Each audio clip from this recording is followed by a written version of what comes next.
It's that time again.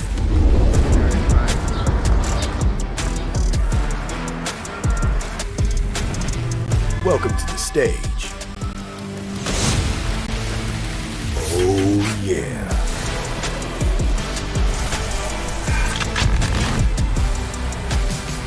Where energy and creativity collide.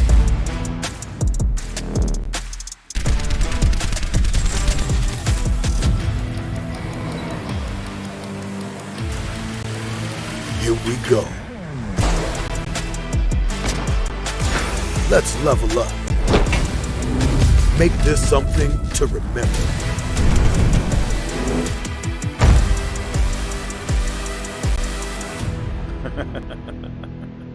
All right.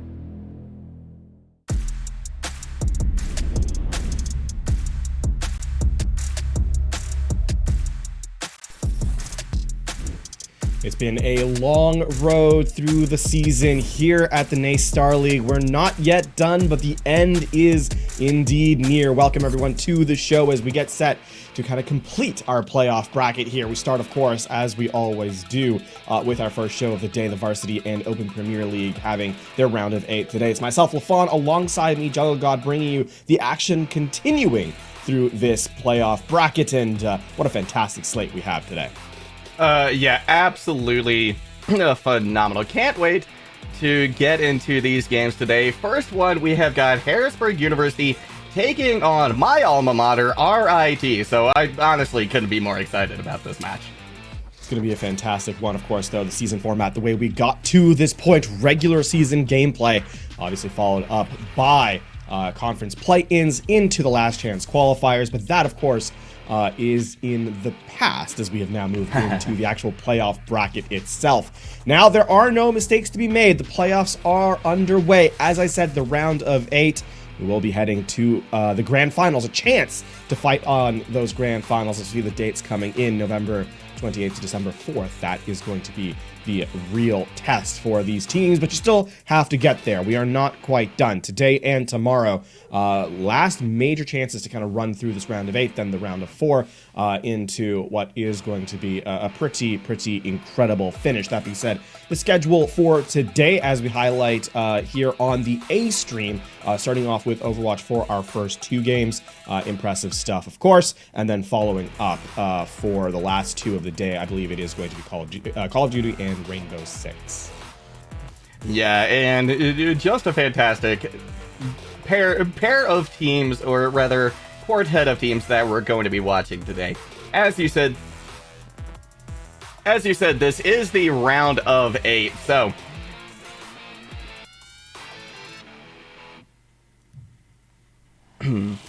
yeah, going to be fantastic stuff. Pardon me there for a second, had some technical issues. But yeah, Harrisburg University sporting a perfect score through the regular season. RIT dropped 2. They went up against Northeastern in the round of 16, and that was a close affair. It was 3-2, so they've already kind of been put to the test, if you will, in this bracket, but it's only going to get harder from here, LaFawn. It is only going to get harder from here, as you said. Of course, the games do not get simpler, do not get easier. They get more close, more contested as time goes on. Of course, Harrisburg, a long-standing roster in collegiate. They have been one of the foremost names throughout the history of this scene, and continue to showcase themselves towards the upper echelons of gameplay in sort of the varsity scene in Overwatch as well. So impressive stuff there. As we get, of course, into the later game today, we'll deal with that. But University of Toronto, a team that I am eminently familiar with, having played against them many times. They are, of course, from my home province, but still, it's good to see them continuing to do well for themselves, facing up against UIUC. But we'll obviously get to that in a moment. Before that, though, the first game of the day is going to be Harrisburg versus RIT, and as we get a look at our bracket here, impressive stuff as we kind of highlighted. Some very fantastic teams have honestly dropped by the wayside already in that round of 16. So, I mean, you look at Blinn College down there in that 3-2, a very close game. Blinn, we've seen on the broadcast in the regular season, unable to make it out of there. But, I mean, in essence, you're looking at this, and I think the highlights here are truly going to be, I think, a case of Northwood and Harrisburg here. Yeah, I think you're absolutely right. Really, two of the hardest hitting teams that we've seen in collegiate historically, right? Not to mention, of course, just this year. So, absolutely a couple we're going to be looking out for as we get into the round of 4 and over to the grand finals. But still, so much Overwatch to be played. And a quick reminder on the format. This will be a best of 5. A coin flip is going to determine map and mode first. Losing team then chooses the next map/mode. Which, again, always like to highlight this. They can choose any mode they want, right? You just can't choose the one that you just played. So, no specific order. It can be push, it can be control, it can be hybrid, escort, whatever they want. Hero pool will consist of every hero in competitive play, which at this point does now include Mei. Yeah, every character in the game is now available to play as well here in the first season of Overwatch 2. So yeah, a lot of impressive stuff now as we get a look at the roster stepping in. A lot of familiar names on Harrisburg's side, and RIT, not necessarily the same punching power in terms of name recognition, but strong players nonetheless. Oh yeah, absolutely. Liam Helium and Adbon are actually two that I believe I've seen played before, so I'm going to be excited to see what they pull out here today versus Harrisburg University. But like you said, these names from Harrisburg, ones that we're familiar with, people we know, players we've seen in the past. A big upgrade, of course, for Harrisburg has been, this season anyway, getting Elk back on the support role. Obviously, Elk making their name in that position in earlier parts of Overwatch, now continuing to showcase that strength. So now, I think one thing for Harrisburg, right, they have cemented their identity. I think last season, a struggle for them was truly trying to find, that position for themselves, trying to find what did Harrisburg stand for in terms of the in-game play. And I think now they've kind of really solidified that style, and I have high expectations for Harrisburg moving forward.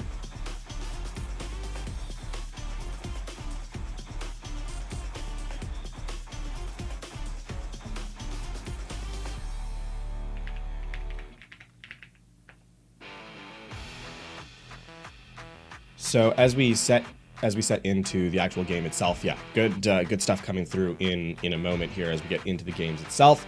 As yeah, we'll get a recall on that real quick.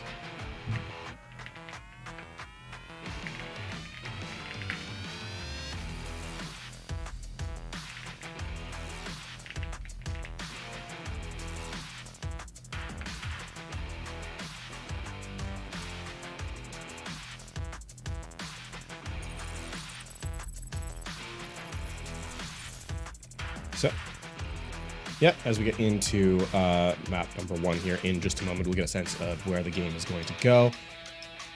And yeah, it looks like we're starting off on Lijiang Tower here for map number 1. Not really a surprise overall, but expectations, I think, has been kind of set for the season in terms of what we can approximate this to be, right? This is a map that we have a lot of footage on in terms of the starting the opening kind of values. The other kind of questions we have, of course, is, or rather, the other things that, speaking of identity, rather, is that we have an element coming in that we have two very different looks overall. We have the pick composition based around the Roadhog. We also have sort of that dive composition with the Winston that was so dominant in Tier 1 play. But, yeah. Go ahead, LaFon. Oh, I was just going to kind of tail out that at the very end there. Yeah, so we have, like I said, we have two very separate identities, and kind of that clash has been the story of our playoffs to this point.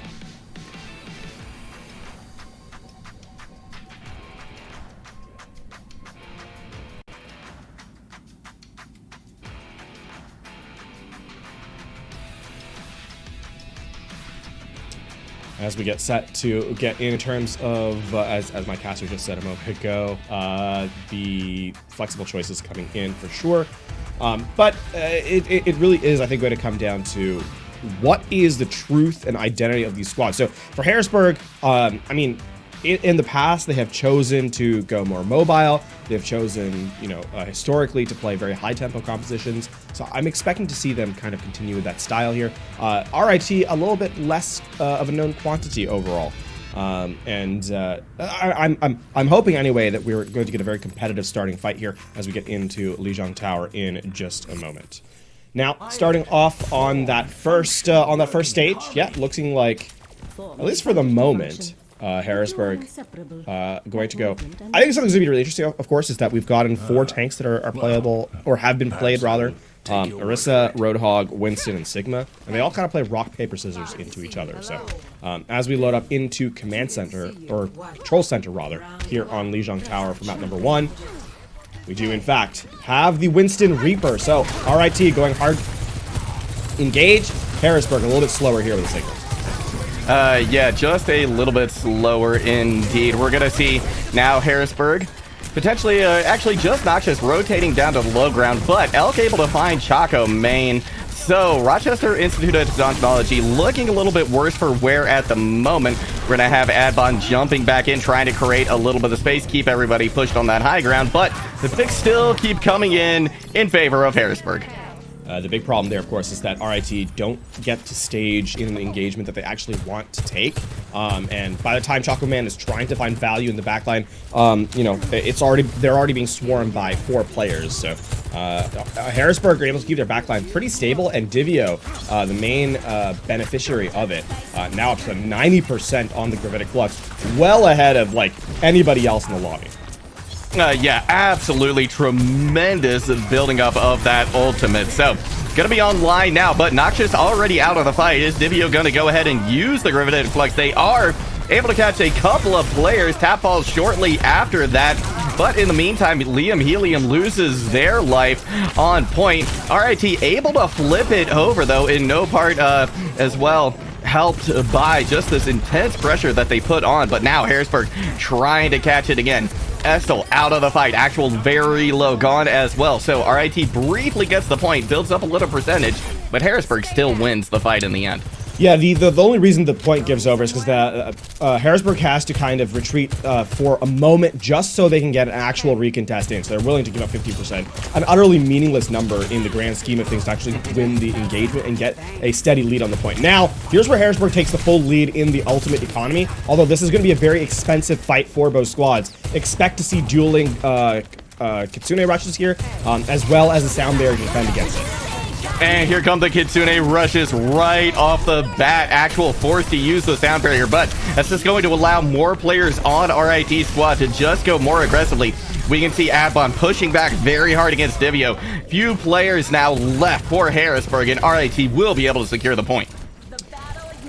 Still, I mean, you trade both support ultimates there for the fight. When you do extend your time if you're Harrisburg, I don't know that they want to actually commit to that fight, especially with Noxious going down so early, right? Mirroring out the sound barrier there would have been not ideal because Harrisburg was on the back foot. Now they get to re-engage into the blade with the sound barrier, and this is going to be able to sustain through it. And here comes Essel with the blade. Adbon has used the primal as well, but Elk trying to keep their team alive with the sound barrier, doing an excellent job. Tap in the meantime finds the pulse bomb onto Chaco, man. 45% now on the board for RIT. They just want to build as much of this as they can while they wait for their reinforcements to come back, and they're doing a good job of it so far. Adbon jumping in. Now we've got Noxious with the overclock as well, seeing if they can get a lucky headshot. They find Essel. Chaco Man goes down right after it as well. So huge value that Noxious able to find with their ultimate. Noxious continues the run through as the team kill comes in, and that's the point that I was trying to make earlier, right? Using the sound barrier in to mirror out their opposition is not, is not a very high value play because Harrisburg walked back in. They actually denied both the blade and the primal rage with one ultimate. And that's incredible value, and of course Noxious shutting down the opposing overclock with their own. So now as last fight territory comes in, RIT has nothing available on the immediacy. Harrisburg should be able to slow this down with the last second Gravitic Flux. Absolutely. They're going to be able to catch Adbon. They go down to about half health. They get healed a little bit before they hit the ground. But in the meantime, Tap again able to out-duel Chaco, man. Essel strikes back with a pick, so no more Sojourns left. Tap finds a pulse bomb again. Actual force to use the sound barrier to hold on. They want to ensure that they win this fight as there's just one more left to go. That is a very big pickup by Tap at the end there. Forcing the sound barrier early meaning that in this last fight, there is going to be a lasting contest. It's only going to be dueling Kitsune rushes and no defensive utility from RIT. It's all about punching power here. Here's that opening Kitsune rush. Yeah, we're going to see RIT go very aggressive right off the bat, but now Soames has struck back with a rush of their own. Divio going down very, very low. Harrisburg University trying as best they can to get onto a point, but RIT blocking them at every chance they get. Essel now with the Dragon Blade, but it's going to have to be big because already Adbon is out of the fight. No tank left for RIT, and the sound barrier from Elk is going to be huge. Now Harrisburg University able to push onto a point with relative impunity. It is going to be Noxious falling off the map, but it's likely not going to matter in the end. We have a last moment contest coming in from members of RIT, and they're actually turning this around. They got a pair of picks, but it's going to be tough because still they're waiting on some reinforcements of their own. This one could still go either way, LaFon. No, this is going to be closed out now in a moment. The last second, actually, a sound barrier here from Actual, a really quick building one. Noxious is overclocking play, and that's going to expire. And that is going to be the round earned by Harrisburg. A lot of moving parts there in the opening round. A very close round at that. Yeah. Harrisburg University, a couple of key plays. One, Tap using that pulse bomb to force the sound barrier, meaning that there is no sustain in the last fight, or at the start of the last fight, rather. And that, it's percentages, small percentages. Adbon dies at 99% of the Primal Rage. If there had been an extra second, you know, earned via, whether it be the sound barrier or another ultimate, that could have been the difference maker. But now, I mean, Harrisburg start off. They have that clutch factor in that very last moment, and they're able to take round number one. Looks like Harrisburg University coming out the gates again with the Sigma. Not a choice I feel like we typically see here on Night Market, so I'm really curious to see how this is going to play out.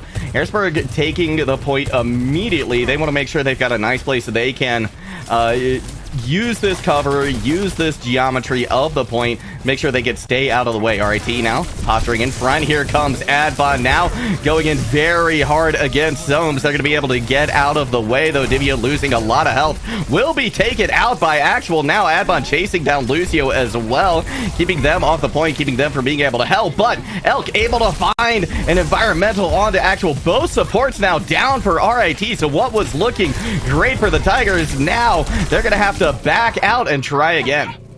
That was a really clean first fight from RIT, actually. Unfortunately, the issue is they lose sight of the actual win condition. They think the fight is over before it actually is, and RIT end up falling prey to Tap, Soames, and Elk. Three players stepping up bigly there for Harrisburg. Now in the recontest, this is really awkward because RIT, it's easier for the Sigma to hold space than the Winston, and now Harrisburg are in a position of strength. Yeah, they absolutely are. RIT gonna have a hard time pushing in, finding the angle that they want, finding the value that they need. But Adbon diving in once again towards the backline, trying to push out some of the DPS and support. Accretion not going to hit from Divio this time, but Tap coming in again. Tap has been consistently winning these duels against a Chaco man, so a little bit more pressure maybe needs to be put on them. Actual in the meantime finding a pair of kills. We've got the Kitsune rush now out from Harrisburg, but a sound barrier in response now from RIT. They're pressuring everybody out. They should be able to come away with this point. Tap just getting as much percentage as they can. Yeah, at this point, they forced the Primal Rage out as well. Yeah. That is okay, I see why. Noxious uses the overclock at time in that engagement as well. So, less egregious at this point from RIT. But the alt economy is kind of in shambles right now, actually. Harrisburg are going to have a Kitsune rush here that is going to be only a sound barrier to kind of return against it, as well as the blade in tow. So for Harrisburg, it's all about kiting away from the damage of the Kitsune rush. If they can avoid the Kitsune rush, they have an advantage in this fight. Yeah, they just leave. Yeah, here comes the rush. Everybody moving out. Divya, though, catches them while they're rushing in to try and put pressure on. But Elk, in the meantime, going to be found. Chaco Man with a nice headshot to do them in. Adbon now able to take out the other DPS as well. This is going to be a quick fight win again for RIT. A little bit of a greedy fight there from Harrisburg, actually.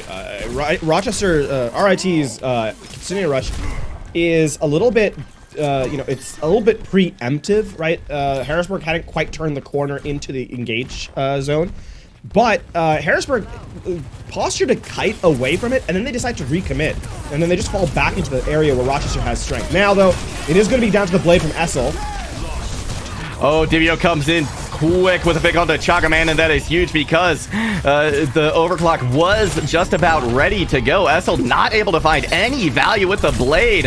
That is unfortunate for RIT. Advon gets a kill onto Noxious, but it's not going to be enough to turn things around, and Harrisburg retakes control. There have been a lot of trades in these fights, but ultimately there, Harrisburg University, they're able to sustain through the blade. Again, the sound barrier. Essel has not been really getting a ton of value with these blades, not out of any, fault of their own, but because, again, Harrisburg, a good read on the ult economy, using the sound barrier to kind of delay long enough for the rest of the players to get in position and just deny a ton of damage on that front. Advon taking a lot of damage right up front, but Divio's shield just about gone. In the meantime, Noxious finds Liam. Helium 2 ults now committed from RIT. We've got the Kitsune Rush coming in from Soames. No answer to that, though, from Liam as they are out of the fight. 90% on the board now for Harrisburg. This is going to be a last-moment contest from RIT. You've got to go into the Gravitic Flux Oh, and no. the overclocking. You can't even get through. Advon taken out. Huge Gravitic Flux coming in from Divio, stalling everybody from getting to the point. That makes for easy cleanup for Harrisburg. They will take Lijiang Tower and a 1-0 lead in this series. A close map, but still a 2-0 on control here for Harrisburg. And we're seeing that, stylistic difference show up again. Up tempo from RIT. Harrisburg electing to play a more stable composition, a more defensive composition. Not a down tempo one, but a defensive one. And allowing rather RIT to kind of take engagements in their space, in Harrisburg space where they have strength, and then finding value in terms of extending fights, getting those trades, and then turning secondary engagements in their favor. So as we're already seeing a difference of style between these two squads, but one that has paid off for Harrisburg after one map as they take an early series lead. Both of these teams, though, did perform very well. I mean, Control Center went 99 to 99. I believe RIT at the end had about 80. So certainly a pair of pretty well-matched teams, at least on Control Center, or control points so far. So as we move into these next styles, these next modes in Overwatch, it'll be curious to see how both of these teams adapt, right? Is Harrisburg going to stick to this Sigma, which really historically, I feel like over the course of this season, the most prominent place we've seen them is on Circuit Royale. So seeing them outside of that in a lot of ways, a little bit of a surprise, but Harrisburg is really making it work well. Yeah, as kind of highlighted at the start of the map, is that there's a bit of a rock, paper, scissors in kind of stylistic setup right now. I think that, Winston has probably the fastest gameplay. You kind of dive in, force your opponent to make mistakes, and then go from there. There's Roadhog, which then sort of heralds a pick composition, and then you kind of play either Sigma or Orisa in kind of response to that. Now, Harrisburg, though, not really playing, a kind of responsive lineup with the Sigma. They're using it just basically on every stage that we've seen them so far to kind of hold space in the map, and part of that is because Divio is such a fantastic Sigma, but also we're seeing that as RIT tries to aggress into the space of Harrisburg, right, put their Winston into the backline and try and force an all-out aggression, the accretion comes in, the Suzu's forced really early, from RIT, and then Noxious and Tat can kind of go to clean up in the backline. So the differences so far have been impressive. We'll have to see if it continues further into the series, or if RIT can shore up some of their flaws in their approach after map number one.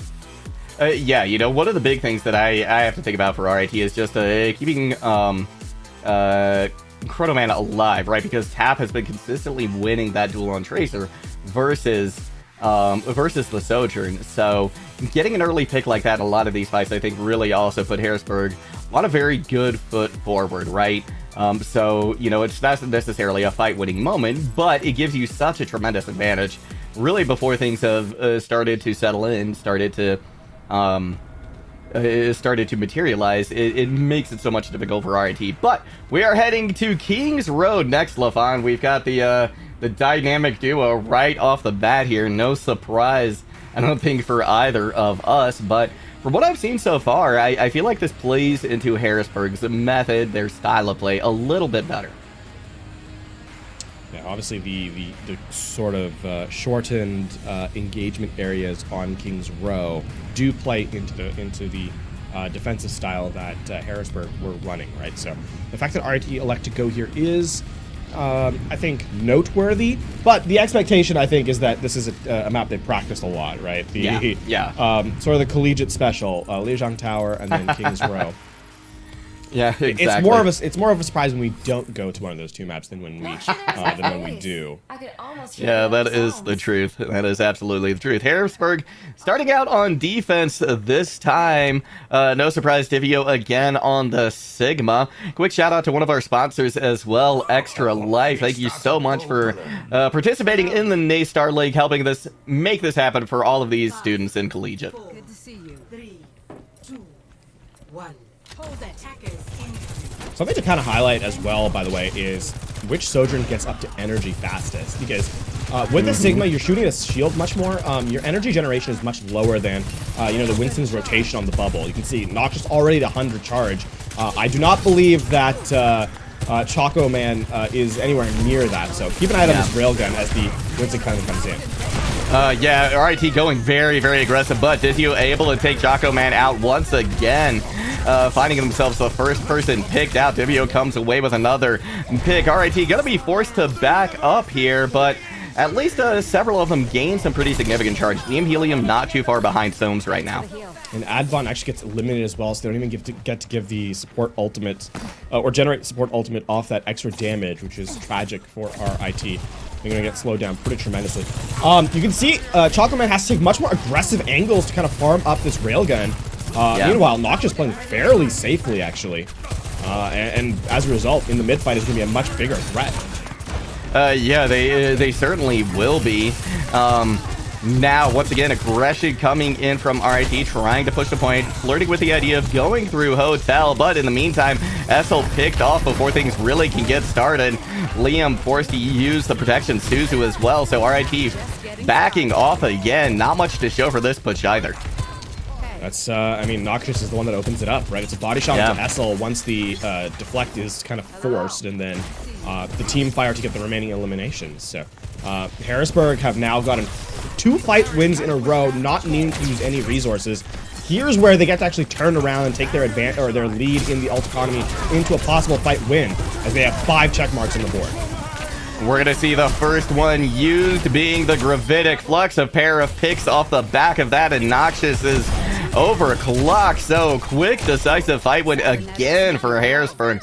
RIT just now starting to build up their own ultimates. Yeah, if anything, RIT is not necessarily exactly enthused that it cost them the Primal Rage to kind of trade those, especially because it was almost nearly a guaranteed fight, but they do get the overclock out as well. So here, it's all about aggression. I think you try and force the fight with the Kitsune Rush. They're going to open up and it's going to be mirrored out. Yeah, RIT has to commit fully. Yeah, Sound Barrier in as well. Essel going to have the Dragon Blade online too, waiting for Elk's Sound Barrier to expire, but in the meantime, Tap able to find Actual. So once again, RIT not in a great position to continue this fight, and now there's just a minute and 15 seconds left on the clock. And now, here's where the heroics need to kind of come through. Expensive fight for Harrisburg to rebuff RIT. You still have the overclock, you still have the Dragon Blade. You may have to end up committing both here in this next fight, because it is truthfully your last real opportunity to attack on this map. A last second change from Advon here as they go over to the Reinhardt. He was a little bit desperate. It does just a little bit. Big charge in from Advon. In the meantime, Divio finds Actual. Essel's Blade once again doesn't get anything from it. They go down so low, so quick. Tap is picked off late in that fight. Essel swapping over now to the Tracer. IT gonna try and turn this around fast. That delay onto Liam means that Tap is going to be back in contest, and it's going to be Overclock versus Gravitic Flux. And unfortunately for RIT, if this fight extends, Harrisburg's the one who's going to have resources in the middle of this fight. This feels desperate and nearly impossible. Soames finds Essel on the flank. Now the Gravitic Flux taking Choco Man down so low. Divio finds another pick. And what a phenomenal hold. Full hold coming out here. First point Kings Row for Harrisburg. Yeah, just a tragic fight there. The Gravitic Flux, you could see Divio hunting for the Sojourn, knowing that the only win condition there is for the hit scan player to pop off. Doesn't even give them the opportunity. The economics understanding here by Harrisburg simply ahead of the game. And as a result, have now guaranteed this map in their favor. At the very worst, they're playing for a 4-minute draw. RRIT. So regardless of the outcome, Harrisburg will exit map number 2 with a series lead. And it feels almost inevitable that it will be a 2-0 series lead at that. Yeah, RIT is going to have to really dig deep here, right? I think they're going to need to play something that's very sustainable here on point. And so far, we haven't necessarily seen a composition that screams sustain, at least to me. But we do have Essel at least flirting with the idea of going to the Reaper, which I think is a good adaptation here. RIT just seems slightly out of sync right now. I mean, that one fight that I highlighted as being a must-win for them, where they had 4 ultimates come in, they were 1% off the Dragon Blade. They actually stacked their support ultimates somewhat unnecessarily, and then don't have anything to really clean up in the middle of the Kitsune rush. So, I mean, it's a game of inches sometimes, but Harrisburg is the one coming out more often on top. And I mean, now RIT have to play perfectly for the rest of this map. Yeah, they absolutely do. Adbon going over to the Roadhog as well. So, talking about sustain, can't think of anyone better, honestly, than Roadhog to provide that. Divio peeking around the corner, finds Adbon on the Roadhog. So now Harrisburg is aware of that. They're going to post up behind the Mondana statue, at least for the moment. Now that they see members are going into the hotel, Divio pushes to point, tries to throw an accretion, get a little bit of damage in, maybe stun one of the members of RIT, but now they're pushing back onto point. That's going to force Divio off, because at least as far as frontline brawl is concerned, RIT going to have the advantage here. Divio trying to stay in it. They actually get Essel very, very low. They're going to be forced away, have to back off now. Adbon now trying to keep things alive on point, just holding on to this little corner. Liam Helium forced to use the protection Zuzu as well. Advon's hook doesn't land. They've already used Take a Breather, and with them taken out of the fight now, their big health pool on point is gone. Nobody else touches. Harrisburg up 2-0. The biggest play there is Divio using the shield to protect the Lucio as they're hooked by Adbon. Doesn't get the pick off. A pick composition that is cemented around its cooldown rotations is entirely dismantled by one heads-up play by the Sigma. Divio has been a difference maker here today through maps 1 and 2, and now a commanding series lead. Match point, in fact, for Harrisburg as they settle here in map number 2 and steal away the map pick of their opponent, RIT. It's last chance for them. No more opportunities for mistakes as they head into map number 3. Yeah, this is a very tough place for them to be in right here. You know, they go to Kings Row banking on the fact that this is probably a map, like you said, very practiced, they're very familiar with, and to have it go so tremendously the way of Harrisburg, it could really be a blow of confidence to RIT. So their mental going to have to absolutely be rock solid here as they make another choice, try and find a place where they can put Harrisburg in an uncomfortable position. Well, it's now or never for RIT. Their season lies on the line, no question about it. And I mean, for Harrisburg, you know, we talked about identity. This has been a revelation of sorts. Harrisburg, I think, now playing you know, a style that is uncommon in as much as we've seen at the NA League in the playoffs. We haven't seen a ton of Sigma, but certainly making it work and making it look, you know, like world beaters. In fact, a very commanding presence on the playing field. Yeah, absolutely. I've been really, really impressed by Divio so far this game. Just making the Sigma work really anywhere they want, right? They don't seem to be dissuaded. They don't seem to be having any problems, regardless of kind of where Divio finds themselves. Their ability to kite back, push in when they need to. They're really reading the playing field very well. But we're moving on to Gibraltar now, and I really like this pick coming out from RIT because I think it's going to play into this Wisdom-based composition that they like to use much more so than previously. It also makes life a little bit more difficult for Divio, or at least you hope it would if you're RIT, right? Sigma's mapping on this map a little bit more difficult to get into position. Not impossible, mind you. So it's not like Harrisburg is down and out or anything. But certainly it may force Harrisburg to change their style just a bit, make them get off the Sigma. We don't quite know if that will be the case. We have to get loaded into the server, but I like at least the idea that RIT is playing for here. Play to your strengths and force your enemy onto weaknesses. Yeah, absolutely. And I really like what you said as well about like the pathing in specific being difficult for Sigma, right? Because there's so many like winding staircases, right, that you have to traverse in order to get to this high ground, which is really arguably essential here on Watchpoint Gibraltar. And so if you can get the Sigma again somewhere where they don't want to be, it's going to take them a tremendously long time to get back into position, right? More often than not, I think we're going to see the team kind of rallying around the Sigma, try to help them out as they find a more advantageous position from which to stake their defense, or offense, rather. We do actually have a substitute coming in as a result. Okay, good to know.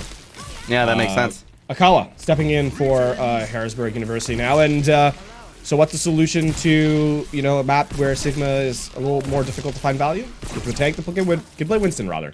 Yep. Yeah, absolutely. This is gonna make things I think a little unexpectedly difficult for RIT, right? They may have been banking on the fact that Sigma was going to be here. Well, now they've got a Winston. They've got a tank player specifically for that hero coming in. Adbon actually sticking with the Orisa as well to start things out for RIT. This is the first we're seeing the Orisa from RIT here. So RIT actually have technically played more tanks than their opposition.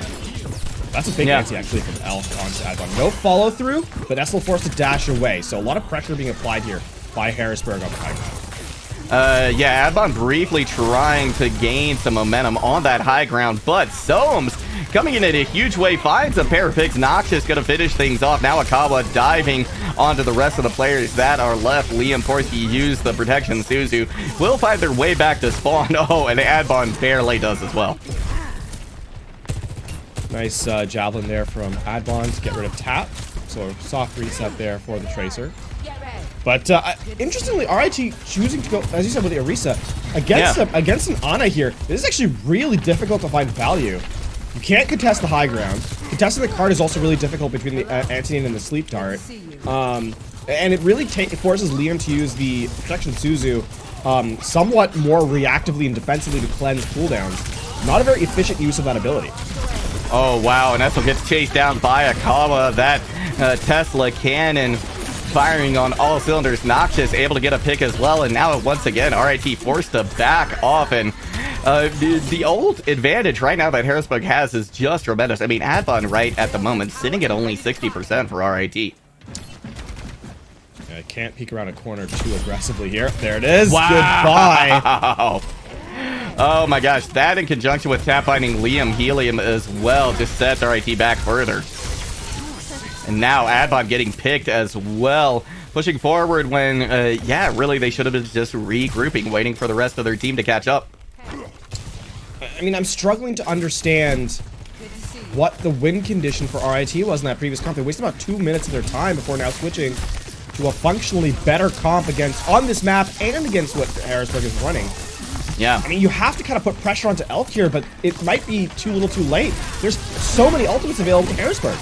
Yeah, we see the nano committed right off the rip. Noxious now overclocked, overcharged with that nano as well. Akawa able to find Chaco Man in the backline. And now the Kitsune rush from Liam Helium has expired as well. So RIT not able to find anything. Harrisburg only spent 2 ults. And they also got rid of the most important one on RIT's side, Kitsune Rush, right? Yeah. So difficult. I mean, now the cart is going to be in the underpass here for Gibraltar. The rush from Soames is going to be so much more high value And I mean, Harrisburg are in the power position on the map, and they still have resources to work through. And we're in the last 60 seconds of gameplay as well. Yeah, exactly. 3 ults ready to go. None of them needed to get these first 2 picks. That is a huge boon here for Harrisburg University. They just get to bank. Now they're going to have 3 ults moving into this final fight. Kawa greeting the spawn before quickly getting back to the high ground. And this is disastrous. Essel out of position. Yeah. I mean, you should just reset to the secondary high ground if you're Harrisburg, and now you have the Kitsune Rush to kind of contest as RIT hits the point. Oh, Essel goes down very low. Liam Helium once again forced to use the protection.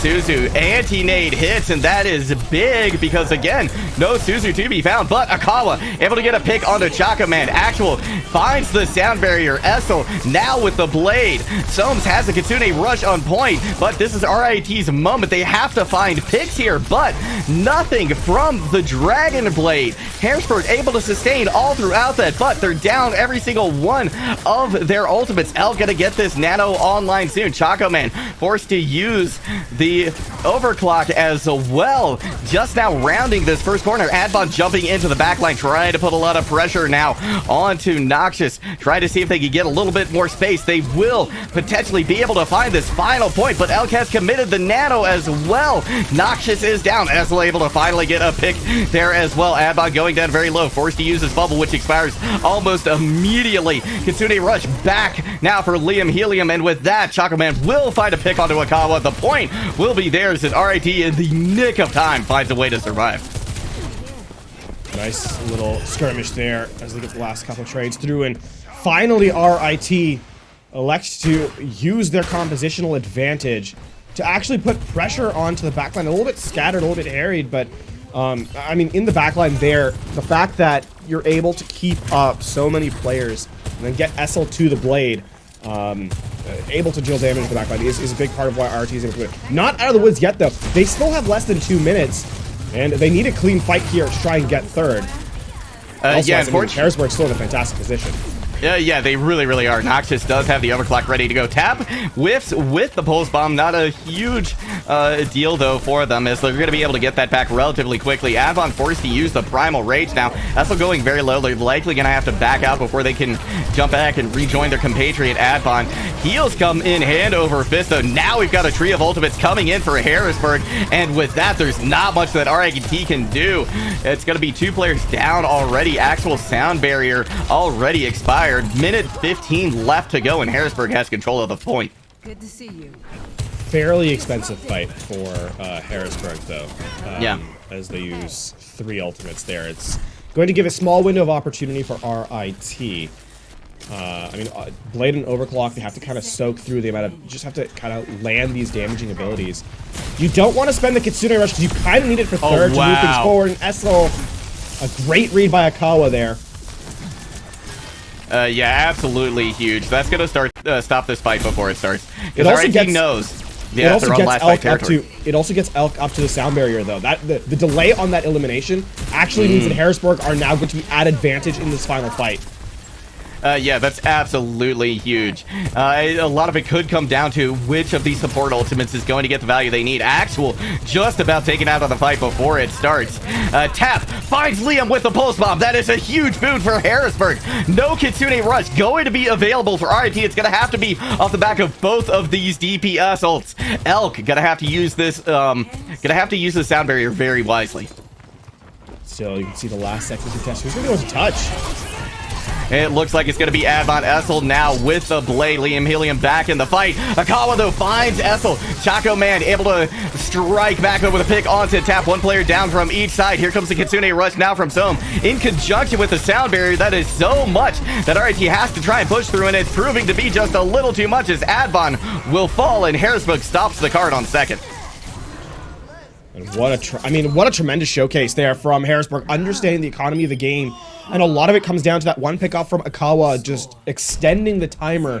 Essel is forced to use the blade, not in a advantageous position, but rather one as to try and get to high ground to contest. And then it's a protection Suzu in time to deny any damage. The dash is already used. Essel's caught out of the fight, and then Elk with that mentioned sound barrier to even extend the sustain through for Harrisburg. So RIT do get the benefit of at least getting a checkpoint, their first objective in this game. But with how Harrisburg has been playing, it does not feel like enough of a lead on this map to prevent a capture coming through. And a reminder, match point for Harrisburg University at this moment. Yeah, RIT has to play just about perfectly here, and on their defense, and that's gonna be a tough thing, right? But Watchpoint Gibraltar, if you can get a hold right at about where we see Chaco Man right now, you can put up a very, very solid defense, right? It's just gonna be up to whether or not they can find that here. Very interesting choice as well. Adbon on the Junker Queen. That is actually quite interesting. We haven't seen a lot of Junker Queen in the last little while. It's going to be all in aggression, I think, here from RIT, considering they have a Moira as well. Yeah. Very risky play here from RIT. Oh, and yeah, a terrible start. Yeah, Liam Helium already out of the equation. That means it's just up to Actual to keep everybody alive. Chaco Man forced to back up to the high ground now. Akawa able to clear some space and give an opportunity for Harrisburg to join him up there now. Right, so already we see the card at Car Wash for Harrisburg University, which is where RIT was stymied for so long. I mean, with the Moira out, that's your fastest generating ultimate gone. It's also the majority of your healing. You have to give up so much space. Oh, Essel's so weak, but, I mean, able to return for the moment. Yeah, not a whole lot of ult built up for either squad at the moment. Akawa and Somes kind of leading the way, and with Somes getting that Kitsune Rush online presumably earlier, that's going to be a huge boon for Harrisburg. But with Elk going down as well, RIT has an opportunity here to kind of stabilize, see if they could push Harrisburg off of this high ground as well. Woo! Someone got a haircut there. Right? Just barely went by their noggin, as it were. But RIT, I mean, they slowed down the game a little bit. Railgun from Chocolate Man goes wide as well. So back to the reset now, the neutral. I mean, you're playing for the Kitsune Rush here if you're Harrisburg. And then you fight in the area where RIT thinks their strength is going to be, right? That melee range. Big opening Kitsune Rush. And already Adbon's so weak. Wow, just chased down with a vengeance by so many members of Harrisburg, and without Adbon there to kind of hold things down, it should be quick work that Harrisburg makes to the rest of RIT. Yeah, last couple of cleanup kills as well. I don't even think there's going to be a single elimination in reverse. Actual, the only one left, and even that not for very much longer. So 2 minutes off the clock, but the capture point will come through, and now the golden box of victory stares down Harrisburg University as they look to try and close this series out. Akawa going to go for some very aggressive setups here. They want to get, if they can get an early pick off here, it will be game, set, match. You can kind of snowball that into a capture. So RIT has to restabilize, has to keep themselves alive, and they have to get Essel into position to get this blade off. Yeah, they absolutely do. Akawa able to find Liam Helium again. They have the Coalescence online. That means everybody else from RT gonna have to work overtime here. Chaco Man down as well before they can get out the overclock. Now Essel going very low as well. Tap does eventually find Adbon. This is gonna be a scuffed contest here from RT, even if they can get anyone to the point. There's gonna be a lasting contest. Essel will be the one to touch. Coalescence out, and the blade. Blade does find a target. Noxious is gone. The Riptire is out though from Tap, looking for a target towards the backline. Actual gonna make sure nothing happens, but in the meantime, a pair of picks in favor for Harrisburg. They're using the sound barrier as well to go aggressive. It has been matched by Actual though on the point. Now the Primal Rage from Makao trying to get everybody off the point. Tap in the meantime finds a pair of big picks. Adbon is down. Nobody left for RIT, and Harrisburg will continue on to the round of 4.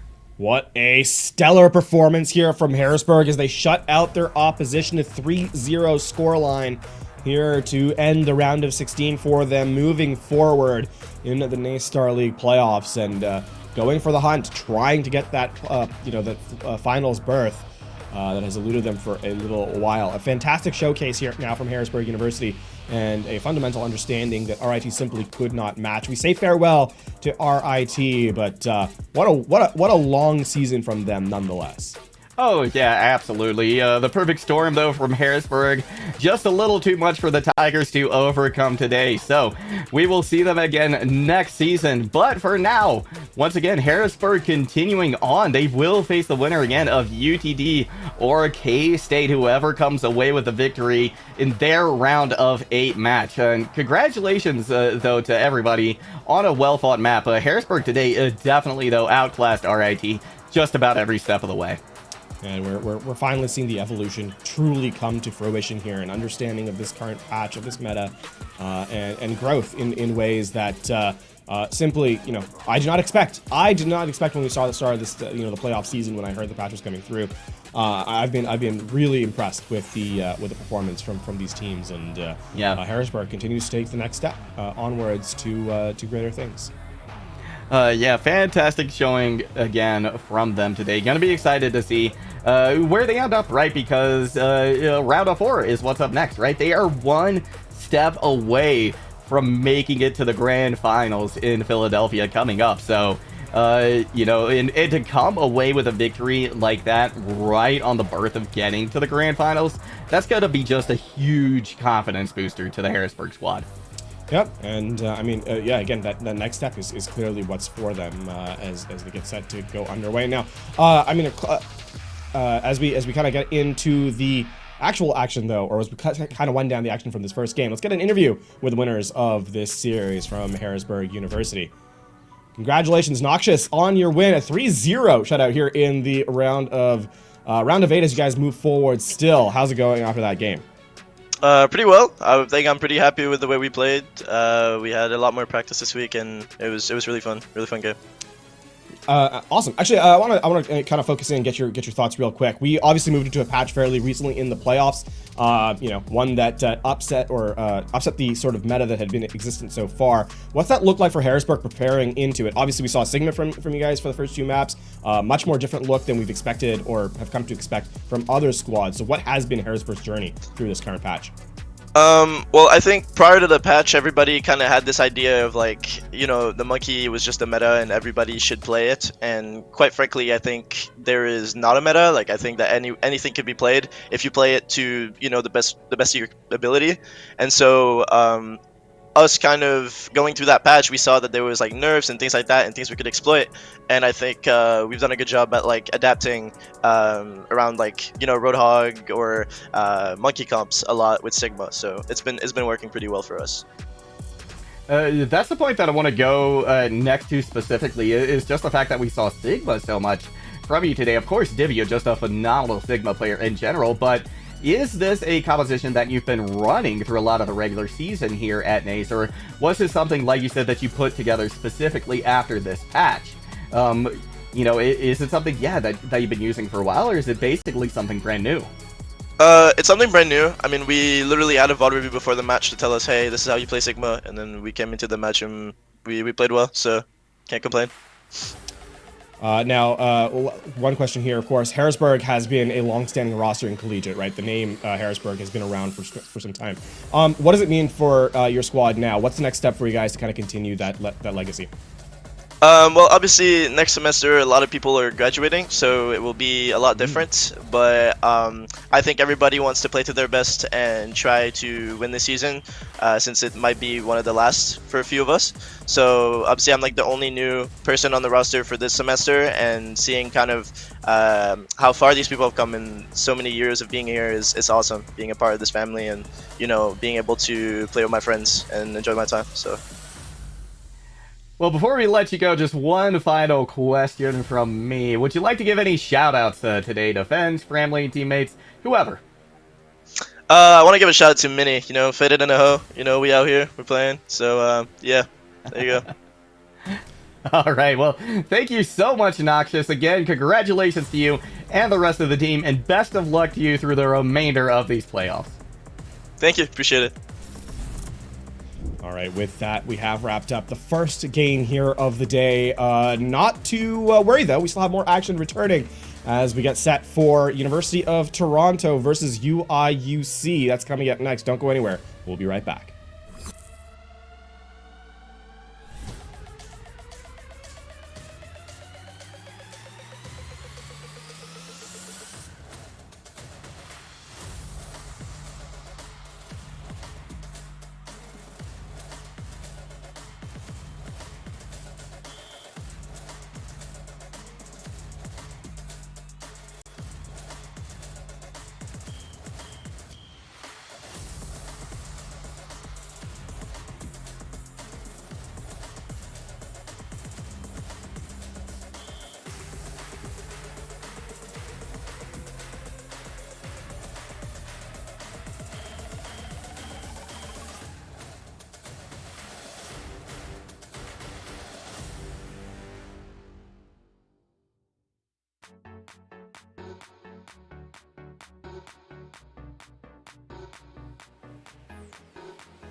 Was attempted pick coming in for the tempered out of light I bulb, thought but they it might didn't try to connect. collapse it. They're looking to see if they can get the Be careful. And now Aslak gets up, flashed on. Here's the true shot rush. Oh! He kills him! Hard is huge! They can stop him, and Aslak finds light He bulb. did! Oh my god! Hard. Aggressive position up here, and I think of it is used in an awkward way. It might be able to reveal his position, but Scott Flyboy doesn't need to use it now. And somehow, Scott Flyboy is able to take out 4 members. And then They got- Zero locked in. Jet Oh, no! Management is finally slain by the a double kill. Gonfon to survive, but it should be too much to bear as they lose 4 members. Only the mid laner survives, or does he? Because Lobos wants it. He is on the That's prowl. it. He's hunting down. It's an ace. That will be game victory and series 1 by Maryville.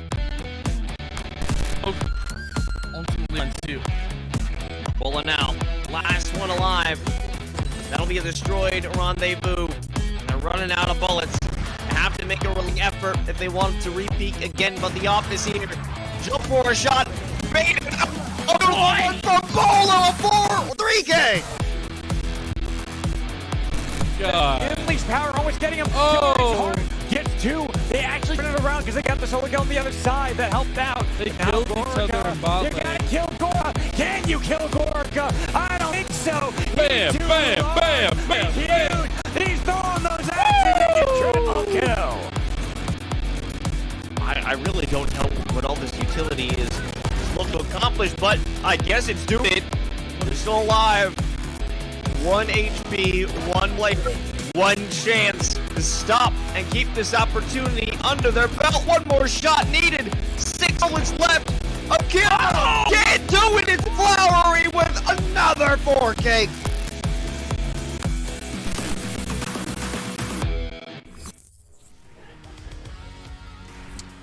And welcome back as we get a look at the quick schedule for this week. Well, I guess ending this week, actually, as we have tomorrow on the last couple of days, 20, November 20th coming in. So same schedule for tomorrow, Overwatch, Call of Duty, and Rainbow Six here on the A stream for the NA Star League. Welcome back, of course, to the program. Myself, LaFon, alongside me, Jungle God, bringing you the action for Game 2 of the day. Now we head into the open bracket for Overwatch 2.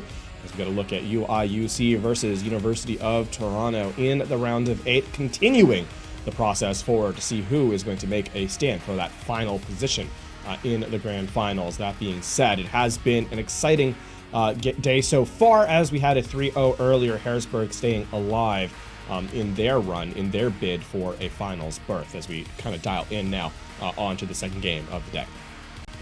This one I think going to be a pretty exciting one because both of these teams sporting a perfect record during the regular season. Now, in order to get here, University of Toronto, they took on Cornell, was able to take that match 3-1. However, on the other side, UIUC Orange, they actually got here via a forfeit from Missouri Baptist. So an easy trip for them so far to make it into the quarterfinals this round of 8. But take a quick peek now at each of their rosters.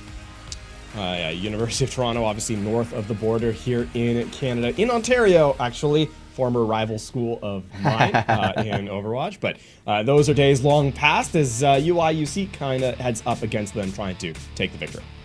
You know, it's interesting, right? We both had, I feel like, a lot of, not necessarily skin in the game here today, but me with RIT, you with one of your squads that you used to face a lot during your competitive days. So it makes me happy, makes me excited to see this today. But UI and UC, starting out with Zoolander, WJ, Silly Phil, Thor, and Marble. On the other side, University of Toronto with a Nexile, Coodle Noodle, Dino, Coco, and Versace Plug. So gonna be curious to see again how these two teams handle today, right? Because neither of them taking a loss in the regular season, right?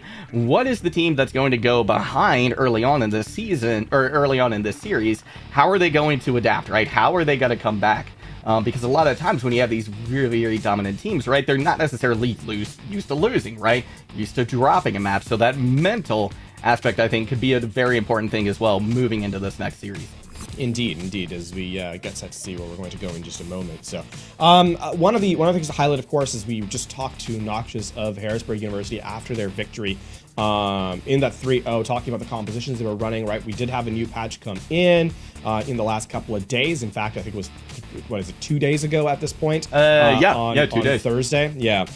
So in terms of expectations, we heard from Noxious that this is an area where they think the meta is somewhat open. You can kind of run nearly anything you want to. I will say, within some caveats, as Sojourn is basically having 100% pick rate so far. Yeah. But outside that, we've seen a little bit of flexibility. Right? We've seen the Winston, we've seen the Orisa, a little bit of Roadhog, some Sigma as well, and clearly there's been sort of a variance in that regard. I would truly say the only true 100% pick rates that we've seen so far are Sojourn and Kiriko, right? Beyond that, there's been a little bit of time there. Before that, though, of course, this has been the NA Star League would not be able to present it without some wonderful sponsors. And for Monster Energy, an official partner of the NA Star League Canadian initiatives. Did you know that Canadian esports clubs can receive complimentary Monster Energy on campus? Check out the NACE Star League Twitter or Discord for more info. So that is some fantastic stuff here for our Canadian schools, which I once went to as well. So fantastic stuff there. When we return from the break, though, we will get into the action for game number 2. Don't go anywhere. We'll be right back.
Welcome back from the break. A little bit of an extended one there. I hope you had a chance to get some snacks, get some drinks, call your mom.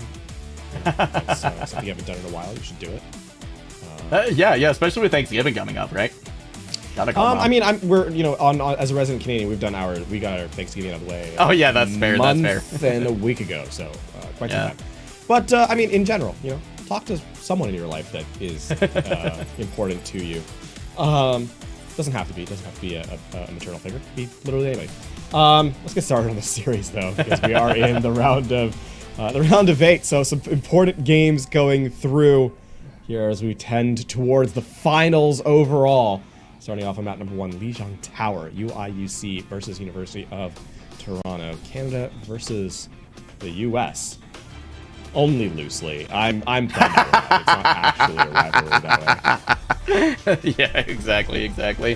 And again, both these teams, for a reminder, in case you're just joining us, both these teams sported a perfect record during the regular season, so I think this has the makings to be a really, really great matchup here today. And of course, we're starting back on Lijiang Tower. I'm not going to call it. Maybe I can caster curse the next map pick and just say we're probably going to King's Row, and then we get somewhere else, but I will just have to remain to be seen. Tears of joy if we go to literally any other map.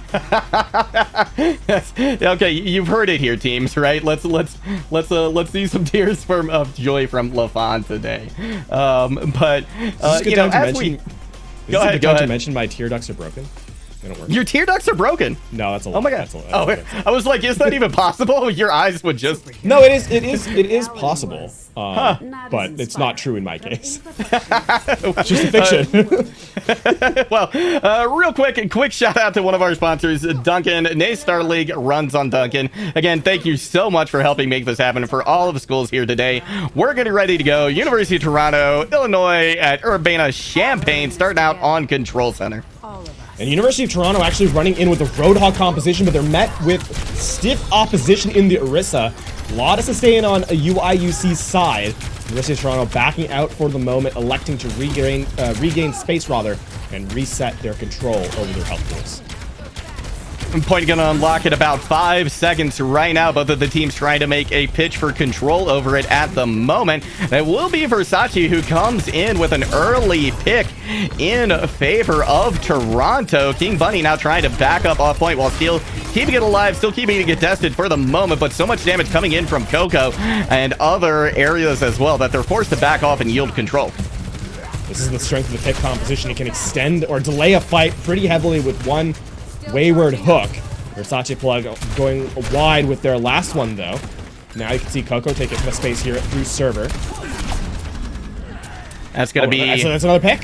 Yeah, another one courtesy of Versace. Once again, Marble unable to stay alive, and so once again we're going to have Champagne Urbana just back up. King Bunny unable to get out of the fray, finds a trip and back to the spawn expeditiously. Nice pickup reset there. You don't want to, if you're Silly Phil, you need to stay alive or get out. And they're not going to. So there's the elimination coming in. This is tough for a UIUC, right? Not having access to another player means they're going to be delayed into the 70% marker when this fight finally ends. And I mean, Toronto, if they win this next fight, they'll be in final fight territory. It's going to be a mirrored Kitsune rush now, as University of Toronto have control of the choke point. And here they both come once again. Versace finds another hook. Now the whole hog with that Kitsune rush. So much damage, but King Bunny able to eat all of it now with the Terra Surge. Gonna slow things down, unable to find anybody left in a Dino. Picks them off, but in the meantime, Shoelander finds a pick of their own in Illinois with the Riptire. You will secure the point. It's going to be a last-second contest, though, as, yeah, it extends to that 75% marker. So University of Toronto only, I mean, 1.5 fights away from closing out this round. They still have the overclock. They're going to have the Death Blossom as well. And it was an expensive fight for UIUC as they make the switch at this juncture over to a Roadhog of their own. You see King Bunny hunting for a hook. And it's going to be the case of whichever team gets the first wow. pick. So that's going to delay things a little bit as UIUC, a well-placed railgun from Marble. Yeah, and especially considering Coco had the Death Blossom online, that's certainly one of the win conditions that Toronto's playing for right now. Marble playing up very aggressively right now, being perfectly honest, within Versace's hook range. Maybe not anymore. We're going to see King Bunny now pushing to the high ground, looking for an off-angle hook, unable to get anything right there. Disruptor shot keeping the members of Toronto at bay, at least for the moment. Coco back in it. Looking potentially for a flank, thinking about maybe moving over to the high ground, moving over towards Coast instead. Almost to the back line, gets pushed out immediately. A pick either way, and Toronto putting a lot of pressure on point. Finally, one player from Champagne, Urbana Champagne, pushes onto point. Sillyville able to find Coco before they get that Death Blossom up. And so still more capture percentage in favor of Illinois. Versace forced to back off, uses the take a breather as well. Now just hoping for a hook from the side. That was a very ambitious teleport from Coco in that play, directly into the entirety of the squad, and no defensive utility. That being said, Versace Plug finds King Bunny out. And that's a one-player advantage here and now for University of Toronto. And not just any player either, the Roadhog, right? Your main source of sustain on the point. Sillyfield now trying desperately to find a target. Their Rip Tower gets taken out, and now Coco with the Death Blossom opens things up for Toronto to take back the point. But both teams now within last fight territory. Yeah, that's a delayed kill again onto Silly Phil, 49. So it is going to be the final moments of this round where UIUC will have full fighting force. And a hook here from Versace Plug could end the hopes of their opposition, but University of Toronto are actually the one to fall to prey first.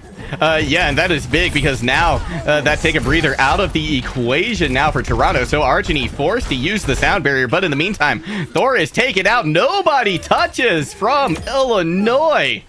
So Toronto picks up the first submap. Remarkable stuff here from University of Toronto. Just playing a very chaotic style that is somewhat throwing UIUC for a little bit of a loop at this point. See, I mean, Marble stepped up with the railguns for UIUC. I don't think, you know, Versace Plug was particularly dissuaded from playing aggressively on the Roadhog, and that's going to have to be the adaptation coming in from UIUC as they move forward. Has to be much more efficient, rather, from them if they want a chance to even up this map. Illinois going to be able to make it a point most likely first with this teleporter, so they're going to have an advantageous position at least to start things out. Marble, of course, going back over to the Sojourn, and Sillyville taking a pretty aggressive angle as well, looking to catch somebody out on this bridge. Nobody quite aware of them. They let their presence be known. Marble strikes first, and with Koodle Noodle down, things are looking rough for Toronto. Versace following shortly thereafter, and Illinois makes very quick work of Toronto on this second submap. Yeah, Marble was a bright point for UIUC in round number 1 and shows up immediately here in the second phase of Lijiang Tower. He needs to continue that showcase though. He needs to be able to generate those rails quickly and find those headshots, because that is really, this composition revolves around picks. And considering the Reapers are in play here instead of a Tracer, it's going to be close quarters brawl the majority of the time if those pickoffs don't come through. Hook gonna miss from both Roadhogs. Take a breather has to be used by Versace just to try and get on the point. They don't even make it that far. So much damage coming in from Illinois at the moment. Finally, Versace moving to point as the take a breather is back up again. They have to use it right off the rip. Unable to take a whole lot of space, and that leaves Coco out to dry. Zoolander with a beautiful shot right there. Dino strikes back though. Finds Marble again. Kind of the linchpin right now for the University of Illinois at Urbana Champagne. King Bunny now using the whole hog, trying to hold on to point with that Kitsune rush, able to get so much damage and get healed back up so quickly as well with the take a breather. Hook comes in, but I believe lands and gets disconnected. Silly Phil though finds the Roadhog once again, so Illinois doing a fantastic job holding on to this point so far. And with Marble returning with the overclock, going to use that and take care of the remaining members. You see Silly Phil on the flank, going to get the mega health pack and not actually get the elimination onto Dino and company. Big pickup there to survive. Yeah. And I mean, UIUC, they've delayed this fight into the final moments as Versace Plug has switched over to the Orisa. But University of Toronto had the advantage in this fight. Oh, wow, and King Bunny just gets burst into oblivion off of that Kitsune rush. Toronto may be able to take this fight just expending one ultimate. That's certainly going to be their hope, going to be their wish here. But Silly Phil does have the Death Blossom, and now Versace Plug is out, but they're able to take Silly Phil with them. So, still, University of Toronto able to hold on, but they don't have the point yet. It is still in favor of Illinois. They'll get it up to 99, I believe, before it finally flips over. No focus fire coming in from University of Toronto in that fight. They're scattered and facing multiple different targets, though they eventually turn it to their favor. Still a very expensive fight from them. Kitsune Rush and the Overclock, and now you're going to be able to mirror UIUC, everything University of Toronto brings to bear, and on top of that, are going to have a Kitsune Rush of your own. So one fight remains here for UIUC. You can see they're trying to go aggressively. I expect to see the Kitsune Rush and a Death Blossom coupled together. Oh yeah, I would be very surprised if we don't see that, especially after so many defensive utilities expended. Sillyfield now with the Death Blossom doesn't get the kill, but King Buddy finds it with the Javelin, able to clean that up. Coco comes in with the Death Blossom of their own, but they only find one.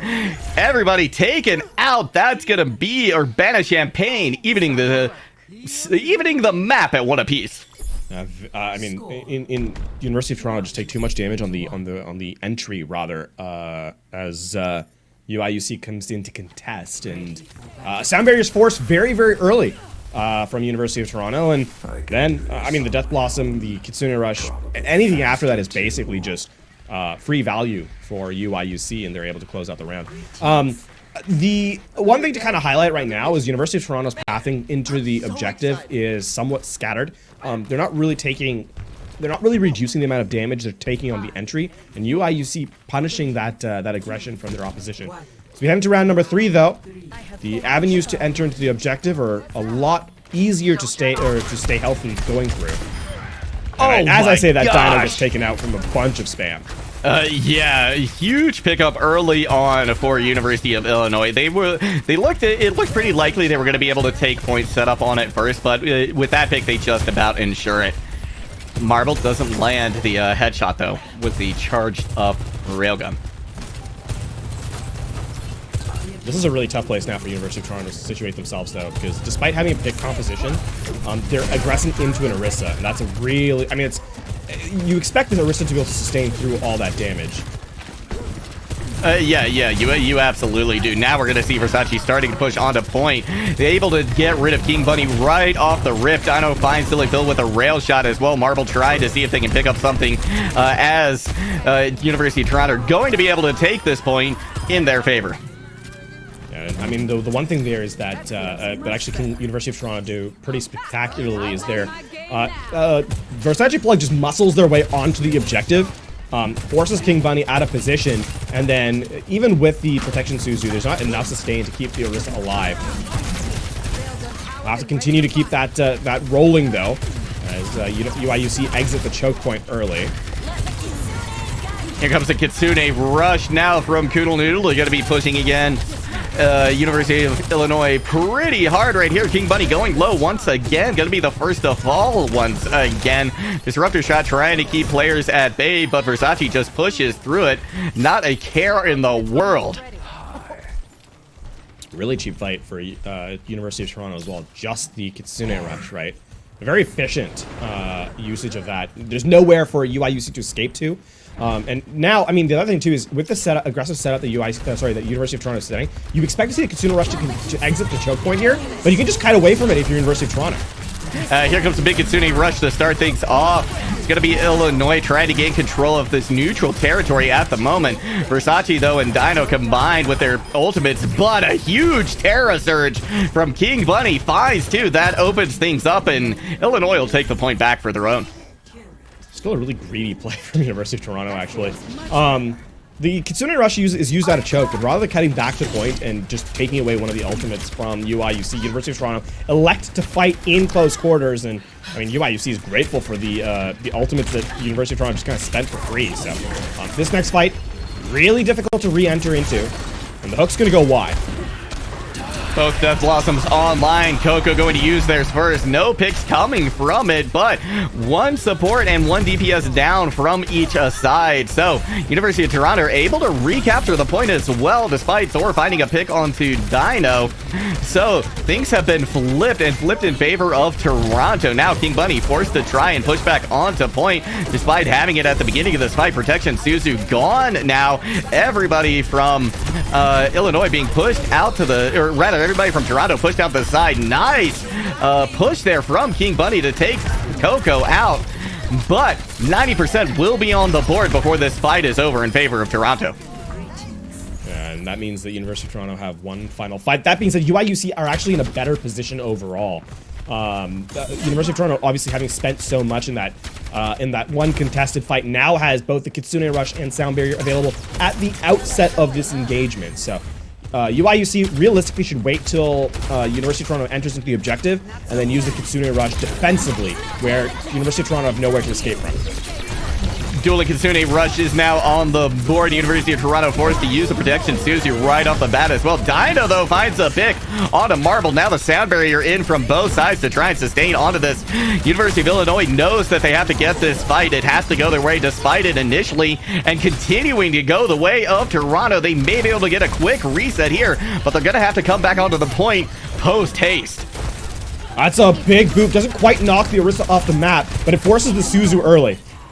Yeah, King Bunny down as well. That's going to make things extra difficult here for Illinois to come back in. They do get a touch at the last moment. Marble finds Dido, magically somehow gets that in. King Bunny now on the Diva to see if they can get back to point. Help things last online, keep everybody alive, but Illinois just falling like flies at the moment. Thor spinning around the top of the point, desperately staying alive. Might have been enough time for Diva to get back. In fact, it was. Unfortunately, it is going to be a staggered fight. The Diva will be DMAC, the Tracer will be eliminated. That will be the map earned by University of Toronto. Close round, close affair indeed, but University of Toronto will take our first map of the series as they take an early lead in this best of 5. Truly a contested affair that we have available to us, Jungle God, but ultimately the Canadian squad coming out on top for map number 1. Yeah, great showing from both teams, and I really like the adaptations that we saw coming in, right? And most of them kind of centered around the Roadhog, the Orisa, and honestly, I'm not sure either team, moving into the next map, the next few maps, I don't know if I can read much of an advantage for either one. They looked very evenly matched. Just happened to be Toronto came out with a win on Lijiang Tower. That, though, means that map pick is in UIUC's favor here. So, once again, I mean, you and I, we've got our fingers crossed anywhere but Kings Row. Yeah, please, no more Kings Row. I'll take anything. I'll take truly anything. In terms of the expectations, though, I mean, University of Toronto are playing the Roadhog-based composition. There are definitely gaps in their performance, I think, that UIUC can punish, if they're able to establish it. One of the things that you can kind of recognize already is University of Toronto playing very, very greedy Overwatch, right? The one play that I highlighted, yes, where the Kitsune Rush comes out of basically the spawn choke. There's no reason to really fight there once it goes through, especially when you have a path to escape pretty efficiently. University of Toronto actually commit ultimates to kind of contest. That's one thing that you can kind of take advantage of, force Toronto to take really awkward engagements, and they'll give it to you. They'll fight them, at least early on. For UIUC, though, I think the problem is they're not also giving themselves the high percentage plays, right? They're not giving themselves opportunities to find success in engagements. That, again, that Kitsune Rush play comes as a perfect example. You don't really want to put a Kitsune Rush there because most teams just kind of walk away from it. In as much as it's control, right, you kind of are forced to fight around a central objective point, and there are much more chaotic fights as a result. As we head into hybrid, the opportunities to kite away from danger are made much more difficult. So I expect to see the fights to even devolve even more, actually, as we get into these upcoming game types, more than we otherwise would expect. If we could have a moment of silence for mine and LaFon's sanity as we move back into Kings Row. Kings Row is an overrated map. There, I said it. Can only bite our tongue for so long. We almost made it the entire season, but no, I agree with you. But we do find ourselves back on Kings Row, and I want to highlight one of the points you made, right? Which is that it's going to be so much more difficult, right, to kite away from some of this damage. Not too many places you can go. And one thing that I want to highlight, I think in favor of UIUC, is that I feel like they were doing a good job of keeping a lot of pressure on Versace, right? I think back to Gardens on Lijiang Tower, right? And one of the approaches from White Room that Toronto had, and it took just about everything Versace had to literally get onto the point, right? And that kind of focus fire, keeping that hog at bay, I think really worked well to UIUC's favor. So moving into Kings Row, if they can kind of continue that, especially if Toronto opts for the Roadhog again, they stay on the Rissa, that can be an advantage, I think, that they press in this map, in this situation, to maybe bring them to a tie series here. Certainly easier said than done, though, right? But yeah, in essence, there are, I think, clear pathways to approach for both squads, you know, to kind of shore up their defense into it. I mean, I also want to give a lot of credit to both Sojourns in this game, both Dino and Marble on each squad. I think have been performing quite highly. Farming the railgun, getting those headshots through. The overclocks have been relatively efficient as well. So just a good showcase from the Hitscan players for these teams.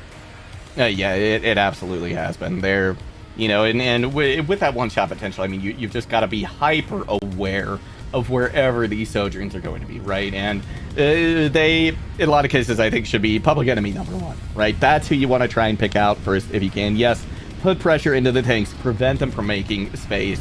But then, yeah, just all eyes, I feel like, should be on that Sojourn. If you can take them out of the fight early on, that can easily translate into a fight win. All right, we get UIUC on the defense first. Expect to lose. Interesting selection by University of Toronto, because UIUC picking the map as they lost. The University of Toronto would like to attack first. Not a particularly common maneuver, but one that we get to witness nonetheless. So, yeah.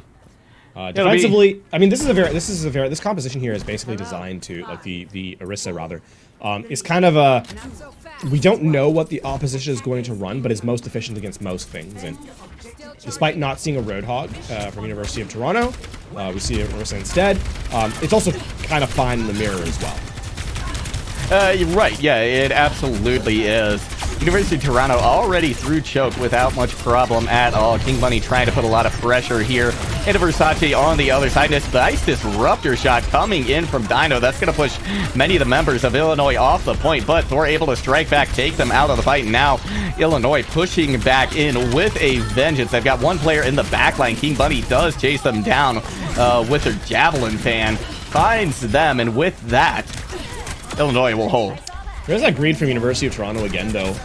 They play a very aggressive style there. They run through the choke point, but lying in wait is Silly Phil behind them. And as University of Toronto try and collapse on members they perceive as being low, the Reaper comes in from behind and is able to just distract enough that University of Illinois are able to kind of clean up the remaining members.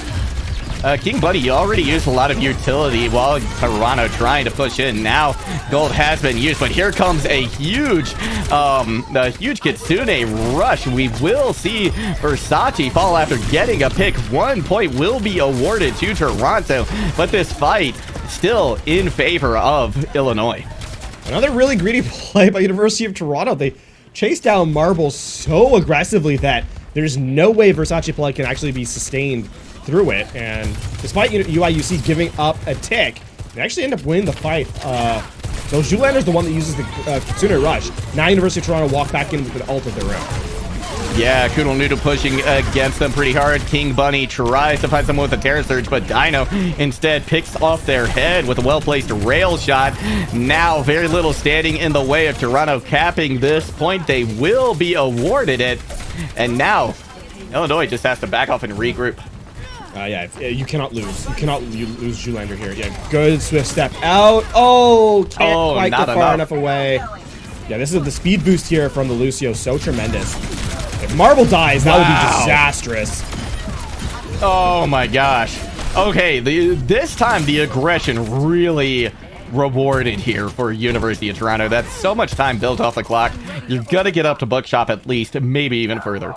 Well, the difference between this aggression and the aggression in first point is that there's no one on UIUC to actually punish the space being taken, whereas before, you're kind of running through the entirety of the team to get there. Now, I mean, UIUC going to get a reset coming back in. Zoolander, of course, a very early Kitsune Rush being built, the second one of the game, in fact. Ultimate advantage, though, in favor of Toronto Versace going to be able to sustain through it, and Toronto awarded with another quick fight win. Yeah, run down the opposition in this instance, and it works this time because University of Toronto do not open their back to their opposing team. They actually just take the fight in kind of the melee range, and Marble is unable to build distance to use the overclock successfully. Combination of the Death Blossom and the Terror Surge, and some brilliant speeding by the Lucio as University of Toronto try and get the second point. Sound barriers committed by both sides, but only one Kitsune rush, that being the one in favor of Illinois. But Dino able to strike first from Toronto. Silly Phil is gone. Coco goes down low, but able to survive. Thor gets stunned and now getting pressured from the high ground by Dino as well. Beautiful rail shot onto Marble. Just half a meter left to go for Toronto, and they will capture this point. That was an ambitious attempt from Silly Phil to get in the face of a Sojourn with the rail that you know is up. The window of opportunity there was fairly small, so UIUC give over another point. And Toronto will attack third now. 4 minutes in the time bank as well. A hefty run through here. I mean, UIUC also don't have much. It's a good pick to start things off as Dino over-aggresses slightly. Yeah, that's certainly going to stem the bleeding a little bit. Disruptor shot pushes the rest of Toronto back. But fortunately for them, at least, Spawn not too far away, so they should be able to regroup quick. Zoolander again. I mean, there's a lot of healing that's coming through from this Kiriko, and even as Cool Noodle is the one that's gonna open up here, a good kiting from UIUC could give them an opportunity to re-aggress with a Kitsune Rush of their own. It certainly could. Versace Plug, though, not content to let that happen, finds the pick with the Terra Surge. They will win this fight, and now they are in one-fight territory. And that is only going to be... it only took them a minute to get here, too, despite losing a player that early, so... There is nothing available for University of Toronto. I would expect UIUC to walk out with the Kitsune Rush, get a good contest, but UIUC can't overspend here.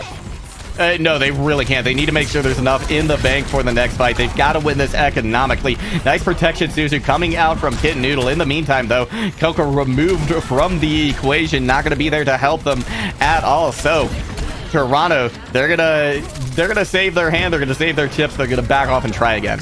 Oh, big exit. Oh, no. Yeah, with Marble down, I think the reset's going to come right back in. Coco, sorry, Silly Phil hiding with the Death Blossom in tow. What?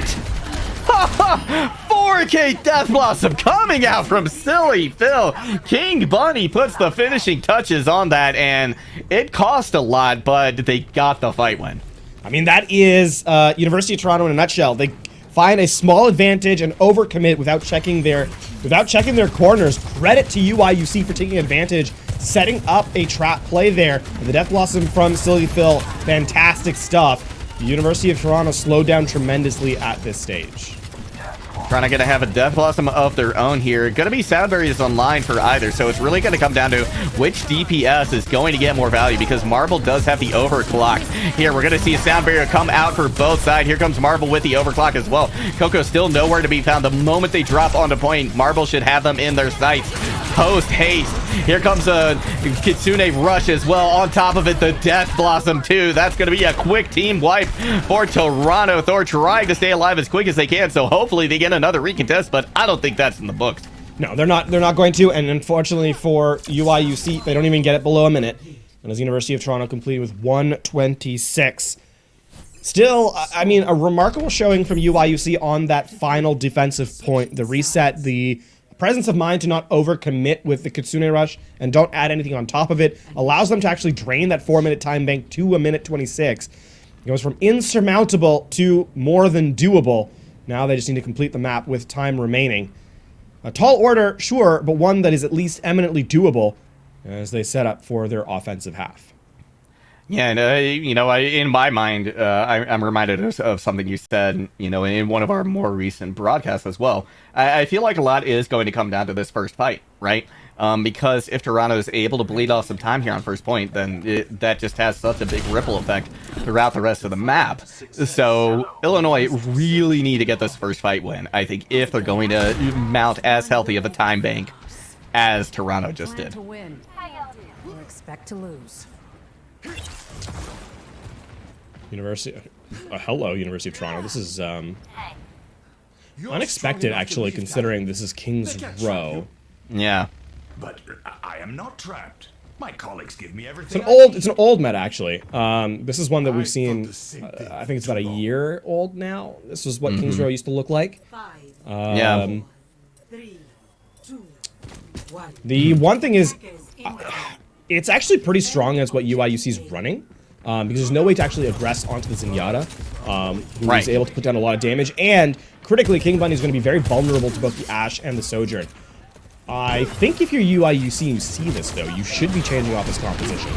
Yeah, I feel like a swap would have been in order right there, but they're going to just push the issue here. They're going to try and actually dislodge Versace from this high ground, right? Because another way I feel like you could kind of attack this composition is just make sure that you can keep, that you can get onto this Sigma just as quickly as possible. We're going to see that accretion not find value now. Versace just about out of everything that they have defensively, only 186 health left on their shields, but it's enough for Dino to get the kill onto Silly Phil. Now King Bunny stunned on the low ground. Dino coming in a huge way with the help of that Discord from Koodle Noodle. It makes quick work of Illinois. They do get one tick, though, and there's that switch coming through for UIUC. They're going over to the Winston, which I like. Now, here's a small problem, right? The issue is that you have to kind of bypass 2 levels of defensive utility. The first is the Immortality Field. The second is the Sigma Accretion, actually. King Bunny, that is very bold.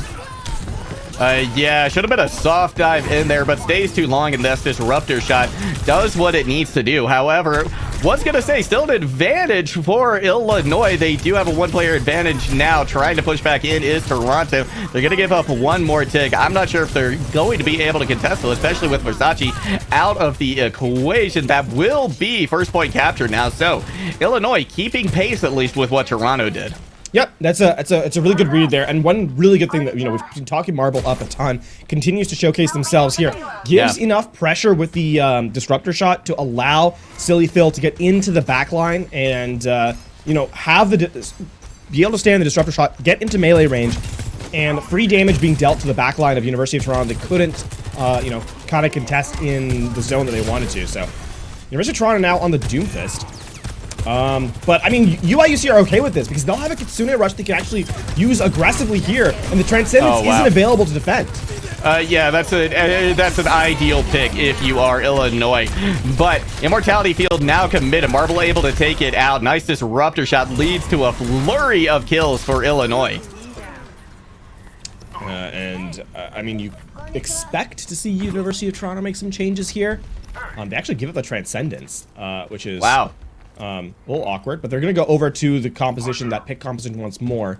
King Bunny is going to have a really hard time staying alive here in general. That being said, staying alive is the most critical thing here for University of Toronto, as there's a sound barrier and a blade, and frankly, nothing University of Toronto has will actually defend against it. Yeah, they're going to have, if they need sustain as well, King Bunny going to have the Primal Rage, but likely not going to need it as the kills come in very quickly for Illinois.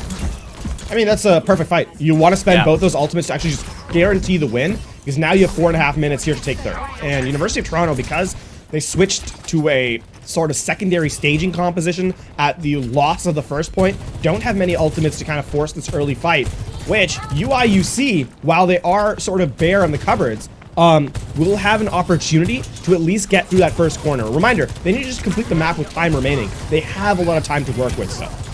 They absolutely do. Versace now, having played musical tanks on the Diva, Dino has used the overclock, but King Bunny tried to primal onto point, now have their sights set on Dino. You want to make sure it's as difficult as possible for them to find value, but value they get with a pick onto the tank. Versace going down low, but a nice protection. Caesar going to keep them alive. Silly Phil forced to back away, looking to maybe apply a little pressure from the side, but this fight definitely Toronto's. Ooh, Silly Phil caught out in no man's land, can't even dash away. That's going to be a reset coming in from UIUC. So a minute taken off that time bank. And University of Toronto, a really good recontest, actually, a very cheap one, too. Next fight is going to be fairly explosive, though advantage University of Toronto simply because they have the sound barrier to sustain through the Kitsune Rush, and obviously Coco attempting to go for a play in the corner, but scouted out this time.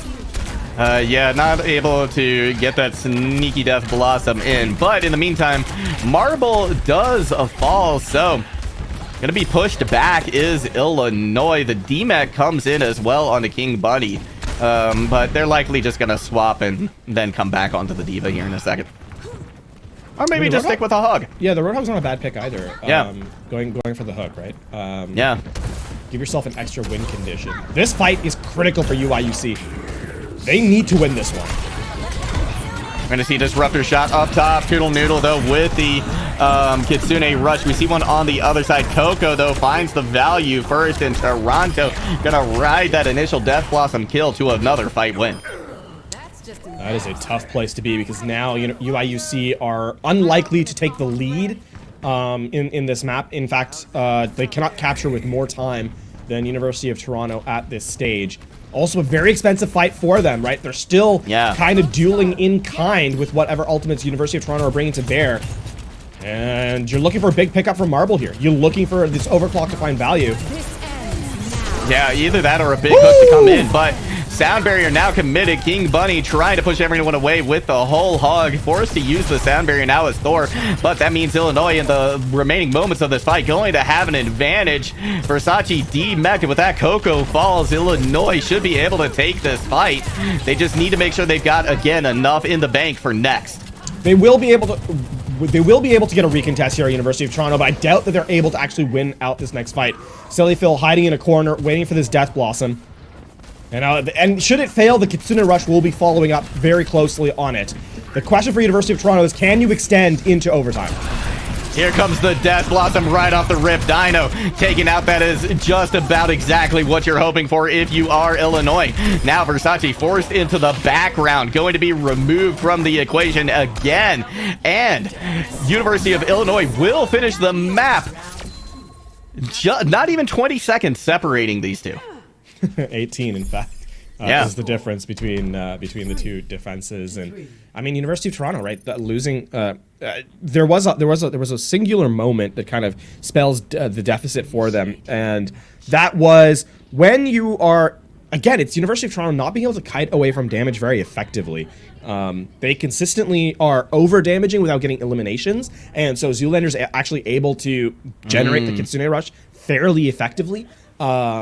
And it doesn't actually play a factor in that final fight. However, 2 fights prior, the fact that Zoolander is able to keep pace with Koodle Noodle, despite having used more Kitsune Rushes, means that University of Toronto has to overexpend to kind of mirror out. And then in the final fight, you just don't have any tools to kind of play up against what UIUC is bringing to bear. So, though University of Toronto has the better time bank and therefore will defend first, UIUC not out of it yet. No, and crucially, both of these squads, right, it took them 2 fights, if memory serves me correctly, to get first point, right? Each one of them was able to get an initial tick on the board, so a lot going to be determined by these first fight. I mean, there's not going to be much left afterwards, so both of these teams really need to make a big play here, a big first impression in this first dry fight. All right. No, doesn't hit a shot, so switches over to the Sojourn. Last minute of play here. Cursory javelins exchanged.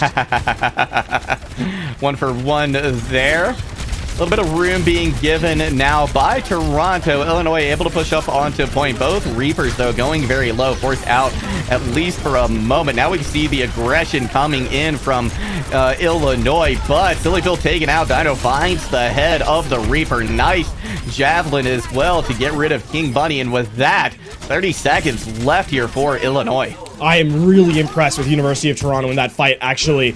The placement rather of Versace Plug in that engagement is tremendous. Just enough aggression taken to force UIUC to overextend in, but then contests at the last moment to keep the objective from giving over that first tick. Really tremendous stuff from the tank of University of Toronto. Dino going down low via Javelin early on. We are going to have the touch from Thor, but in the meantime, that means King Bunny having a hard time staying alive. Now Thor caught out as well. No tank left. Overtime starting to tick over, and Toronto going to be able to clean things up. They get a full hold here on Kings. You're in the And way. that is, I mean, that one play from Versace Plug could end up being the difference maker here for University of Toronto. Not a ton of time in their time bank. There's a 1 minute 26 to get that first third. A hold is definitely doable for UIUC. They have to prevent 1/3 of the objective from being claimed. And University of Toronto realistically have only about one real fight and then one skirmish fight to kind of work for. So doable, but University of Toronto definitely have the advantage here. Yeah, they certainly do. And, you know, we saw how hard it was for Illinois, right, to mount that second attack, right? They had to let Thor go to point first, right? Left some of their members kind of out to try as well. They didn't have that extra support. University of Toronto, they will, if they lose the first fight, right? They're going to want to lose it, I think, quickly, because if they do it just right, they should be able to come in, I think, with potentially a full fight, right? At a minute and 20, if you just lose that fight, if you're going to lose it quickly, that could set you up for a lot of success on the second one. But only time going to tell here. And with Dino on the Widow, that's, oh, never mind. Sorry, I forgot. They are on attack. That makes perfect sense. Yeah, Dino, I mean, it's a pick composition. Yeah, Dino yeah. doesn't even look like they're going for the Widow, actually. Oh, interesting. Yeah. Yeah, normally you see that one shot coming out and then the swap, but they nothing. just want to take that skirmish. They want to keep whatever time they have. And I mean, Dino on the Sojourn has been a real threat in sort of that skirmish spacing. Shot gonna go wide from Marble. Illinois will take a lot of damage initially. Dino does go down, so Illinois, great advantage here. And once again, I feel like Toronto, they need to back up quickly. They need to just reset as fast as they can. Don't let any more picks come in. Marble trying desperately to find one more, making it tough. Versace does fall. That is actually very, very advantageous for Illinois. Yeah, 50 seconds now, so it is only one fight left. You're looking for that first pick. The team that gets the first pick in this next fight spells disaster. That's the team that's going to end up winning from here on out, because we only have one fight left on the map. Javelins exchanged once again. Marble going down low, forced to back off just a little bit. Now a very aggressive first from Versace. Disruptor shot going to try and keep them at bay. They pushed on to point heavily. Gonna be the gold committed now by King Buddy. They have so much more health. Versace is down. That is huge here for Illinois. 15 seconds left to go. Toronto backing off. They will not get another full fight. This next one going to be very scuffed. And Silly Phil sitting in a corner waiting for the Kitsune Rush to be brought forward. UIUC in full advantage here.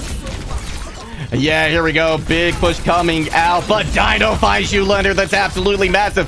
In the waning moments of this, Toronto does have an advantage. Coco finds Thor as well. What looks like it could have been a beautiful hold coming out from Illinois. A draw on Kings Row will not be the case. Toronto now puts themselves on match point.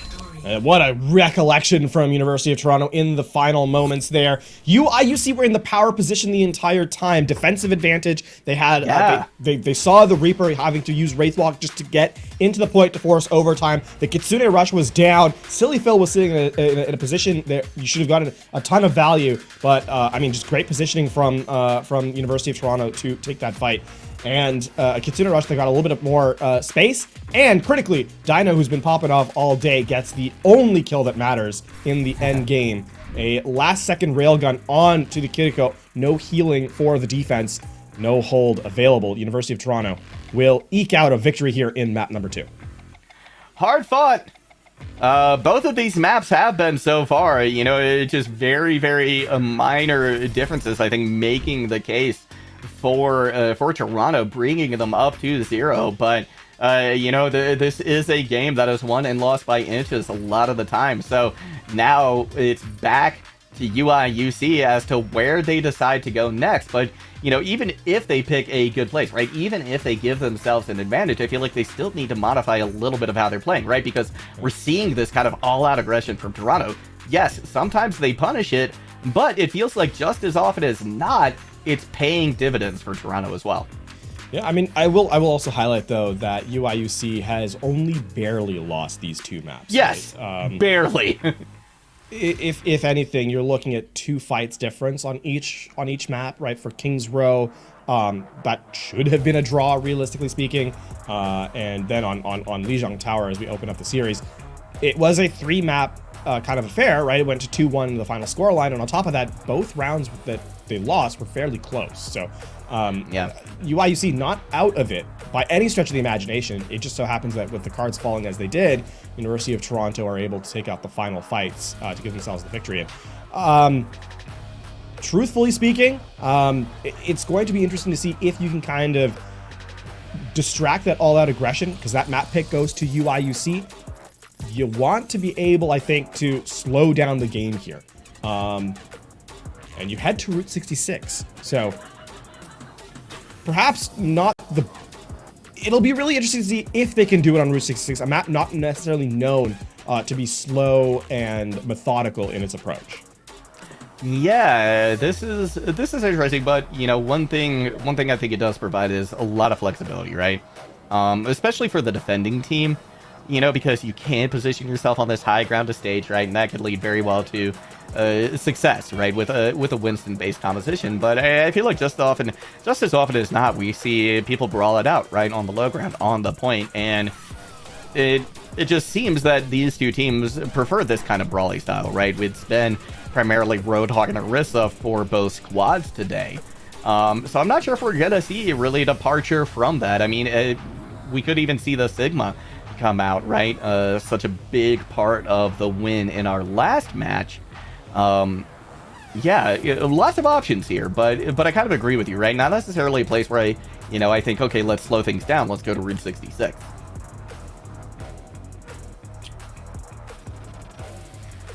I mean, we could speculate in terms of the expectations all we want, but this is the map pick for UIUC, recall that. And entirely possible University of Toronto hasn't actually gotten a ton of value on this map before. We'll have to remain to find out.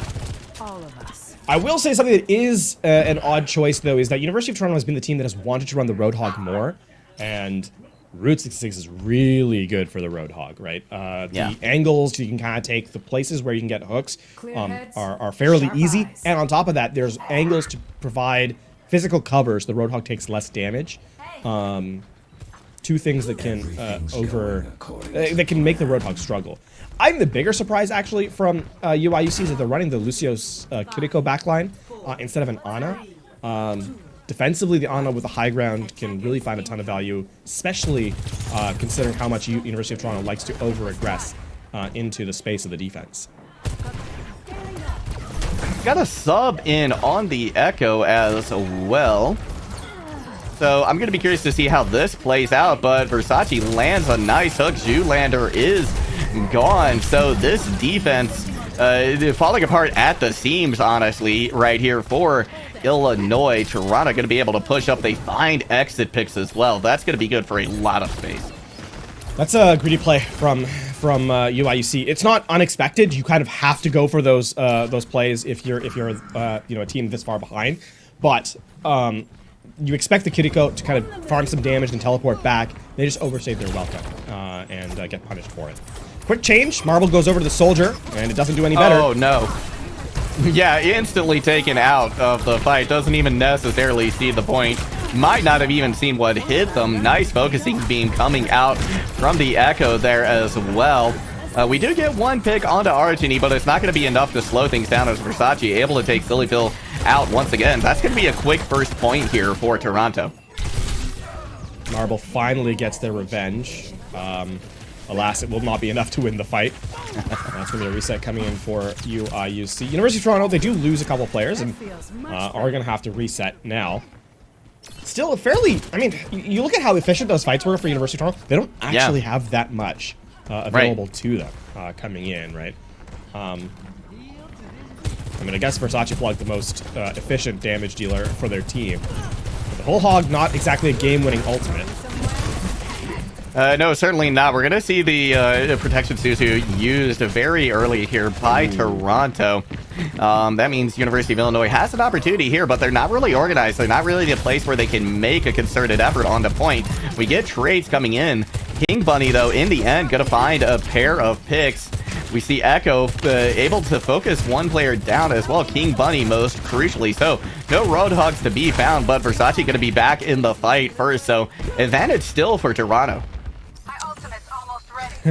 The thing is, though, is that University of Toronto is still moving the cart forward without actually spending anything. So Right. this next fight is going to be so expensive for UIUC, and they still don't have a ton of map control. They will have this high ground by nature of their spawn. Oh, There's wow. another pickup. Sillyfield caught out, no Wraith available. Yeah, things are going from bad to worse here at the moment for University of Illinois. We'd have the duplicate on the soldier now. See if they can pull that tack visor quickly. Versace able to use the whole hog.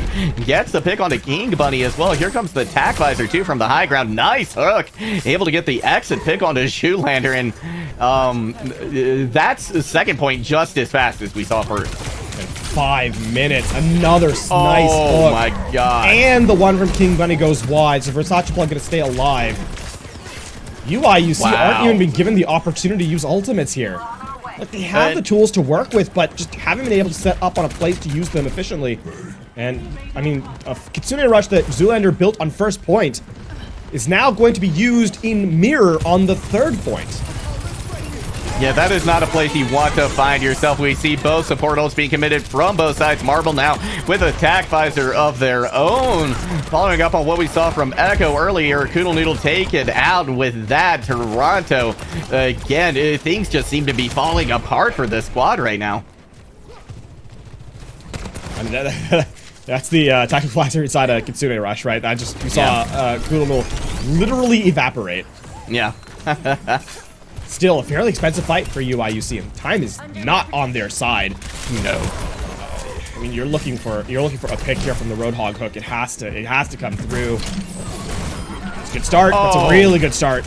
Massive pick right there, especially considering that Illinois was trailing in the ult economy as well. King Bunny goes wide with a hook, but regardless, the point stands that the fight is won.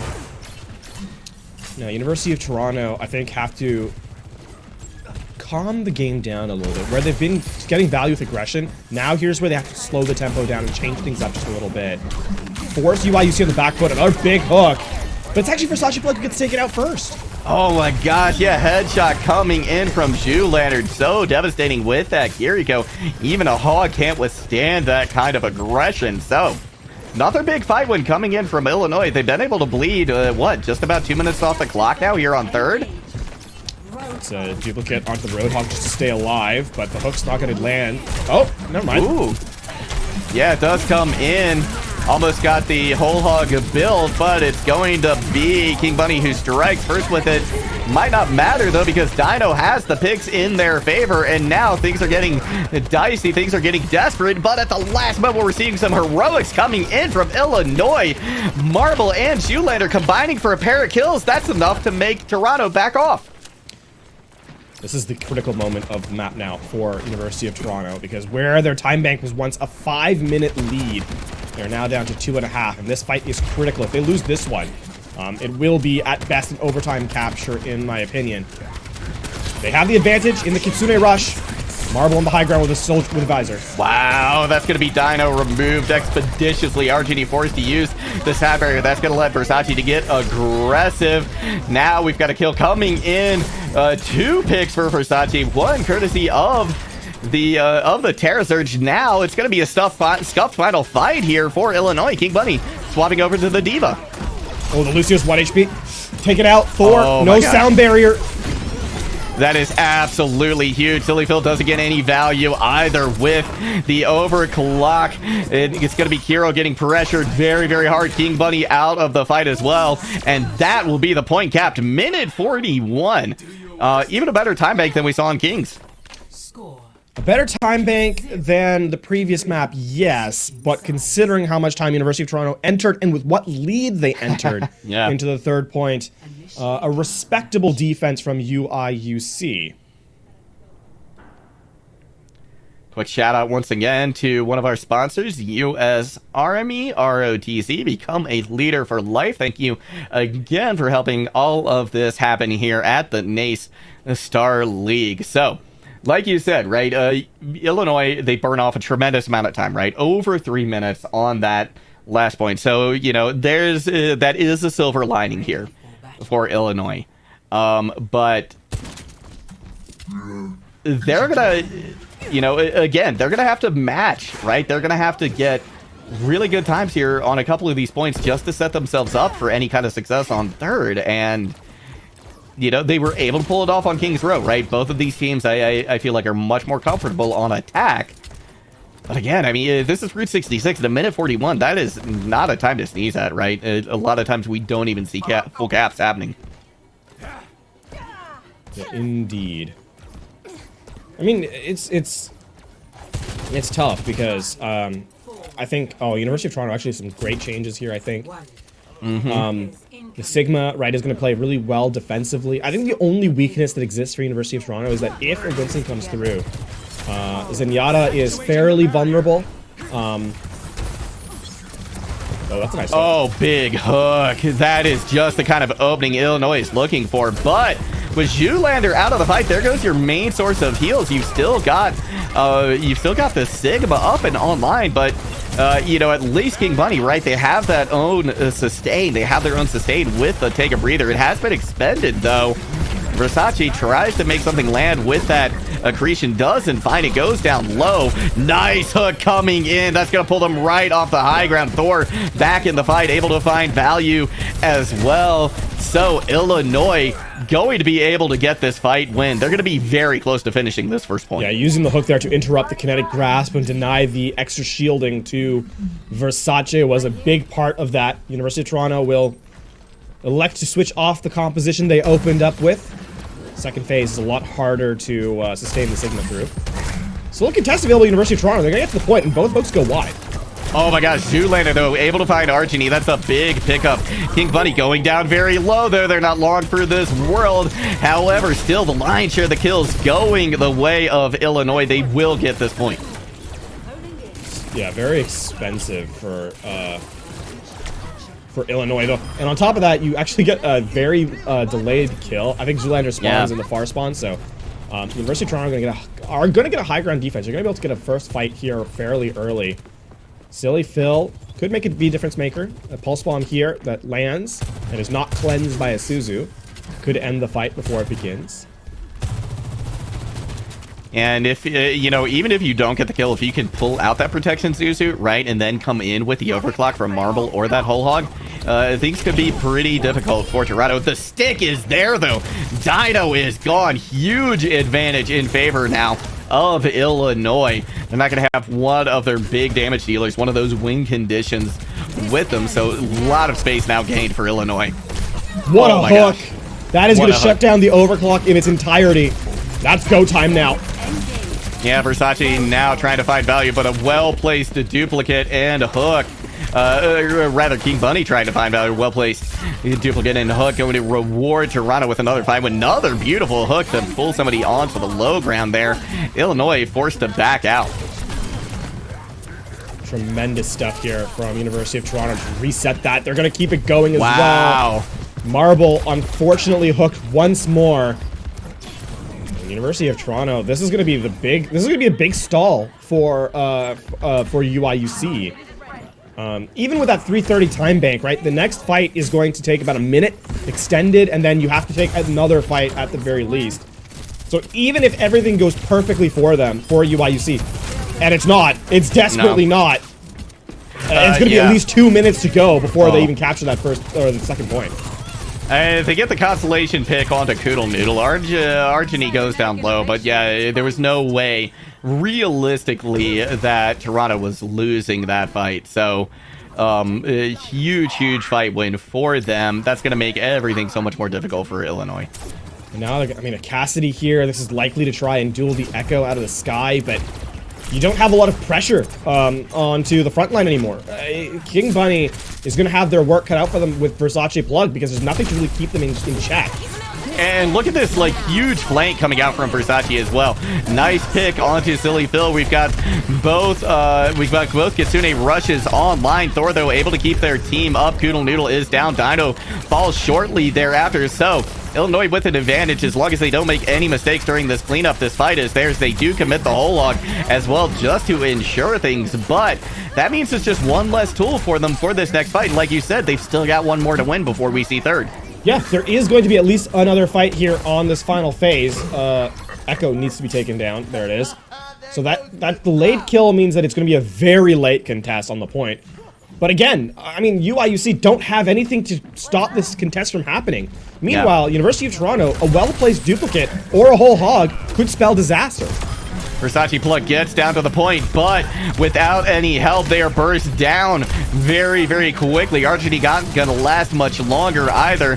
People on Illinois Champaign is still hurting, but the support is there, the sustain is there. They will see third, but not nearly as much time left for them to make this happen.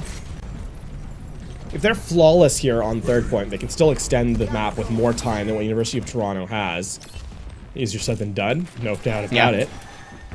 Though technically possible. Another hook.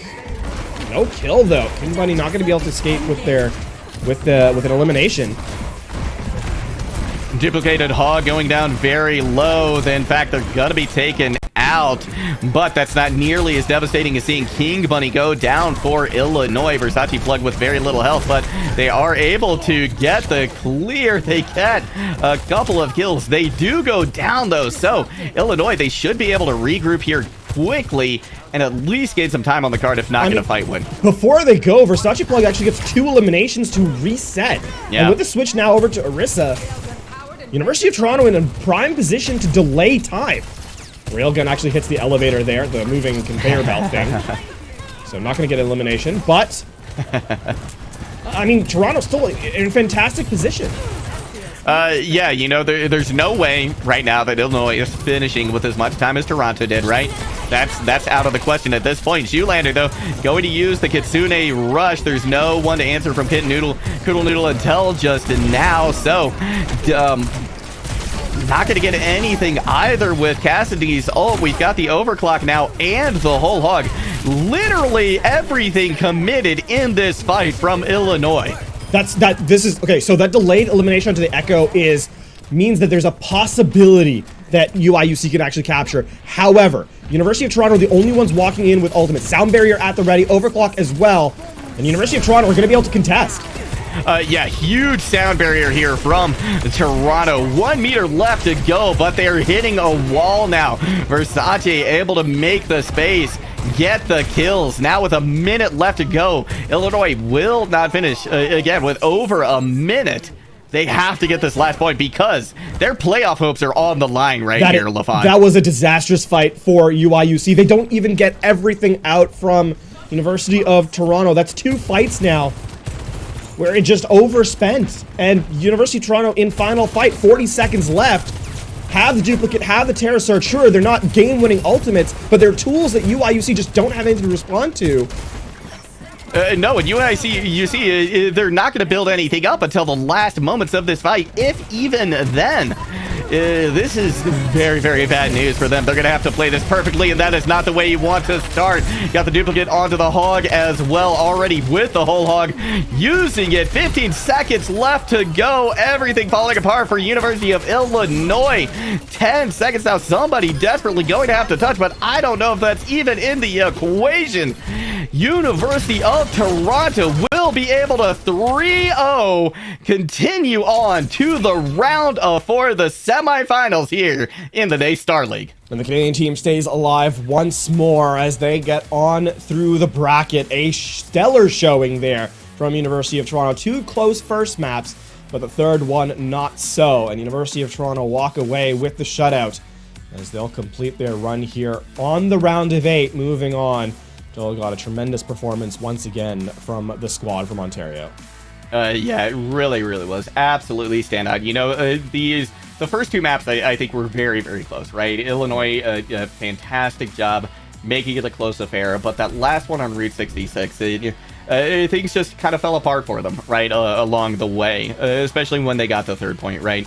I mean, committing 5 ultimates to that one fight, I mean, yes, you need to get the fight win, right? But there was just nothing they could do when it came down to the last fight. Indeed. And I mean, there we see actually one of the strengths of the Terra Surge, right? It's a crowd control ability. Gathers everyone together. Dino, who has been on fire this match, is not missing those shots, not those easy ones in the air. So I think Dino, a credit to the team on the Sojourn, one of the difference makers for sure, giving University of Toronto the opportunity to move forward and continue their journey as again they 3-0 UIUC here in the round of 8.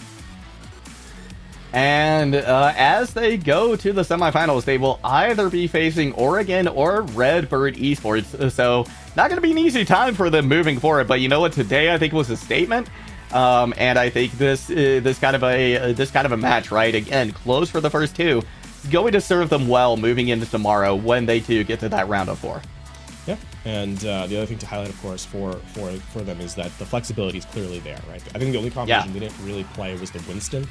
We didn't get to see that showcase, but we saw Orisa, we saw Roadhog, we saw the Sigma as well, and had viable, I think, setups on all 3. So, do they have a Winston? Perhaps, but they didn't really need to show it today, as they had a 3-0 again, and yeah, that's something to kind of highlight as well.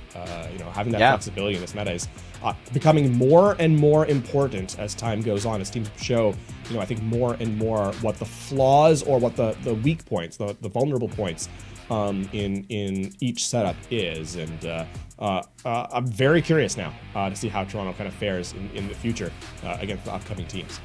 As am I, because, like you said, right, we did see the Winston come out when they needed to go to a dive tank, right? They opted to go to Diva, who again, they just got a nerf, but still proving, I think, a valuable asset for them. So, yeah, it'll be really curious to see how they handle things moving forward. I absolutely agree.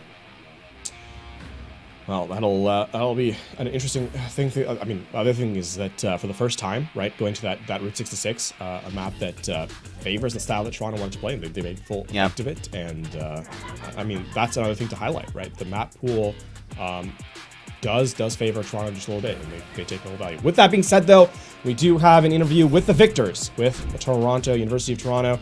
It is going to be Coco from the squad. Congratulations on your victory at 3-0. Here in the quarterfinals. You move forward to the semifinals tomorrow. Just give me a quick, honest reaction after the end of the game. The 3-0. Close first 2 maps. The third one, you guys kind of shut down your opposition. I think we felt pretty good about it. Just kind of going in, we've been messing around, especially with this meta, kind of swapping around from like playing a lot of Genji, and now we're kind of swapping to a Reaper, which is definitely a different style. We're kind of like a little bit iffy exactly on what kind of style of play we're trying to go for, but I think kind of getting into it, and we saw towards the end, I think that we started to adapt a little bit better and we started to play better. So yeah, feeling good. Actually, I want to dial in on that same just a little bit, because we've been talking to a lot of teams over the last little while, right, with the patch having coming in so recently. Teams are sort of identifying what they actually want to run overall. We've heard that the meta is somewhat wide open, more open than we expected, considering what the Overwatch League finals looked like. Has your team identified that to be the case as well, or has it been sort of just play to comfort more than anything else? There's definitely an element of both, I think. I think the meta being open is definitely true, but there's also kind of like a distinctive, there's definitely situations like maps and then just what you're playing against. So like I would describe it kind of like almost as a rock, paper, scissors is what my teammate says. That really dictates kind of what the meta is, but also we see a lot of freedom. So we saw when we put Lan in, right, he played a lot of the Echo on 66, and I think that worked really well because he's just really comfortable on that character. It was actually there was a lot of value that they found on the Echo. I think this is specifically back to that first point on Route 66 as well. But I want to talk a little bit about moving forward, right? Because you are either going to be facing Oregon or Redbird Esports, and neither one of them going to be an easy matchup for you. So, do you feel like today kind of got you ready, kind of got you prepared a little bit? How are you feeling going into tomorrow's game? Well, to be completely honest, Redbird is a very strong school, right? So if we're staying true to our hearts, it's obviously we want to play good and we want to play well, and we know that we're good because we've made it this far. But we're not necessarily looking to be that team who is like we're going to upset Redbird, right? But we are hoping that when we play Redbird, hopefully we're able to put up like a couple of rounds, a couple of maps, and then just be able to show that as a team from Canada, and it's like really a team that kind of I think we just started last year, right? And we don't really have a program for us. I think I'm hoping that it just shows that we have a chance and that we're out there, and there's more to our school than just our name. So Very, very true. University of Toronto, a team that I am familiar with from the past. It's good to see you guys doing well in the current, present, and moving into the future. Before we let you go, though, any final thoughts, any shout-outs you wanted to have to teams, friends, anything like that? Well, any thoughts? I mean, no real thoughts. In terms of a shout-out, I want to give a quick shout-out to a couple of the U of T staff team. I'm going to give a shout-out to my tank player Aspect. I think he's been playing really well. He's Versace Plug. He's been doing really, really well just across everything. He's working really hard in OD. And so big shout out to him. I think he's just a really good player. He's doing fantastic. So. Well, there you go. Once again, congratulations on your 3-0 victory. Good luck in your future matches as you get set for the semifinals coming up next, though. That being said, that is it for us today here on the Overwatch desk. And we're getting set to get into the next half of the broadcast. It's it for me, myself, LaFon, alongside me, Jello God, here for the Overwatch portion of the show. We'll be back tomorrow, but don't go anywhere. When we return, it'll be Call of Duty and Rainbow Six Siege. Don't go anywhere. We'll be right back.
It's that time again.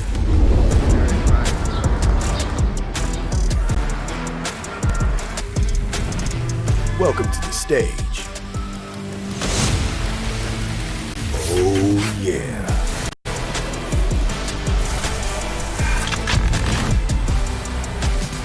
Where energy and creativity collide.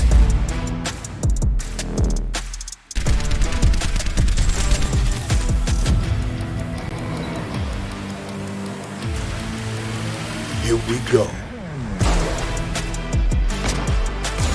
Let's level up. Make this something to remember.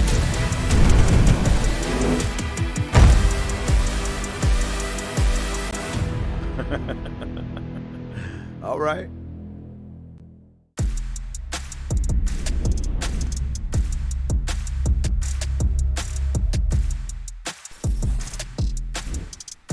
Hello and welcome, esports fans. We are here and we are live. Little Nace Star League action coming at ya. I'm FBI Tugboat. I'm here with my friend Fish here today. Fish, how we doing? Hey, I'm doing good, FBI Tugboat. I'm ready for some Call of Duty action with Class going back to Vanguard, so you know how to turn the dial back a little bit. But I'm excited, ready to go for some playoff Nace Star League action. Absolutely, absolutely. We're going to be looking at how we kind of got here over the season to explain how we're seeing it on the day. Of course, we'll be looking through our regular season. Got to deal with your conferences after that. Conference play-ins first, then playoffs shortly after that within the conferences, of course. After that, anybody who did not make it in, of course, you got your last chance qualifier, playoff standard, and then our grand finals, Nace Star League going down. That is December 3rd and 4th out there in Massachusetts. We are looking at the playoffs here right now, November 19th. A couple more days of this one today and tomorrow, and that's going to be it. We're going to determine who is going to be seeing our grand finals in person here, Fish. That's always when it gets the hardest. You know, you're one game away from maybe making it to that grand finals. Everything's on the line. You got to give it your all today, FBI Tugboat. I know we've had some other fantastic matches in Overwatch. Right now we got Call of Duty. It's Tim IU versus Baldwin Wallace. I mean, the records kind of indicate there's a clear favorite, but it's playoff time. You never know if somebody's going to pull off a massive upset here today in our COD Showdown. Exactly. The play on the day. That's what we always say. Texas A&M over here, left side, match 3, 7-0, going up against Baldwin Wallace, a 4-3 squad. Still made it to the playoffs and still has an opportunity, but one of these teams is undefeated for a reason. Yeah, not only are they undefeated, Texas A&M has only dropped 4 maps all season. They barely lost a best of 5 over 7 matches. Tugboat. I think, you know, it might be leading where it is going to go. You can see the scholarship pricing down there as well. 2,000 for first, 1,000 for second, 500 for third. If you win this game, you're top 4. So that money, you can nearly taste it. You just got to win a couple more matches, and we'll see who comes out victorious here today when this game gets going in a little bit. Yes, sir. Yes, sir. And as you said, that is scholarship money, of course, not cash in hand. But all of these students are going to be able to utilize that one. Taking a look at our bracket here. We are at our round of 4 right now. Excuse me, we're getting into our round of 4, round of 8 as of right now. Yeah, you can see, I think Baldwin Wallace, as I said, coming in at 4-3, pulled up a pretty big upset over Minnesota State University Mankato. They were the 5 seed, so this is a Baldwin Wallace University squad that can pull the upset. Don't count them out just because they aren't undefeated like Texas A&M. They can easily do it, but you look at this bracket, Tugboat, you see that Northwood squad at the top, and you're starting to wonder, man, do I want to win? Do I want to play Northwood in the round of 4? Because that is a talented squad. That's always that one thing, like, man, we really got to play Northwood next? Yeah. Come on. Come on, guys, come on. Shenandoah not going to be a pushover there if that's the team that came up. And, oh, man, Northwood University beating my University of South Carolina 3-0 up there. Hate to see it, but, hey, that is the way COD goes. Yes, we're going to be looking at a little Berlin book. Okay. Update. I think we've gotten confirmed where we've been looking at Tuscan, Berlin, Tuscan, Berlin, Tuscan. We'll get confirmed on that, guys, but this is going to be a best of 5 series regardless right here. Yes, getting confirmed in the ears. That is Tuscan, Berlin, Tuscan, Berlin, Tuscan. So a little back and forth action. Everybody kind of showing, you know, what maps were favorable coming into the end of this game. I don't hate it, man. I think Tuscan and Berlin, probably my favorite choices from those maps. Maybe a little Gavutu I would have thrown in there, but you can't complain. As you said, here's our map order. Tuscan, Berlin, Tuscan, Berlin, Tuscan. We'll be very familiar by the end of the day if this does go all 5 with everything we need to know about these maps. We'll have to see. As you said, it is a round of 8. We take a look at the rosters here for TAMU on the left side. 100K, ISO, Cetra, and Danza. Again, 7-0. They've only dropped 4 maps all season. Baldwin Wallace trying to add a couple more to that total. They've got Conwa, Maddie Melts, Maddie Ice, and Polyester trying to pull off a massive upset in our Naystar League round of 8 here in Call of Duty Vanguard. Yeah, entirely fair. Polyester, love the name right there. A little bit of wordplay. Maddie Ice and Maddie Melts. A little bit of partner wordplay right there. Maybe a pair of Matts, a pair of Matthews over here, Fish. Who knows? Who knows? As far as our predictions, hey, we casters were nice and easy, right? We just see the numbers. We see that 0 on the second one. We know which one to go for. Nah, in all seriousness, Texas A&M International University, again, did not get here by any stroke of luck. They're 7-0, as Fish has said. They have dropped 4 maps. This many maps. Like you said, barely losing a best of 5 across 7 home matches right here. We're looking at one of the top contenders and a team that definitely deserves to be in that round of 4. Yeah, totally there with you. Nothing against Baldwin Wallace. Hey, as a caster, when it comes to predictions, I love to eat crow. If you can prove me wrong, I'll eat it live on stream for you, cook it up how you like.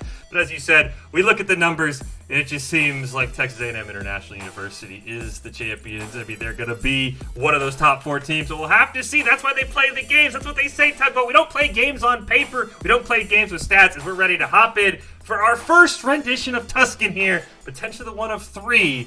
To take a look at this beautiful map, one of my personal favorites from the Vanguard era of Call of Duty. This is definitely better designed for some of our game modes. You said Gavutu, and I had to keep from throwing up in my mouth here, Fish, because we were looking at Gavutu map, especially over there on control hardpoint. Some of that's just so large. Tuscan might be rather busy map, as they say. Plenty of differences in verticality as well, but overall, I think a reasonably well-made map. Berlin, after they changed it, right? After they changed it to have most of those explosive barrels taken away. Before that, it was just like a minefield playing on Berlin. But we're in Tuscan. Let's get it going. Naystar League starting now. Go. Hardpoint is our first game of choice. We're starting up by that statue. Gonna be curious to see who wants to get topside control in that church. Looks like you got 100K and Cetra heading in that direction. It's gonna be a 1v2 for Danza. Let's get a hit marker, but not much more right now, Tugboat. Conwa, Matty Ice, all of them. Finding a couple right here is Baldwin Wallace on your left side with the Paramats, Conwa, and a Poly sitting outside. Well, that's only 3 Ks, and they took everything that they needed to right here. Centra finds Matty Ice on the heady, finds Matty Melts, on the heady. This is going to get confusing. Matty Ice finds 2, and Polyester combines for a 3rd. Yeah, I didn't really like how Texas A&M's attacking this point. They kind of, honestly, more just giving it over. Cetra trying for the challenge, gonna get gunned down by Matty Melts with that automaton, one of my favorite guns. I miss it right now in the new COD. And there's just no offense from Texas A&M. They find Dan's a couple hit markers. They're able to spray him down, but they have complete control right now.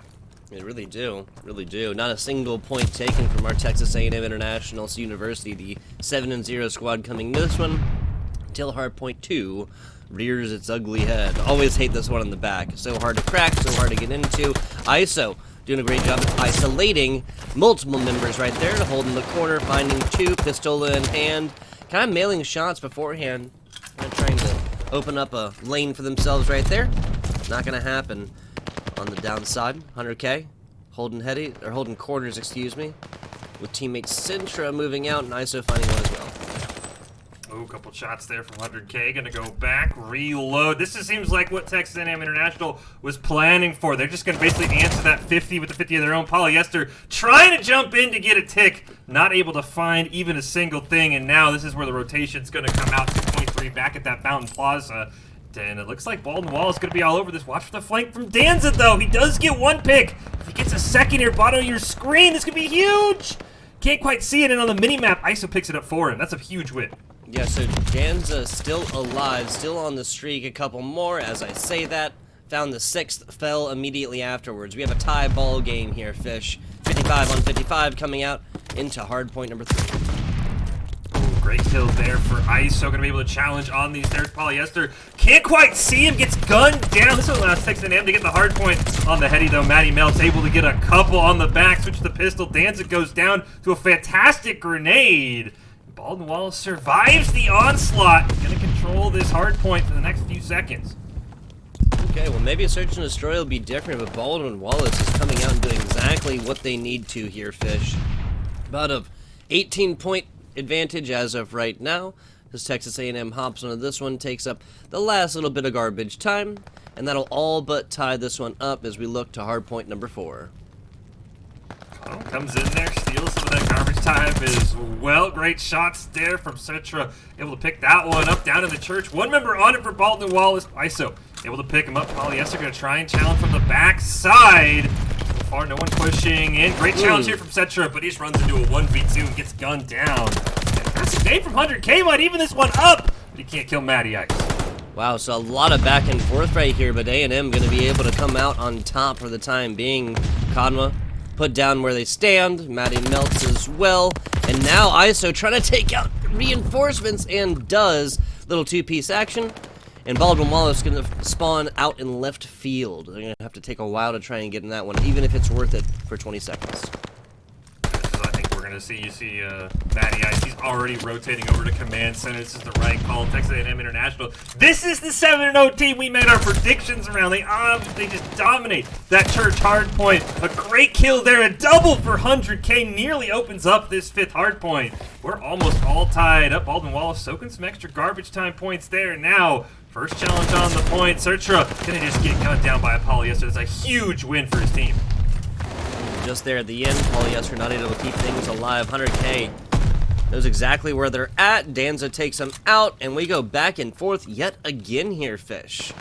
You know, we took predictions. We made all kinds of estimations.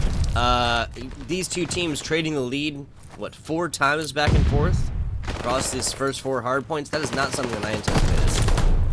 No, this has been a great start for Baldwin Wallace. They kind of answered the call of Texas A&M on that first hard point, set the stage for at least the first half of this game as we're going to reset the rotations here at 17 seconds. Searcher can't quite get the kill. That's going to allow Baldwin Wallace to come very close to tying this up as we go back to hard point number 1, but this time Texas A&M International is all over. They're not just going to hit this one be a free 50 points for Baldwin Wallace. They're ready to go this time. Yeah, it'd be difficult to give that one up. Taking it to the numbers, Fish. The numbers, Mason. The numbers. Matty Ice, 6 and 15, hands down the worst on the map as of right now. Taking a look at Positivos, 16, 12, 16, 13, 15, 12, stuff like this for Danza, ISO, both popping off right now. Definitely part of the reason why Texas A&M is about 20 points ahead. But again, this is not about kills. It's all about that objective. You do bring up a good point, though, so when you look at the objective time leaders, Polyester, Matty Ice, they're both negative for Baldwin Wallace, while Cetra, or excuse me, 100K, he's 13-12 with a minute on the objective, so he's winning these frags, these 1v1s when it comes to hopping on the objective, though right now, Baldwin Wallace holding this statue very well. This is a solid hard point for them. Second time in a row, they basically won this one without much of a challenge for Texas A&M. This allows them to get right back in this game, but now you've got to rotate to the next hard point. Down by that statue, always a very annoying place to hold, and Texas A&M kind of all over it. Yeah, there's so many points of cover, so many heady advantages. Now the second one, going to be rotating. We're on board with ISO as of right now, just anticipating these rotations. Anticipating it much closer, though, because this Baldwin Wall is taken all the way to the outside, all the way to the outside wall. I really like this, actually, Fish. Now it's spawning close. That's Matty Ice, and a fantastic job. Now, if 2 and 3 can, Conwa and Polyester can keep it up, nicely done. Now Matty Melts is going to be spawning closer by. They don't hold this. They spawn out, again, right field, just so far away. They might as well get up this hard point. Danza was doing a great job holding that spot that ISO was in earlier when we were on board with him. Now, Texas A&M still holding the point. ISO trying to see where Matty Melts is going to push from him. Looks like he may have lost track of what's up there for just a little bit and ends up getting gunned down. But you see 8 seconds on the clock. Texas A&M International already rotating. Interesting spot here for 100K. You see number 6 picks up 1, picks up a second. There's one more rotation. If Conwa can't get this is a free hard point for Texas A&M, and he cannot. This is a ton of points that Texas A&M International is going to get. Yeah, wow. So A&M all over this one. Spawns coming in for Baldwin Wallace, but those are taken to the outside. That is 100k that wisely decided to just back up a little bit, hold these corners, but a pair of kills to win out this initial engagement for Baldwin Wallace. I gotta say, I'm gonna be amazed if they give up this full 40, and eventually you just gotta go. There you go. There's Conwa finding some.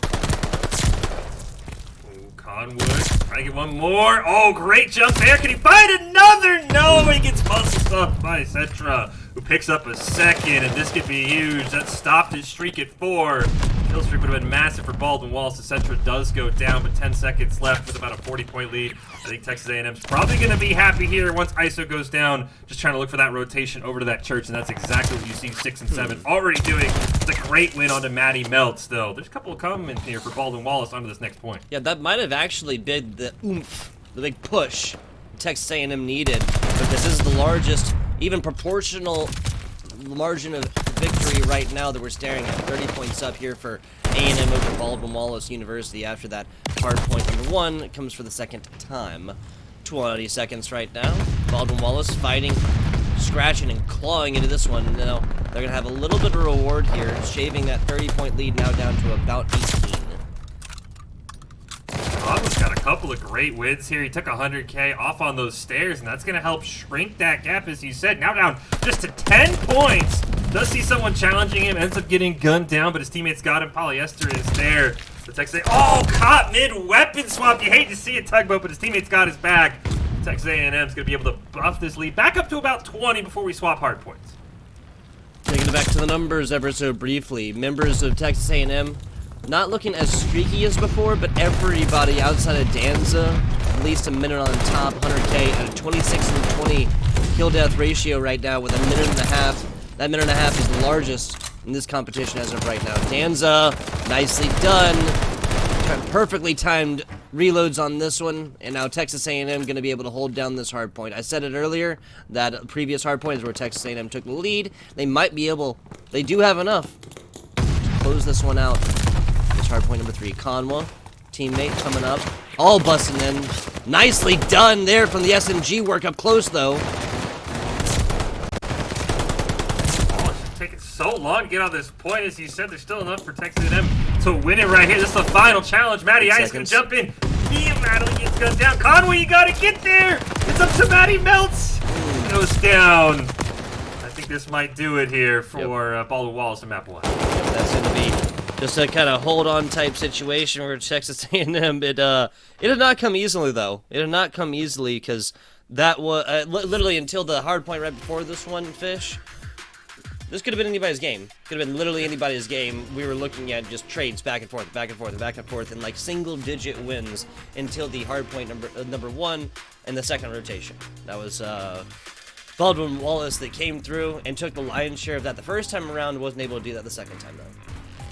Yeah, I think Baldwin Wallace had a great game plan, as you said, starting out. They came out, hard point number 1, they punched Tamu in the mouth, immediately gunned him down. I don't think Texas A&M was ready for that 2-man push onto the hard point. As you said, it took until an entire rotation for the iron-seeded team, the undefeated squad, Texas A&M International, to kind of get their footing. But as you pointed out mid-game, it really came down to those KD ratios, right? More time on the objective from everybody on Texas A&M, and all of them except for 1 were positive. If you're winning those trades on the objective, you're going to win the game. But, hey, Baldwin Wallace came out swinging. That was a lot better than I expected. Just, again, looking at the records, I'm very impressed with them so far. That's entirely fair. That's entirely, excuse me, that's entirely fair. Again, a 7-0 squad going up against a 4-3 squad. We just know on paper what is to be expected. And now is Baldwin Wallace putting up a fantastic opportunity there in game number 1. A 59-point loss right there. No, excuse me, 69-point loss right there. 181 to 250.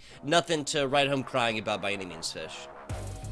No, you got to be happy with that. Again, it's going to come down to just a couple of late rotations. There's a couple of great spots. I think we saw ISO kind of hiding right outside that church. Got a couple of great wins when it was on that statue hardpoint you and I were talking about. That kind of set them back. We'll say now that we go to Search and Destroy, this is where I think Texas A&M is going to really, in my opinion, push the advantage because the KDs indicate they were winning 1v1 gunfights for the most part, which is huge in Search and Destroy. So I think this might be where maybe we see like a 6-1, 6-2. But oh wow, hey, Baldwin Wallace, maybe they come out with a couple of quick cheeky strategies round 1 and 2, and they punch him in the mouth again. Yeah, I mean, this is towards the end life of Vanguard, I guess we could say, maybe even past that a little bit right here, reaching on beyond the grave.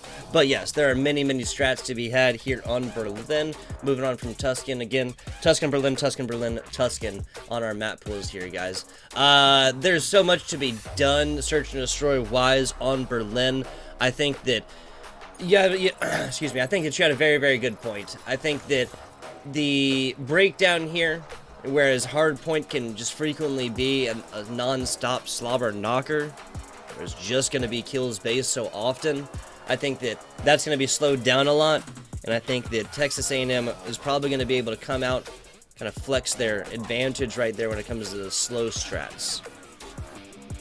Yeah, Baldwin Wallace definitely felt, what's that old quote, how can my enemy know what I'm doing if I don't know what I'm doing? That definitely felt like the Baldwin Wallace strategy, and it worked really well in the early game, but Hardpoint, it's such a long, as you said, it's such a slog. Eventually, most of the time, the superior tactics, the superior gunfighting is going to pull you out on top here. Like you said, there's a couple interesting tactics here on Berlin.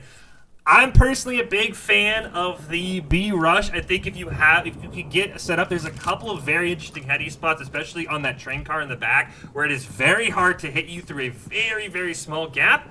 I kind of like that push. Again, big shout out to BetterHelp. This wouldn't all be possible without some of our great sponsors. So big shout out to you, BetterHelp, as we get into Game 2 here, NA Star League Round of 8 playoffs. Texas A&M International taking on Baldwin Wallace, who has the bomb.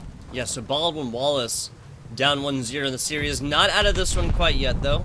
Conwa, ISO. Conwa going to be dancing on the stairs. Didn't check the corner. Wow, and ISO almost gets turned around on. Conwa got there, didn't quite get the shots off, though. Texas A&M takes an early lead. You should see polyester here. That's a great trade. Oh, he sees Matty melt on that heady I was talking about. Hits him pretty low, but 100K also low as well, so he's got to turn around. Bum just kind of hanging out in a very precarious spot right now. This is kind of what we expected. 2v4 right here, and A&M isn't going to really push their advantage because, again, Search and Destroy, no respawn game mode, everybody going to be taking it a little bit slower. 100K on the other side does get damaged, so great job just kind of, staring down the barrel, realizing, hey, this can't kill me. Might give him some information, but that's going to be enough because it's still a 2v4. Matty melts. Puts down ISO right where they stand. Automaton to the chest will do that. It's a great little spot here for Telly, which I know we were talking about the numbers. Matty Ice, not the greatest game one, so it looks like, they called the hook Telly in, Matty Ice out, and now it's all up to the new player Telly in a 1v2. Gotta defend this bomb for about 30 more seconds. He knows that 100K and Danza are coming from that same spot. Can he hold on here? Tugboat this is gonna be the question, and he jumps into gunfire. Huh, okay. Not 100% sure what, maybe the rotation being attempted right here, knew that players were coming, offs not to hold on to this A bomb site. We were saying that we kind of prefer that B bomb site. A is just so busy, right? Mm-hmm. Just so busy. There's so many ways in. I mean, as you saw, you could even sometimes jump right into an enemy, as we get to see right there. Yeah, kind of a situation of bad timing, kind of a situation of a player just getting caught mid-rotation. Regardless, only one round here for an A&M. That's going to be the defense coming on, winning that one. Now it's Texas A&M's turn to attack. Curious what they'll do. I do think that A, even though it's very busy, always felt like it favored the better gunfighting team because there's a lot of spots you can set up. So yeah. Texas A&M maybe heading that direction. Ooh, nice shots here from 100K. Right on this great little spot, getting some advantage for his team. Frag out. Try and get something right there. Landed at the feet. Bomb goes down again. Offenders are allowed to plant right here, so now it's going to be the defenders' game to lose. Centra getting a lot of damage. There's Matty Melts finishing this one up. Oh, another great kill there by Conwa. So wow, now it's a 4v1. It's all up to 100K. What do you got? Oh, no, couldn't even get one. Brutal. Brutal. So, let's see. So, offending team has gotten plant, but at the end of the day, it's pretty much just been this kind of team deathmatch, right? Team deathmatch, no respawn. Bomb going down, plenty of time. A solid job from our Offenders there to get it planted at least, but defenders shine supreme throughout, at least so far. Are you an offense or defense guy, Tugboat? Where do you lie? Like, if you had to pick one, it's 5-5. What do you want? Oh, on Search and Destroy, I'm going to go defense, especially if we're talking Berlin all the time. You made a fantastic point about this A bomb site and just it being so easily defensible given that, again, just so busy. There's so many lines inside, so many sight lines and whatnot there. Not necessarily the same on all maps. If I had my preference, perfect, evenly distributed, obviously I'm going to go attack, right? Well, this is a great job. Oh, that's such a huge start. Such a crappy area right there. We've seen a couple really crucial picks where one player just charges through, has no idea that anybody's on the other side, and now we got a tie ball game, 3-3 right here on the lives. He saw 100K, but it just feels like with that SMG, he's not comfortable at that range against the automaton. 100K did retreat back to that bomb site. You've also got ISO kind of close by, but he's not looking that direction. I'd like to see a little bit more communication here for Texas A&M, because he could easily sneak up on Conwa. They're basically on top of each other right now. Okay, yeah, seriously. That's Conwa, ISO. Going to be fighting over closer to a bomb site until Conwa wisely backs up. Or excuse me, until Cetra. I keep calling it Centra, I just realized that. There's no N in Cetra. Sorry about that, Cetra. Until ISO backs up. Slow movements, slow rotations here from Telly. Might be a free plant right here. It looks like it's gonna be. Teammate right outside, that's Polyester. Number 6, ISO just inside. There's the plant. All attention now onto A. ISO does have Conwa behind him. He's got to be careful of that. Oh, he didn't quite see Telly, who's looking on that bomb site. Oh, ISO does find him. And now, here it comes. He's trying for the defuse, and it looks like they're going to be able to pull it off. So once again, the attackers get the bomb down, Tugboat, but after that, the bomb's easily been defused 3 times in a row. Defense, defense, defense. So far, that's the way this one is going. If it continues to fall all the way up, we'll look at a 6-5 all the way down after rounds get traded and A&M take this one. It's all going to be about who can really break through on that offensive push. Take a round win that wise and string defense into offense. That's what this competition here in the Search and Destroy is going to be about. And I know you've been the numbers guy, Tugboat, but I'll take it from you here. Look at this right now. It's basically all 100K for Texas A&M. 6-1. Rest of the team only has 3 kills combined, but then you look at Baldwin Wallace, it's a 2-man show. Matty Meltz and Conwa combining for all 7 of this team's kills. So you need somebody to step up. Somebody, Telly, Polyester, maybe Cetra here. Who's going to be the guy who steps up to help their team kind of break this back and forth? Is Conwa! Oh, Picks man. up a freebie. Wow, 100K, free as it gets, free as air, free as the Costco sample, free as rain from the skies. Did not check the backside right there, and A&M takes a deficit early. Never mind, dead even right here as Cetra finds Conwa in the thick of things. Okay, so nobody just kind of checking behind him. Maybe I'm too used to our new Modern Warfare 2 audio cues. I've forgotten the ways of the Vanguard. Hear everyone on the map at every moment. Matty Meltz can't win it though, so finally Texas A&M breaks it. As we said, maybe we're going back to the grave, digging up the old Vanguard here. So like you said, maybe not used to the fact we are a little bit quieter. It's a great win here by Cetra. Break this kind of deadlock, and this is where I think this B bomb site maybe is in play for Baldwin Wallace. Maybe you make a quick B rush, get set up on that train car, something to change things up, because A has not been going your way right now, and you need to stop this match from getting out of hand and going over to this 7-0 Texas A&M squad. A is not the way. Pay attention to B. Telly, Polyester coming into the previous round with no Ks so far, finds one that gets traded out at the end. Honestly, I wouldn't be upset with an attacking round that just goes... Guys, come on, guys. ISO right here finding an easy 2-piece. And then B does take a little bit more than that. It gets the health all the way back up. Yeah, like, yeah, exactly. Need, like, way more help than that. Gotta check corners. Telly, teammate Polyester in a bad position right here as the defending Texas A&M squad stances up to take another round win. Look at Texas A&M. This is a great little wall they've got built here. Everybody looking to come from maybe an A flank. Polyester's got to win this onto ISO. A couple of grenades do go out, so ISO knows where he's throwing from, and he's just going to get gunned down. Nice teammate help. Looks like Telly went down, and you can't just The YOLO bomb rush. That's not what I was looking for, Tugboat. That's not what I meant when I said go plan B. Let's dive through a door, don't check your corners, and hope you plant in time. Yeah, especially given that, I mean, there's 2 different bomb sites, guys. You gotta check your corners right there. Yes, this game is over with and done. No, you cannot remember, or you cannot afford to forget the physical layout of this map right now. Baldwin Wallace has 1 player with no Ks so far, and 1 player who is positive. 5 and 4. Polyester, 1 and 5 right there. You mentioned it earlier here, Fish. Texas A&M on the backs right now of 100K. ISO has stepped up, put themselves forward a pretty solid KD ratio as well. 1, 2, 3 players on 3-player kill streaks as well. I just noticed that one. Yeah, after 100K got snuck up on, rest of the team's like, all right, we'll help you out here, man, after you kind of give away a free death. ISO now on 4 in a row, looking for a couple more. This A site heavily guarded. Conwa has to make a long rotation, number 3 on your map to help out. He was over on B. Telly down there, doesn't see him. It's 5 in a row for ISO, and it might be a 5th round here for Texas A&M if they can pick up 2 more. Yeah, I think ISO even knows that player's laying up there. That is Polyester, kind of behind the desk right there.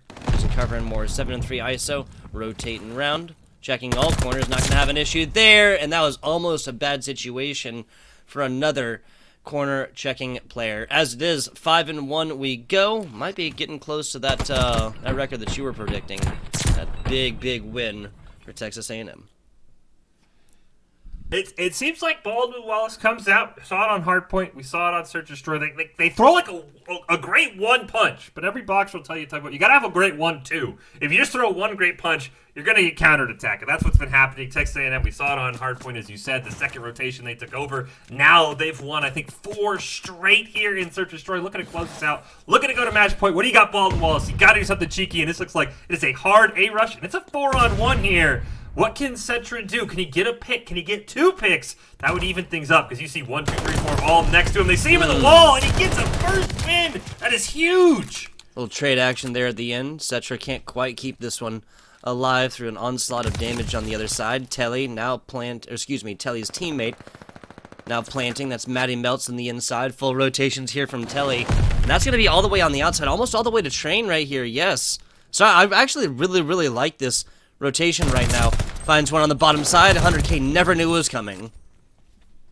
It's all up to Danza here. He's got a 1v2. What's he got? He's going to go for the long rotation. Looks like on the back end, there's a player up there. You can see the silhouette, but doesn't really look like either of them. No, maybe Matty Melts has an idea, and he does. He was reading it the whole time. So a strike back here from Baldwin Wallace. Not going to drop with a single round win, but it's going to be incredibly hard to bring this one all the way back, Fish. Okay, every Call of Duty player Tugboat has that 5-1 comeback, right? They have it. They pull it out with their friends. You guys remember when we came back from 5-1? That's what Baldwin Wallace is looking like right now. This is the pep talk you've got to give your team. It's the playoffs, so it's totally amplified. I've seen it done. I don't know if I'm quite a believer yet, but hey, at least 1 round's a good place to start. Yeah, exactly. It all starts from right here. Every house needs a base. Shots out. No one falling quite yet until Polyester has something to say about that. Baldwin Wallace taking the numbers lead here a little bit early as Cetra forced to rotate super hard. Conwell across the middle can't quite get out of this one. Cetra finds the last couple of shots, to secure that kill. 3-2 situation. Texas A&M down. Thought Cetra's maybe going on a B rotation, but a great win there for 100K. On to Polyester now means A is a 1v2. Keep an eye on Telly going for this long flank back through the attacker's spawn. Might be able to sneak up on him from Train, depending on how much Matty Melts can give to his team. He's got Cetra other side of the door. He can't hear him planting. Now he hears it. I'm not quite sure what happened there. Telly and Cetra right next to each other as well. It's a 1v2. It's all up to Matty Melts. Didn't even see him as his teammate just sees the corpse and wonders what the heck happened. Yeah, what the heck happened? That might be the Baldwin Wallace University has been saying multiple times. 2 players on the other side, both grenades. So there's the first right now. That actually popped back out. Going to be using this one for the auditory cues and whatnot. Just on the outside, finds that. 100K gives up free. 5 seconds on defuse. Matty Melts knows it. Got to get back to this one. Not gonna matter. Matty Melts finds the K, but not the defuse, and the KD leader of Baldwin Wallace University, the last alive, but it is all for naught. Texas A&M strikes game number 2 at a 6-2 scoreline. That was a great try by Matty Meltz, as you said. Even went on a 5 streak to try and will his team back. Not enough time in the bank. Very unfortunate. And now you're on match point again. I mean, we said this is a Texas A&M school that's lost 4 maps all year, and it looks like that trend might continue into our round of 4 if they can pick up one more game. We go to my personal favorite CDL mode. I think Control was a great add, honestly. Remember when Vanguard first came out? It's like, we're just going to play Hardpoint and Search 5 times? No. Control was a great add for Black Ops. Maybe the only thing I like from Black Ops Cold War, I'll be honest, but wow, okay. Again, it favors that TDM style that we've been talking about, and that TDM style has always favored Texas A&M so far. Yeah, I mean, I love the game style because it comes forth and allows like a perfect kind of like blend of your non-respawn game mode whatsoever. You drop in the search and destroy map, go fill up your water, gamer, work on your posture or something like that, because you'll be coming back next round. Versus Hardpoint was just go, go, go. You better go to the bathroom, speaking of, before this game starts, because it's just hard and heavy throughout the entire Hardpoint. Control is just a nice, beautiful mixture of the two, right? You get your life pool of 30 right here. You can go, go, go earlier on, or you can kind of hold it back right there and reserve those lives in the pool and whatnot to go forth and really try and play that one on the outside and afterwards within that game here. But moving on to Tuscan for the Control, regardless. Yeah, I do think Control definitely has spawned some nightmares, as you maybe mentioned at the start of this broadcast. B-side Gavutu still gives me nightmares. That's actually one of the worst Control points. But as we go to Tuscan, it'll be interesting, right? A-side's over by that statue that, at least in Hardpoint, Baldwin Wallace absolutely dominated over in that courtyard area. But the B-side's back on that other side, that Hardpoint 2, that Texas A&M kind of made their money on Hardpoint. So it'll be interesting to see. I always think getting B, especially on Tuscan, is just so favored. It's such a wide open Hardpoint as we fly right, or Control Point, excuse me, as we fly right over it. I think getting B and trying to work on A is at least my preferred strategy. I don't know about you, but that's what I like to do here on Tuscan. I mean, I can't disagree with that too much. I feel, obviously, and again, strats-wise, all of these maps have been exhausted at this point. We are playing Vanguard because that's how these teams started playing on the semester. Doesn't make any sense to switch, 3/4 of the way through here. But Tuscan coming up, can't disagree with your strats, at least when you were talking about on the Control. Set this game, everything, the guns, the attachments, the strats, it's all been worked to death. We even joke maybe dug up from the grave, but you, as you said, you make a great point. In a perfect world, Modern Warfare 2 comes out before the semester starts, but we go back to Vanguard because that's what they play on here. It does look like we will get Matty Ice back in for Telly, so maybe Matty Ice more of the respawn game mode player for the side of Baldwin Wallace. Telly up and down in search and destroy. I don't think he could be too disappointed in his performance despite the team's loss, so we'll see what Matty Ice has in store. He was that more objective player, I think led the team in time and Hardpoint. KD, kind of match. Anyone who chases down hard points will tell you your KD is not going to look good, but your objective time is going to look dang good if you're always hunting it. Yes, those hill kittens, as they say, right? The hill kittens are not going to have generally that super, super high KD. Those are the support players, especially those AR anchors on the outside. I thought of a good format here for NACE Star League next semester, right? We play, or next year, excuse me. We play on Modern Warfare 2. New game comes out. We play the grand finals exclusively on the new game, right? So the teams coming in have to play the brand new game for the first time. I'm just an agent of chaos, though. I'll always vouch for it. Hey, I think that's a great idea, honestly. Maybe kind of a great way to preview. They have to remember, Tugboat, we got promises of a 2-year lifespan potentially. Oh, that's a very good point. It's a very good point. Maybe I know there's some dates where it's like the battle pass, like it's only good till October 2023. It's like, wait, why is it only good for a year? Yeah, so right.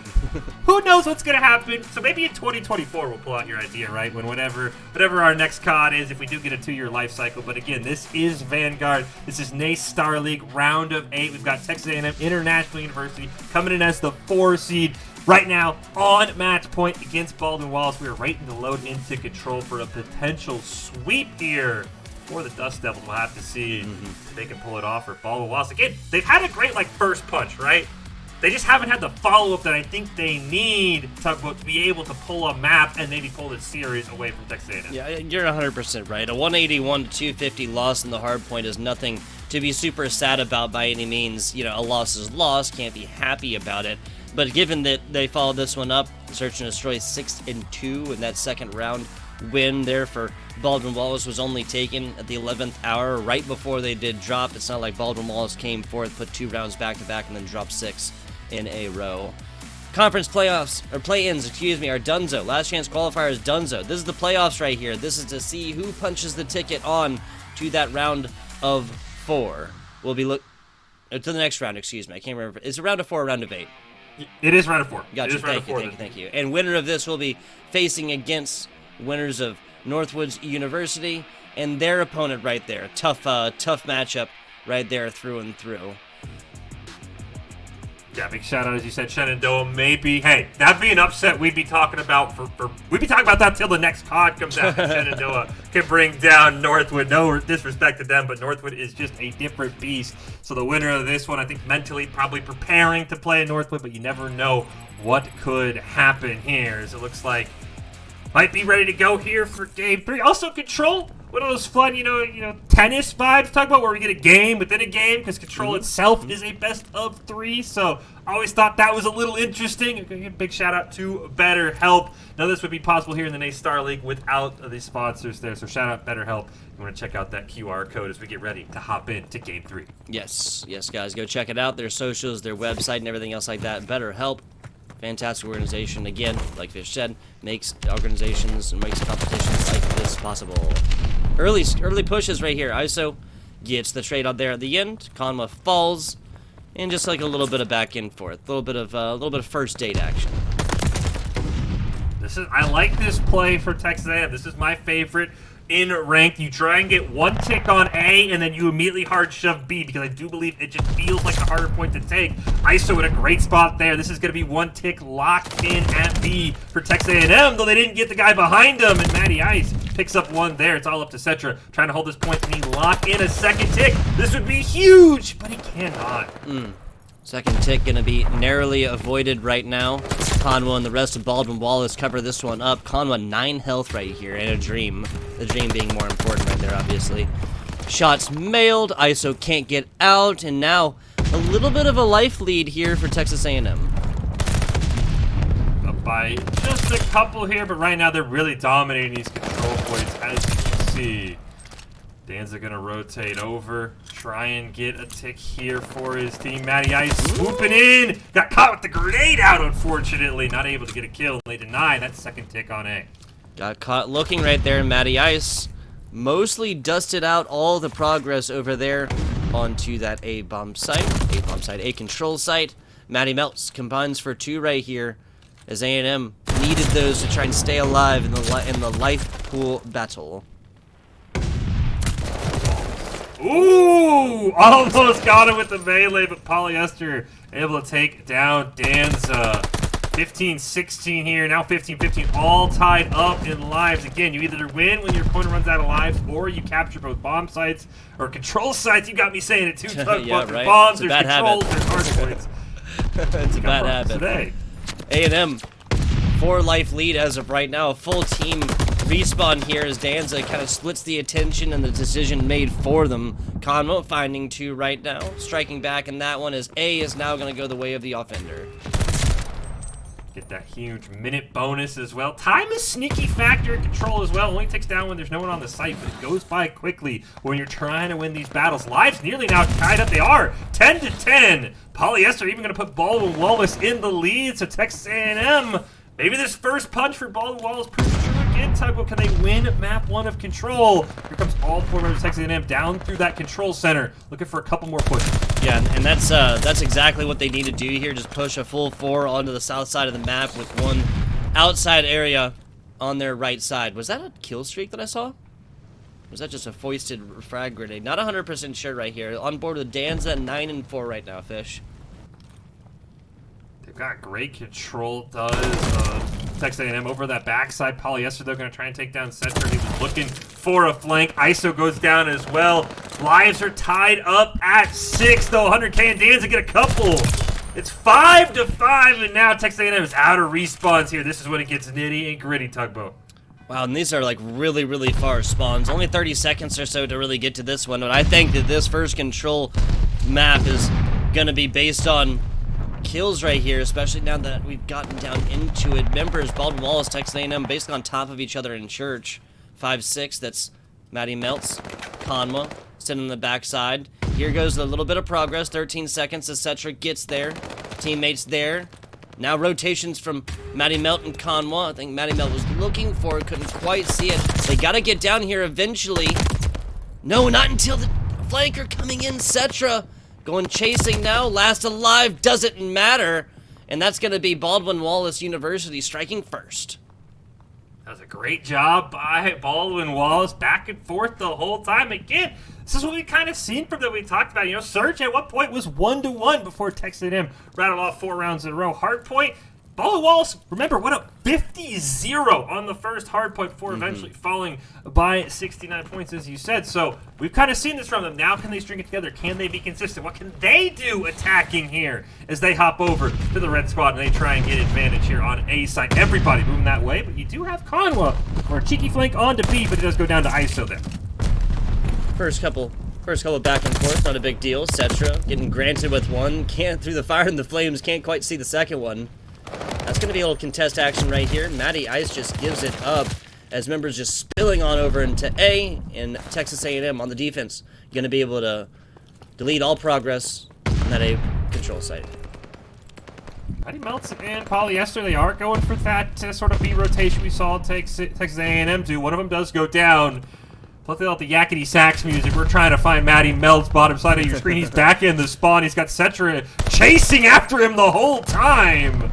Meanwhile, Danza doing a great job here. He's got somebody other side of that statue. Don't think he knows it quite yet, and now he does as he goes back to respawn. There's the second tick of progress, though Danza may have tried. Matty Ice comes through in the clutch. ISO with a fantastically placed grenade. Members of Baldwin Wallace now spilling on over to B, so that's A progress and B progress. First tick of progress onto B, in fact. That one given up pretty easily, pretty freely. Completely wipe off of B, though, so that's going to be the only progress they get there. A will be closed out. A little bit extra time added to the clock. Ooh, I like that aggressive play from ISO. Picks up 1. As you said, A picked up, so a nice 2 minutes on the clock. ISO, unfortunately, got found out. Wasn't quite able to make another play here as Matty Melts gets a couple. He's on a 2-kill streak, 100K on the back of that triple kill. Is on 3. Haven't seen any streaks all series so far. See if somebody can pull him on off here in potentially our final game, game 3. As Cetra gets one in the church. Can he get Matty Ice? No, he cannot. Headshot there. And it's 15-13 in lives. Well, even aiming down a little bit of damage on doesn't matter for the Cetra. Chrome to the dough. That's the name of the game.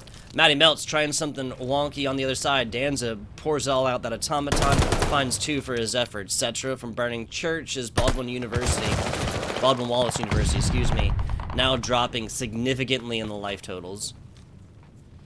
100K. He was sitting right where ISO was and had picked up quite a few kills. You're going to see 6 and 8 for Baldwin Wallace. Going to opt to not go through that command center, kind of conceding that Texas A&M just has full control of the backside of the map. They're all going to have to bum rush through church. And you can see on the silhouettes, they're all 4 on top of each other, Tugboat. And I think right now it seems like they're trying to figure out the best way to attack, because this B side, as I said, it's so hard to get to when it's the last one left. Yeah, and I really do feel like moving the same way that A&M did earlier, and that's from this outside area, just with guaranteed nothing. Cetra, everything! Cetra, the full ace. Full 4 kills there from Cetra.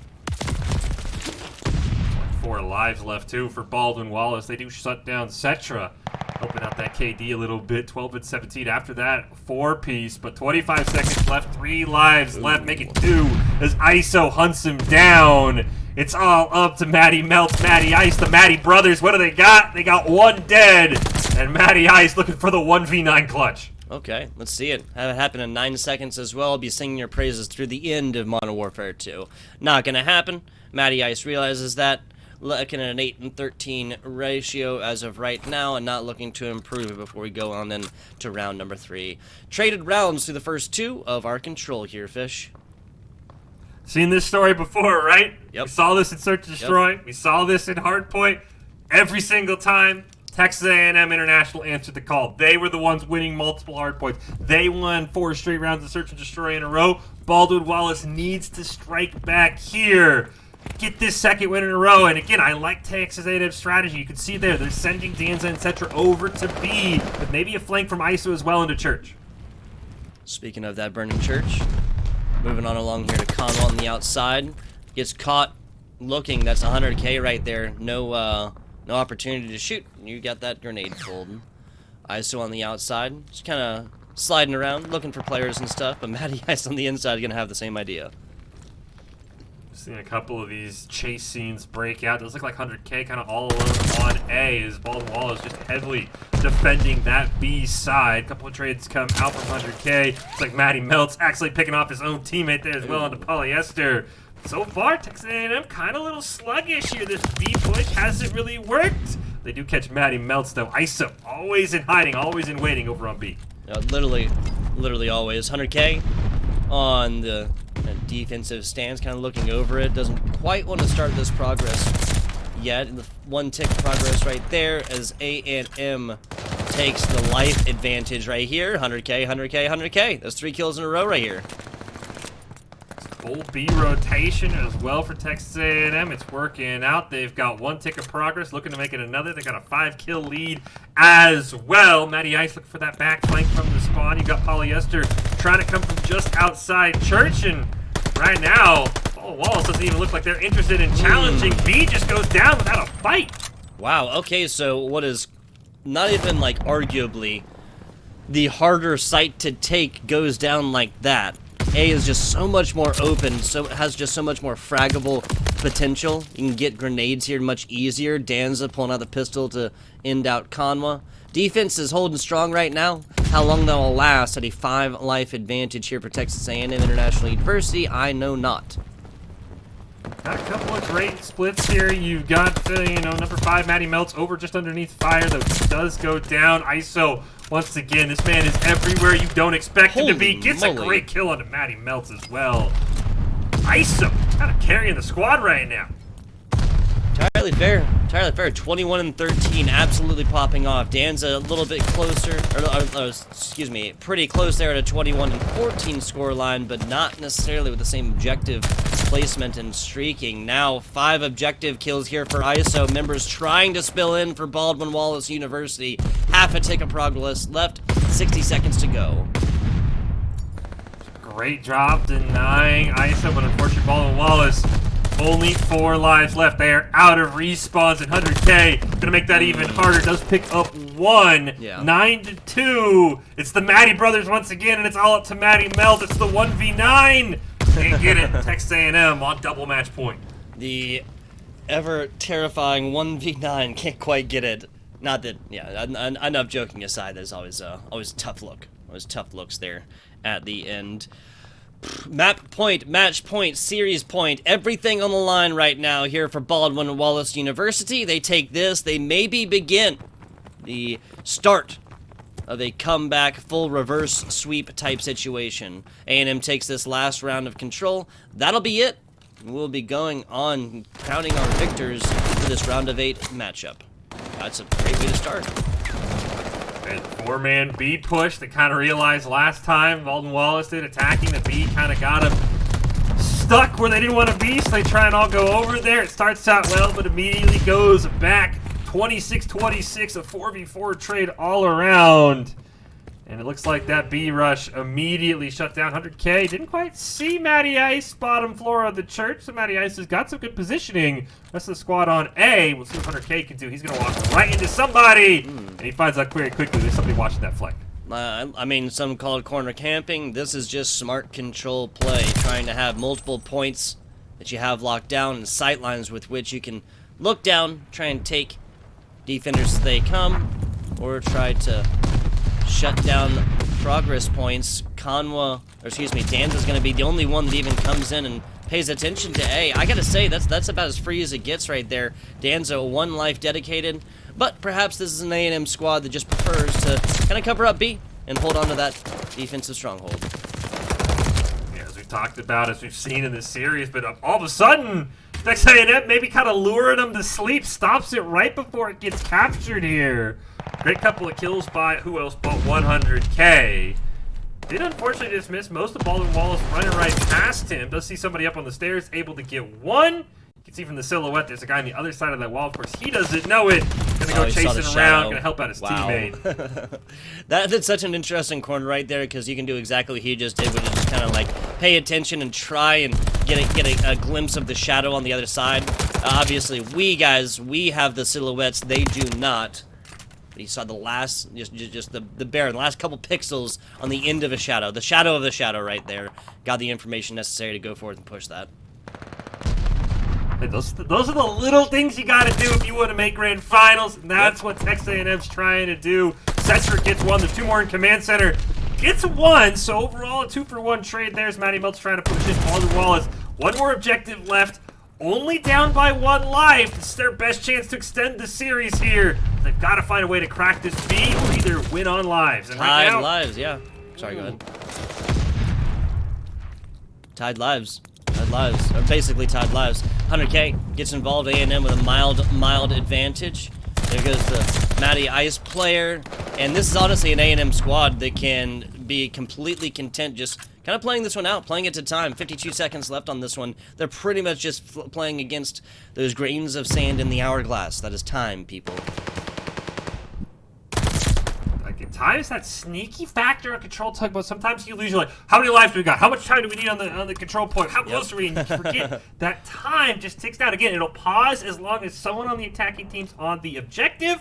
Right now, there's no one close for this Baldwin Wallace squad in red trying to extend the series. They lose 3 in a row, and all of a sudden, lives are no longer even. It's 6-3 in favor of Texas A&M, and there's 20 seconds left tugboat, plus bad spawns opposite side of the map for 5 and 7. It's not looking good. Oh, man, I was going to say Conwell's just going to have to wait for the squad. If they had a full 4, I'd say they still have a shot at this one, but a 5-1 scoreline goes down like that. Say hello to your NACE Star League Round of 8 champions. That is Texas A&M International University. They'll be punching that ticket on in to the Round of 4 and getting a little bit closer to that ever so important scholarship prizing. That goes down to 3rd as well, so just punching your ticket into the Round of 4 almost guarantees you. There's only one team that doesn't get that prizing. Yeah, it's going to be very, very close, and I think this is a great effort by Baldwin Wallace. Nothing that you could take away from their performance here today. They came in as massive underdogs, and while it was a 3-0 tugboat, I don't think you can. This didn't feel like a 3-0 at times, right? The start of every single game mode was like, okay, Baldwin Wallace, you're here to play. All right, what do you got? And then again, as the maps go on, as it does in Call of Duty, the superior shooting, the better team, they'll come out on top. That's exactly what Texas A&M International does. And as you said, you're on to the Round of 4. Probably start your Northwood prep again. No offense, Shenandoah, but you know, we just look at the numbers. That's what we talked about at the start. We look at the numbers, and the numbers say it's probably going to be Northwood taking on Texas A&M in that semifinal here on one side of the bracket. Yeah, just like a little bit of a different regular season performance right there. All the teams in the Round of 8 right now have earned their position within, but again, on paper, what we see and the numbers, Mason, that's going to be Northwood's probably facing this Texas A&M International University squad in the Round of 4. We'll be getting a little bit of interview action going on for you guys in just a little bit, but I do want to break down this one a little bit more. Take the search and destroy, just toss it out the window if you're Baldwin Wallace University. You know, that was just rough looks. They had some really, really solid opportunities here in the hard point in the first, 3 quarters of this game, and the same kind of thing here, Fish, in the control, right? Like the first, half of this game, the first 2/3 of this game or something like this goes pretty well for them, and they kind of have a handle on it. They even take an advantage at one point, right? The attacking team on control going forth there and actually taking lead early. It was just about kind of cleaning that up and bringing it on to the finish line, right? Carrying that baton, handing it off to a teammate. And the very, very end of that one, the Baldwin Wallace University just kind of stuttered and failed, unfortunately. No, you make a really good point. I mean, I don't know if you're a football guy or night tugboat, but to go to that analogy, right? You script plays. The scripted plays for Baldwin Wallace work great, right? You just come out, 10 plays, we know what we're going to run. We'll run these in practice. Those were great. When it became the free-for-all, hey, call it by the seat of your pants, what are we doing? That's where things came apart. And it's those little things, as you said, after the first rotation of hard points, after the first couple rounds of search and destroy, after that first control, it felt like Texas A&M's like, okay, we know what they scripted to do against us. What are they going to do if we adjust our strategy? Just didn't feel like Baldwin Wallace had that, but it feels like they're right on the cusp. Again, you look at the bracket, they upset the 5th-seeded team. I don't think people expected them to be in the Round of 8, so they have the potential. Just need to be able to figure out how do we make those small adjustments in the longer versions of COD. And I think, again, next semester, maybe Modern Warfare 2, they'll be right back here. It might be a team we're talking about as the 7-0 squad in a playoff situation. There you go. There you go. Yeah, Baldwin. I mean, once again, none of these teams got here by accident. Baldwin University had a fantastic performance from the round of 16 just to make it right here. But this is just where the wheat separate from the chaff and whatnot. This is going to be some of the top teams within North American Call of Duty, period. Punching their tickets on into the later rounds right here. Obviously, search and destroy. Obviously, single elimination within our playoffs right here. A one and done type, even if you have the best of 5 series right there. And I mean, again, as far as predictions, right? Yes, we were correct. I think if we'd taken lines, if we'd taken like, oh, you know, not only is this team going to win, but at what comparison, right? Is it going to be a 3-0? Is it going to be 3-1? Is it going to be 3-2? Something like this. I might have said like the 3-1, and that might have been the situation that we lived in had this hard point gone just like a little bit differently. Again, guys, it was just the difference of like, you know, of the very last 2 hard points. This was an A&M squad that was behind in multiple hard points, right? Behind by, I think, at one point, by about 15 or 18 points until they just come in, completely team wipe, and then take the last, like, 20 seconds or so of that hard point. I believe that was hard point number 4 or so on the first rotation within that Tuscan map and whatnot. Just harking back a little bit and kind of giving you guys an idea of just how exactly it is that we got where we are now. Yeah, I think, I mean, as you said, alluding to that hard point, I want to say when it was second rotation Church, at one point it was 190, 180. And as you pointed out, it finished 250, 181. Texas A&M shifted into that second gear, but at one point it's a 10-point game. We're kind of looking like, okay, all right, Ball Wallace, if they can make a good rotation, what do they got? So I think you're totally right. Again, a couple of times it felt like maybe these teams used to those footsteps like we talked about in the new Modern Warfare 2, a little bit louder at times, definitely a couple of moments where they're like, you know, hey, there's a guy behind you, you know that, right? But as you said, Tugbo, sounds like we do have an interview ready to go. ISO, one of our favorite, called his name an absolute ton on the stream, sneaking around, flanking just a little bit. He is able to join us. ISO, I want to be start. Congratulations on your win. Congratulations to moving on. Thank you. Round of 4. And just tell us a little bit about the game today. It seemed like at the start, Ball and Walls maybe threw you guys a quick punch in hardpoint, but you guys responded in a great way. Yeah, the hardpoint was it was like a slow start, but after that we kind of got into it. And S&D, we worked on it like from previous weeks because we were choking them a little bit, but we worked on it and we won. And then Control, I mean, that's just been like our strongest game mode. The bread and butter.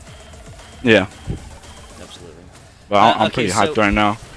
No, I can imagine. You're in a fantastic lounge. Man's got a pool table behind him. Is that what I see? Yeah. The billiards table right there. I like it. Now, this is in the Texas A&M International University Esports Lab here, where you're participating from right now, right? Yeah.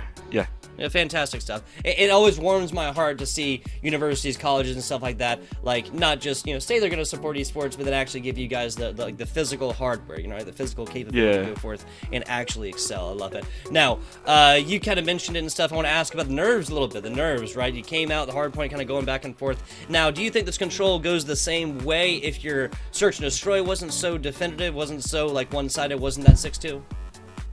Yeah, because we've been down before, like 2-0, or like maybe it's just tied 1-1, but like we're very confident on our Control, especially on Tuscan Control. There you go. Doesn't matter. The search and destroy does not matter right there. No, yeah, we're really confident. Controls. There you go. They played 3 controls back to back. It only would have been more one-sided. I love it. Fish. Nice, so I gotta address the elephant in the room. We're looking at the bracket. It's very clear who the number 1 seed is. It's probably very clear who you're gonna play. What does that prep look like for, again, as we assume Northwood University, a COD monster at the collegiate level? I mean, we know who they are. We know who Bink is, and we know that they've won the CCL Vanguard from last semester, and so we're just gonna battle it out, and hopefully, we come out with the win. There you go. I like it. Kind of play on the day, right? Taking matches as they come right there. I love it. Yeah. ISO, I want to thank you for coming on and give us a minute of your time after the game before we get you on out of here, unless Fish has something else. I got nothing. It's all you talk about. Gotcha. I just want to ask if you have any shout-outs here, ISO. Shout out to the squad, my guys. Shout out to second team. Shout out to my director. Shout out to the fam or anybody watching. I really appreciate it. We all appreciate it. It's all love. There you go. Now, ISO, do any of these people have names? Any of these people? As in, The like, people you just mentioned. Like, I mean, you can say the director and stuff like this. oh, but like, I don't know who there's that too is, many right? names. Okay, Okay, fair director enough, like Ivan Cano, my homeboys, There you 100K, go, Rudy, there you go. Cetra, Nate, Donza, Eddie. There Yeah, it we is. got some other supporters. It's a whole vibe in here. I love it. I love it.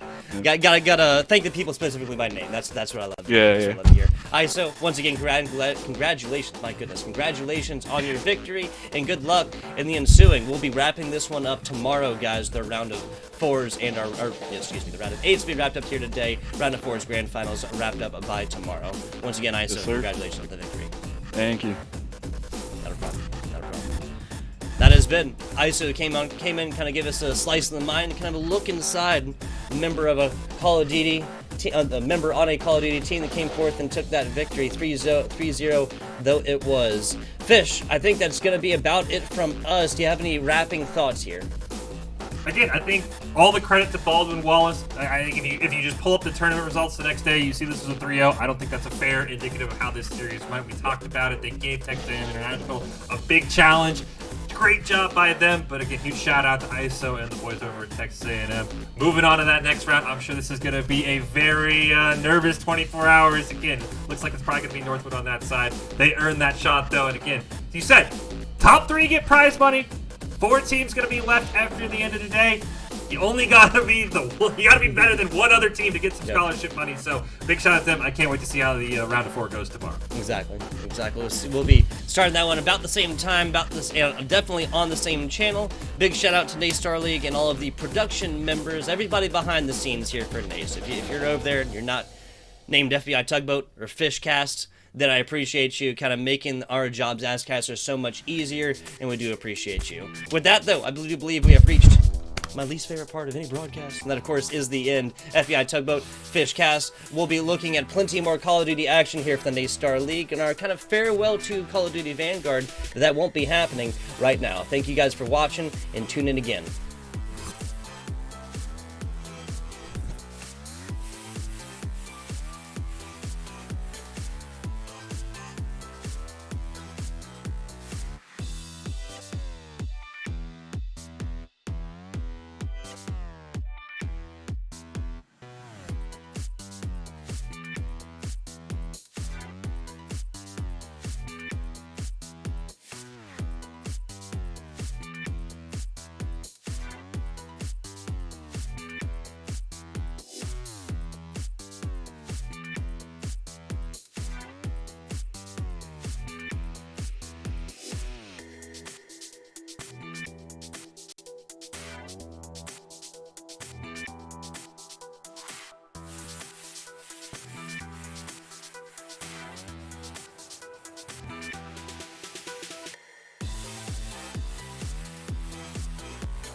It's that time again.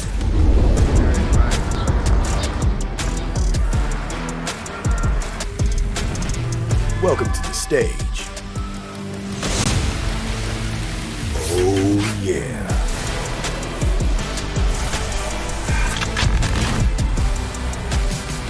Where energy and creativity collide.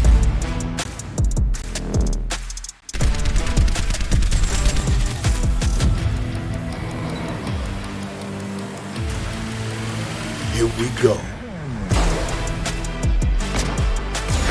Let's level up. Make this something to remember.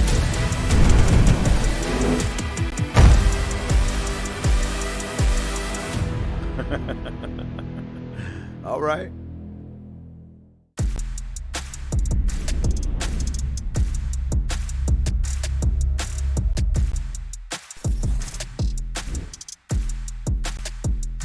Quarterfinals in the NACE Star League 2022 fall season. I'm Time to Light.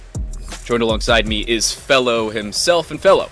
It's Kettering taking on the University of North Dakota. Any expectations, thoughts, or just coming into this series, any action you think we'll see as we start things off on the Rainbow Six side of the NACE Star League?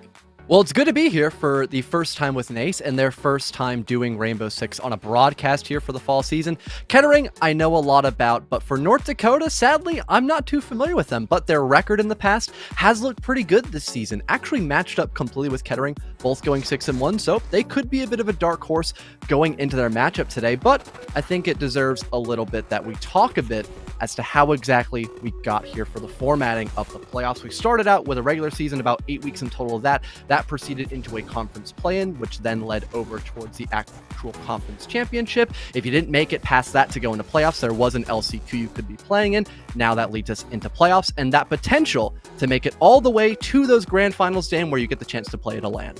Yeah, LAN at localhost in Philadelphia, 401 North Broad Street in Philadelphia, Pennsylvania, for all of you who are looking to check that out. That'll be December 3rd and 4th in person. November 28th on will be some of the JV or lower division grand finals. If you're looking to check those out, it'll be on this stream just the same.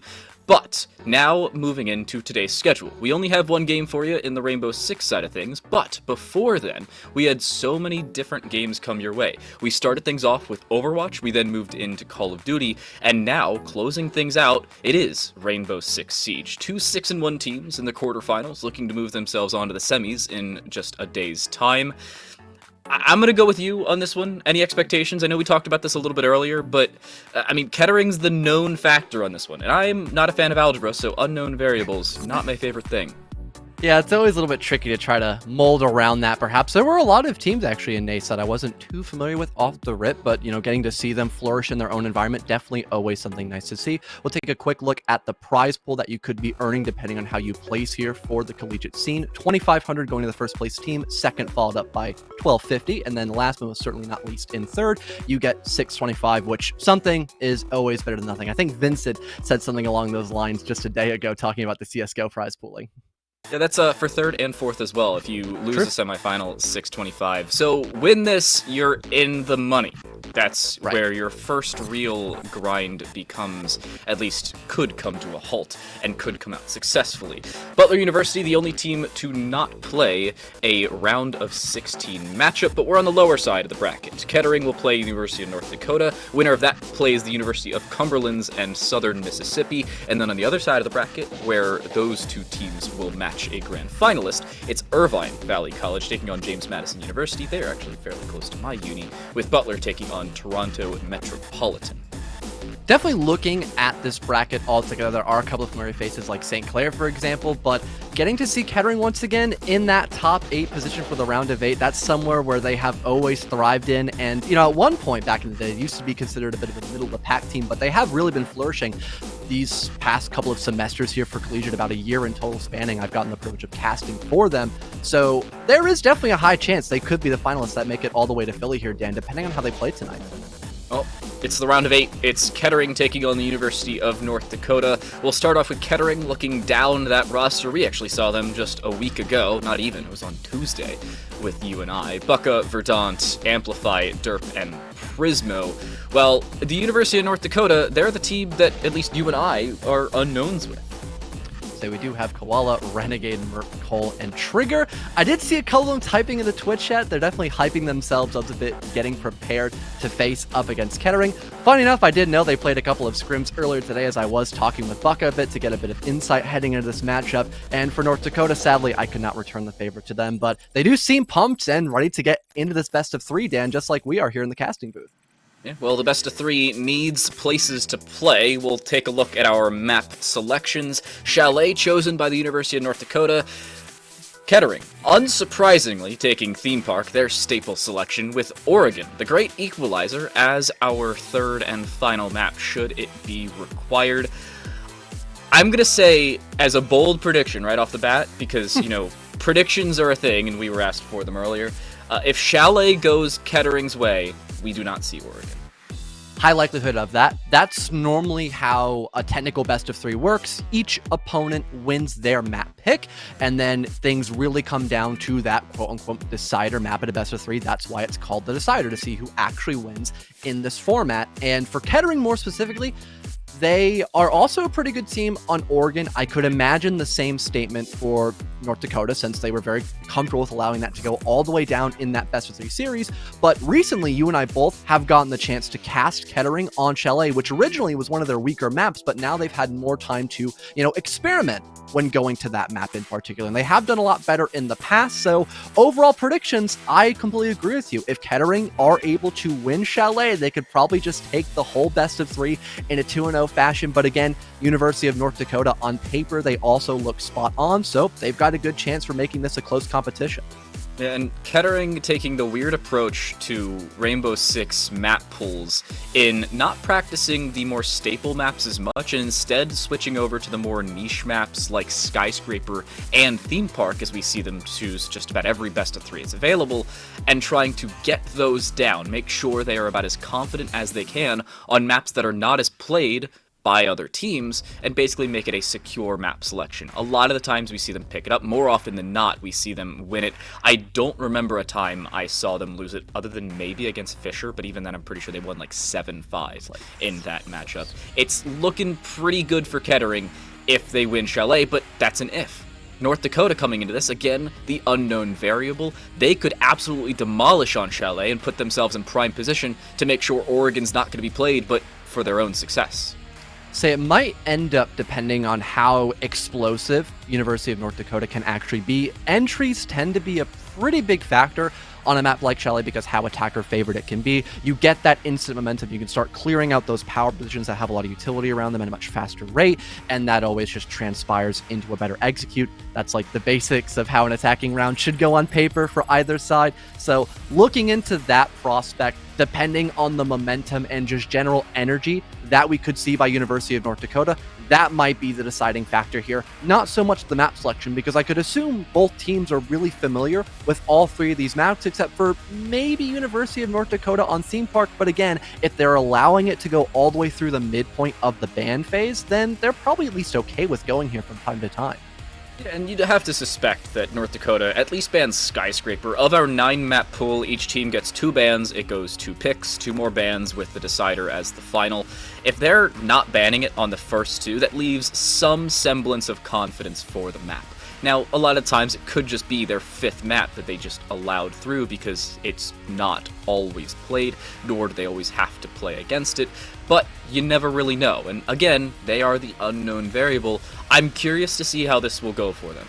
I do think Kettering coming into this have an advantage, as both of us in our predictions selected Kettering. It doesn't directly lead to them winning, though. By no means is this a done series. We're still beginning map number 1 of a best of 3, unlike our previous 3 series on the day, which were all best of 5s. Rainbow Six, a little bit of a longer game-by-game, leads to mostly best of 3s, unless you get to a grand finals, of which most of the time there it's a best of 5. Not gonna lie, the free cam on this is actually pretty cool. I was really thinking as to how exactly they got the right resource to do a free cam, since it is incredibly hard to free cam for a game like R6, but hey, looks like we made it work here for Nace. definitely nice to see that from like Chalet, really getting all the finer details, since that's usually something we don't tend to focus on during the broadcast itself. We tend to focus on what the players are trying to do around all these fancy pieces of, woodwork, for example, and how exactly they want to destroy this map, typically, since it is so soft-destructible for most maps. Especially Chalet, the verticality can be a really big focal point for a lot of attacks for really any bomb site. There's Master, for example. If you want to do a bar defense for any kind of team, you normally tend to get the vertical up by library. If there's a basement floor bomb site, you have a majority of that flooring that can be used with either a skeleton key or a sledgehammer. So there are a lot of options, again, in terms of finding those pressure points for the offense to be rather energetic, work those opening kills, and just have that momentum work your way, like I had mentioned. Now just adding an actual example as to how you could implement that on a map like Chalet. Yeah, and earlier you said, how explosive can North Dakota be on Chalet? I was leading to think that was a little bit of a pun, and understandably so, because of how soft-destructible this map is. We'll see what that comes to as we head into our operator bans. Kettering will get the opening ban. They start on the defensive side. This is not their map selection. And immediately they ban out Nook. They apparently don't like unknown variables, just as I don't. So they will make sure that all information, at least audible, is indeed there. The other attacker ban, I'd suspect either Thatcher or Jackal. No other real bans come through. Thatcher will be on the board. Nook and Jackal, not so much. Say, more specifically, having a little bit less info to worry about for your defending half, something that North Dakota are probably relying on. Also, you can double down on the Jackal pick, having a bit of extra verticality with that secondary shotgun, so not a horrible pick altogether.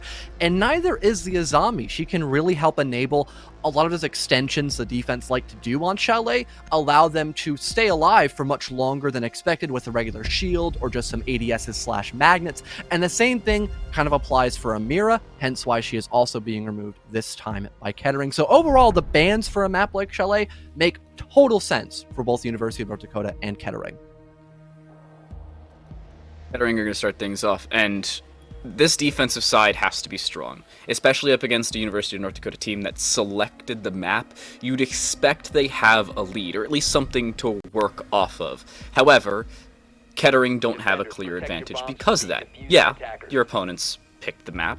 Yeah, you start on the defensive side, but by no means is this always a defender-sided map. I do think that Kettering can work around this, especially with the fragging ability between the players. Verdant on that Kaid should lead to some success, but it's really down to how UND decides to flex towards this defensive setup. And I think they can do so, and Amplify already taken 20 damage, basically making them a now 2 armor. Pretty much helps. Say, seems like for Kettering, they are starting out. That was Master Better, if I'm correct. Yes, it was. Yeah. One of their preferred sites for Chalet, looking to at least extend a little bit over on the mezzanine side of the map in case you have University of North Dakota opting to attack from that portion of the map. They do have an Osa available to them and a Thermite, so I could imagine for them they want to once again do that library over clear, maybe have some people over by the main balcony, get that office wall opened up as quickly as they can since they have both pocket EMPs and that exothermic charge, and just try to force some sort of post-plant position because they have a lot of utility to help enable someone getting in the bomb site, like those frag grenades and the 3 sets of smokes that North Dakota actually have for round 1.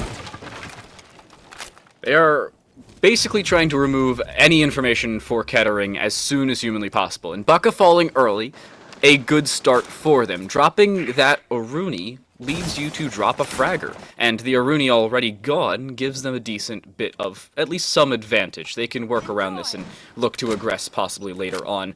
I think the question now remains for North Dakota, can you convert off of that opening duel? The main issues for them would A, be the fact that there is an Echo and a Kaid on the board, and the other is the fact that Derp's still alive, playing on this alibi. I don't think there's a clear advantage just yet, but an opening kill at least gives them some semblance of one. Good start for North Dakota as they're looking to try to get this back wall opened up like I had mentioned earlier. For Kettering, losing out on Baka isn't a major concern because he doesn't have a lot of active utility in this round unless someone needs to actually reset a Surya Gate. It's more or less just the long-range capabilities that DMR can actually bring out. A minute 30 left on the round here for North Dakota to still try to work to get this back wall opened up and maybe elaborate some sort of maybe lurk potential in the late round or just getting some sort of cutoff angle established as well, as you can really dominate so much of the map by just having one player set up on that master window repel, but looks looks like we've got that push finally leading in here for North Dakota. My mistake. And the C4 ripped out, trying to find anyone off of that defuse. The Yokai will do the trick, and Prismo finding a trade onto Murph. There goes the swing by the K, but doesn't actually find the kill on the Thermite. And luckily, you've got at least someone there to cover. It's Koala getting off the defuse to find that frag on the derp. And it still seems like we might see this post plant really come into full effect. The flank by the Jaeger shut down, and now it's technically a 1v2 with Amplify looking to retake with both Koala and Trigger very low. Amplify has to play long angles as well. There's still that shield up. They can play around with vision as well. Verdant trying to play as a human drone, but no easy way to do so with both players still alive. The swing towards at least the Thermite, but they avoid it, at least early on. The swing with the Bearing 9, second shot misses as well. I don't know how Amplify didn't find that one, but it's Koala to close things out, and University of North Dakota to pick up the opening round. I don't understand how Kettering were torn off that quickly. An unfortunate miss of the C4 leads to their demise, and not a great position for them to be in. And one thing that Kettering could try to do to potentially deny North Dakota from getting that plant down as easily is not only having the Yokai to stop the plant, but maybe having someone playing underneath with either vertical or some type of shotgun, maybe even attempting to have a smoke as well for extra denial, since it was a very quick response by North Dakota once they got that back wall opened up. Seems like we've got a couple technical issues here for Kettering, so we are going to hop into a quick little tech pause, but I'm sure they'll be back in just a little while. Yeah, and it looks like we will get a little bit of a rehost going. West servers were the selection. Sometimes with the observer set on West, it is default set to West, even if you change it. Rainbow Six sometimes does not like you. So we're gonna get that set to either SCUS or CUS and make sure they can get into the game and at least have equal pings, because North Dakota, last time I checked, is a little bit closer to California than Kettering is over towards the east side. But they'll be perfectly fine. We'll get things going. And in no time, be right back into the game. However, North Dakota will retain that one-round lead. And overall, at least just the basics, again, by University of North Dakota were there. They understood where they need to attack from the very beginning and what they want to accomplish to win the round. You find some sort of opening pick. You use that momentum to continue to push onward as they killed the guy playing by Mezzanine, get that back wall opened up, and just set up for a post plant. They could have definitely, elaborated a little bit more on how they wanted to attack, maybe having someone over by main balcony so no one could play as aggressive inside of office. And again, that cutoff angle I mentioned too, heading into that master window repel. So when you get complete office control, nobody can cross over from master or even down through the bathroom doorway to actually retake some of that map for free, since now you have an external angle that you have to try to challenge, which is just so finicky, especially when you have attackers trying to shoot at you from a separate angle too. So adding more into your attack is definitely not a bad idea, but I can't complain too much because they still won the round after all. Hey, winning a round's a good beginning for them, but bringing that into full fruition is something they may run into problems with. The swing from Verdant not finding that kill on the Kaid could cost them later on. That probably should have dropped the Thermite and the Diffuser, giving them a clear and obvious advantage, and not only that, but they probably would have stayed alive in that exact same scenario.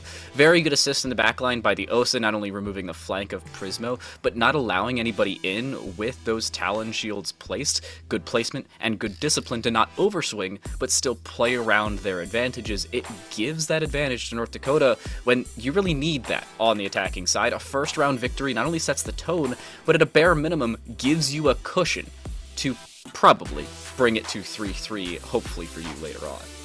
Same. We did see Kettering opt to hover over Master for a second time. Now, they were trying to lock in a rehost, so they might have not been thinking about site selection. But if they do want to go back to Master, again, I would hope they either have someone maybe to enable that first initial roamer, because you did have, I believe it was Bucka on the Aruni, just getting immediately shut down by Mur, and there was no real trade response. It was just, I'm going to play here, maybe work a pick and then fall back, and, is what it is, whatever happens, happens. But they probably were not expecting the worst outcome of Bucka just to die in like 30 seconds flat and already be on the back foot trying to work some sort of refrag, when you had North Dakota not giving them a lot of opportunities to really force that 4v4 potential, because they had so much coverage with those Talon shields. They had multiple gun sites in one specific area trying to force that post plant. And again, the only kind of denial that the defense really had were those Yokais as well, Dan. Yeah, and an unfortunate note, we do have to cut to a break while we sort out the technical difficulties on the back end. However, when we come back, North Dakota will be up one round on Chalet, their map pick, and the opening map of this best of 3. When we come back, hopefully the end of the aforementioned map. We'll see you in a bit.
And after a short little delay, we are back between the University of North Dakota versus Kettering University in our R6 round of 8 for the playoffs. Heading back into Master and Office, it seems like for Kettering they want to try to adapt at least a little bit on their defensive lineup, returning back to this bomb site. Their composition hasn't really changed, but hopefully they can be a bit more proactive against North Dakota to make sure that they don't A, find that first opening pick so early in the action phase, and B, making sure they can stop that potential plant from going down over by the Office default position.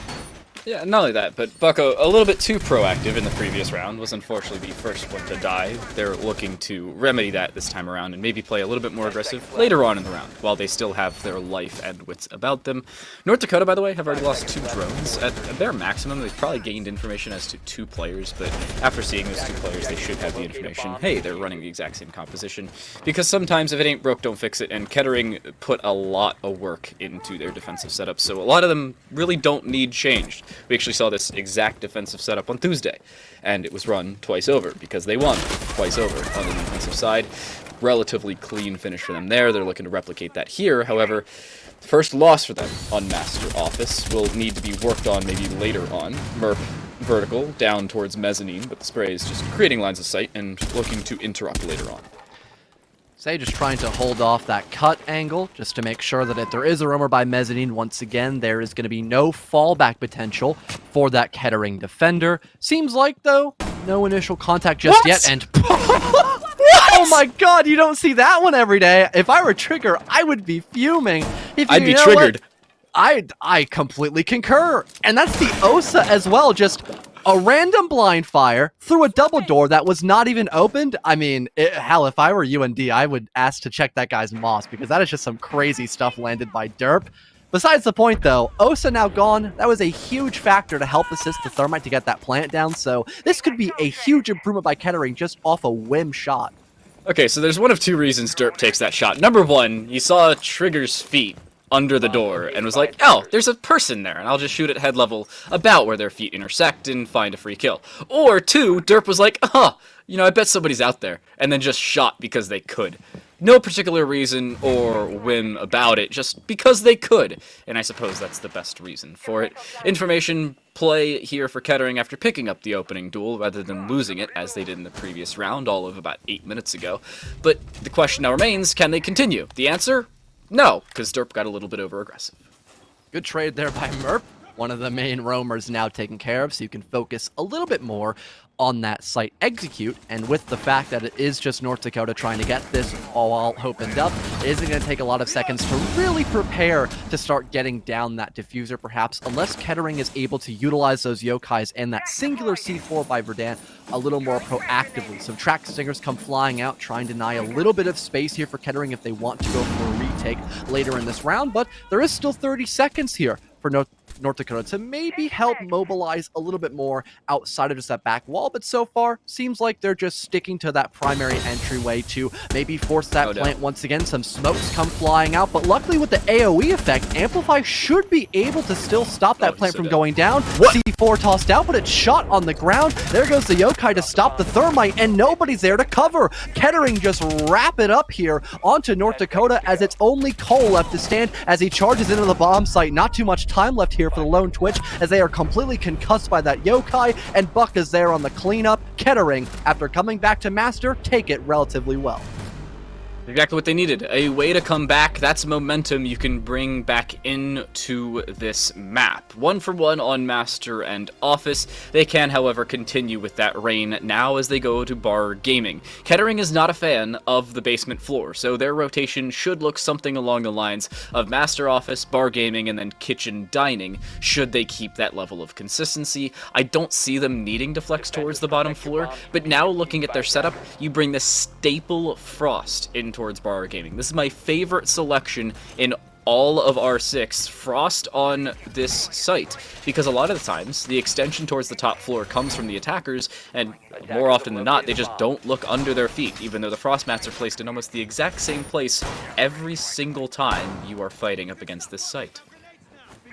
North Dakota looking to bring out the Ying this time. for round number 3. Interested to see where they want to utilize those Kendalls. If they keep her, sadly not. They go for the flank watch of Nomad instead. For a very roam-centric site of Barn Gaming, can't really fault them for that. And on top of that too, we might end up seeing a basement attack by the University of North Dakota, just simply off the fact that Renegade has last second switched onto the Maverick, which if you have someone to help you open up those back snowmobile walls, you can creep your way up those back stairs and maybe just get a nice little line of damage on into that stock single wall, maybe work a pick perhaps, but that's of course if the University of North Dakota want to opt for that. As of right now, still seems like they're sticking to the default attack of just wanting to go from solar and working their way across that top floor to maybe burn out some of that utility towards top blue and library.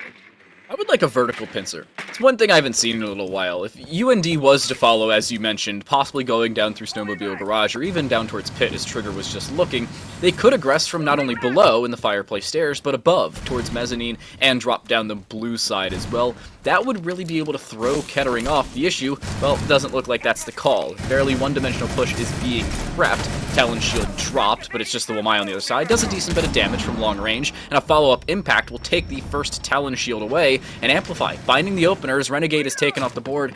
That Maverick already down, and given where Amplify was playing, you'd have to expect it's on the bottom floor, and, well, it was indeed, just towards Big Garage rather than Snowmobile.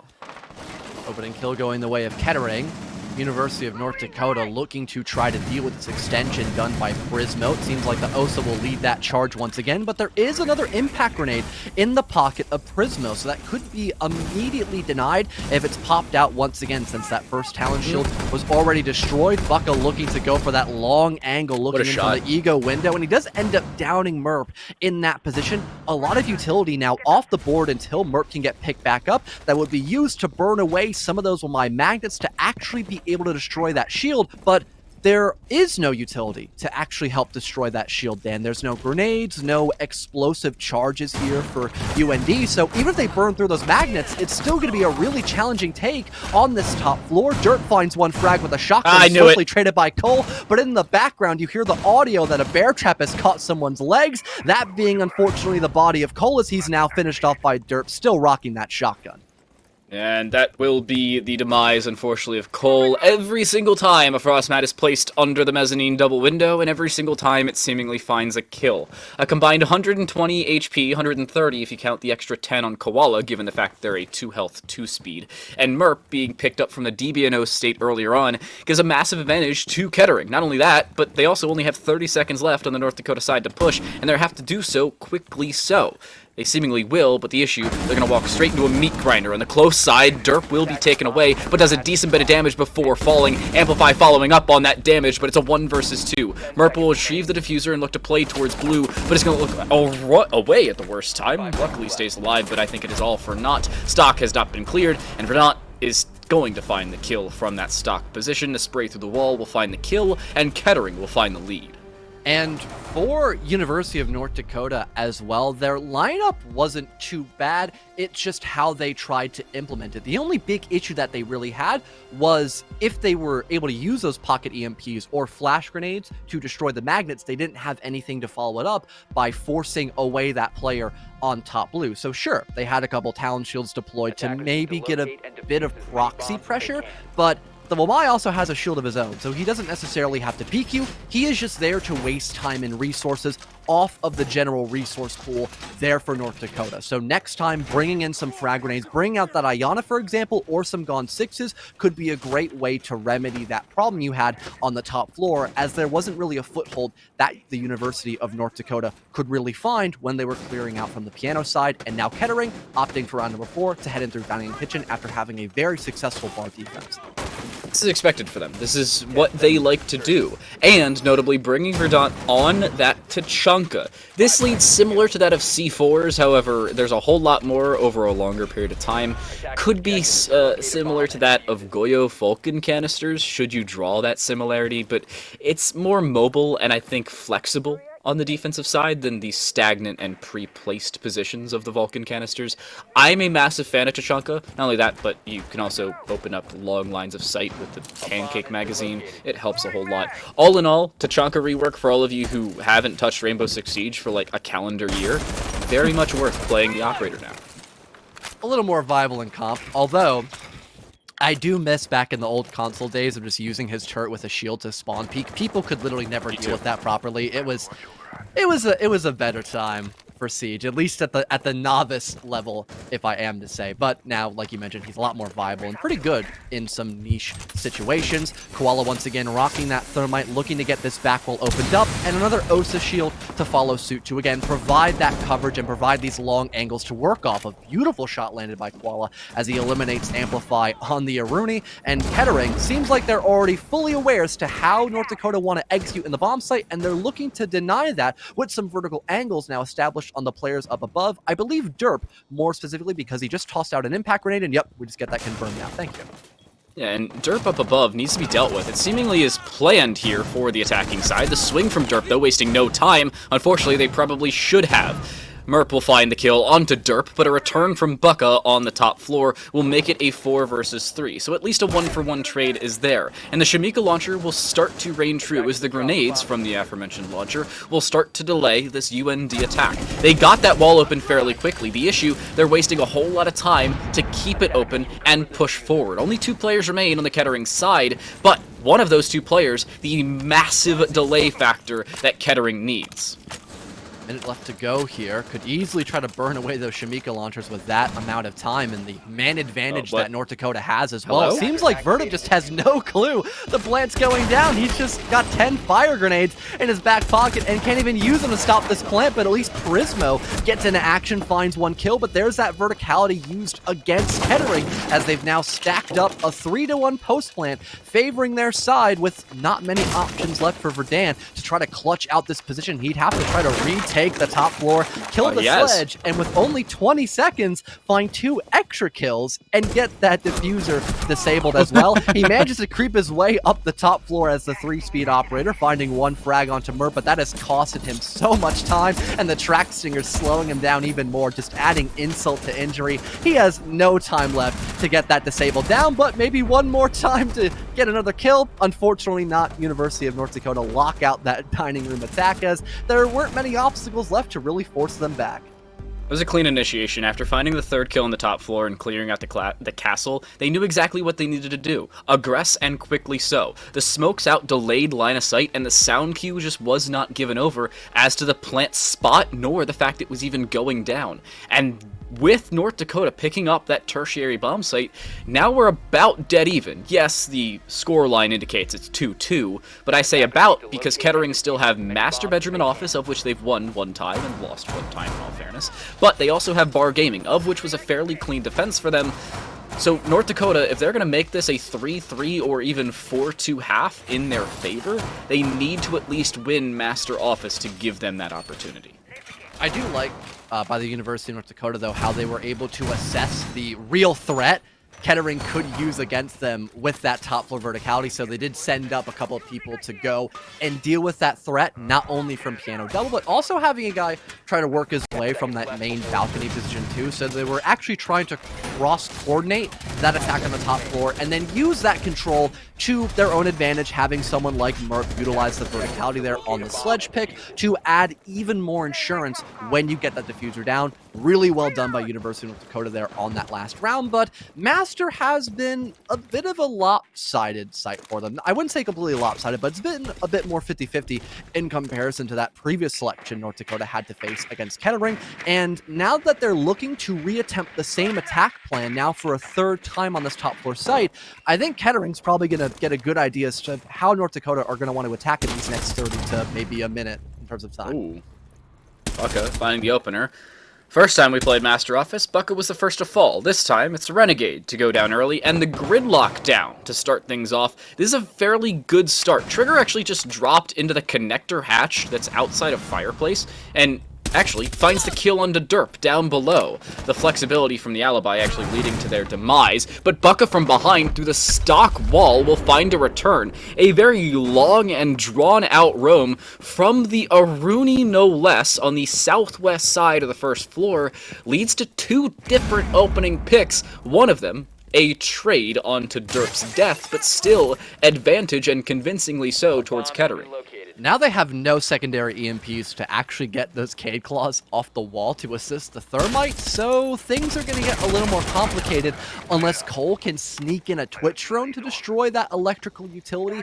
If that doesn't happen, then North Dakota have to probably funnel either in through Piano Double Door, which is a pretty big death sentence, or the Master Balcony Single Door, which is also just as challenging for the offense. So really, if Kettering can just play disciplined, sit back a little bit, and just play to that man advantage, they should be completely fine to just lock down these trades and completely shut down UND of securing this round as a win. The aggression has to come through, and quickly so, from UND. They have to clear out this defensive utility, notably the 2 impacts and that C4. Bucka is killed before being able to finish off Cole or even kill Koala, so no triple kill found, but at least more damage done by that roaming Aruni. So, job done, and unfortunately now job dead. Koala's smoke will be taken away by an ADS, and Verdant finding a double, leaves Koala in a 1 versus 3, swings towards that bathroom door and will be forced away, and now left alone, no secondary EMPs to clear out those Rotella Electro Claws, and now not much of an advantage at all towards North Dakota, which is 30 seconds left. There's not all that much Koala can do, except walk straight through one of like 3 doorways. On the Surya Gate reset as well. He just has to walk through it. So low in HP. Nice shot onto Prismo. Got to give credit to that, but sadly it's not enough. A nice try indeed for North Dakota. They realized they were just really out of luck and had to work a couple of kills to maybe salvage that round, but Verdant wasn't having any of that tomfoolery, racked up 3 separate kills with the AUG, and Kettering now take back the lead, and they're looking all right in the first half, keeping afloat, I would say, against North Dakota. Yeah, a 4-2 split's what KU's looking for, and last time they played bar gaming, it looked really good for them. But North Dakota have looked flexible. When they switched from bar gaming to kitchen dining, North Dakota understood the top floor had to be dealt with, and it was. So, the question now remains, will that continue to be the case here on the second attempt of bar gaming? I think it will be. I think North Dakota have that flexibility around them. The one thing I don't like is going back to Renegade on that Maverick. Last time they tried it, they went to the bottom floor and immediately died to a long and drawn-out roam for Kettering. It looked really good for Kettering. North Dakota losing an operator at all, much less a Maverick selection specifically for a possibility of a slow and quiet roam on the bottom floor. I'm not a fan of that selection.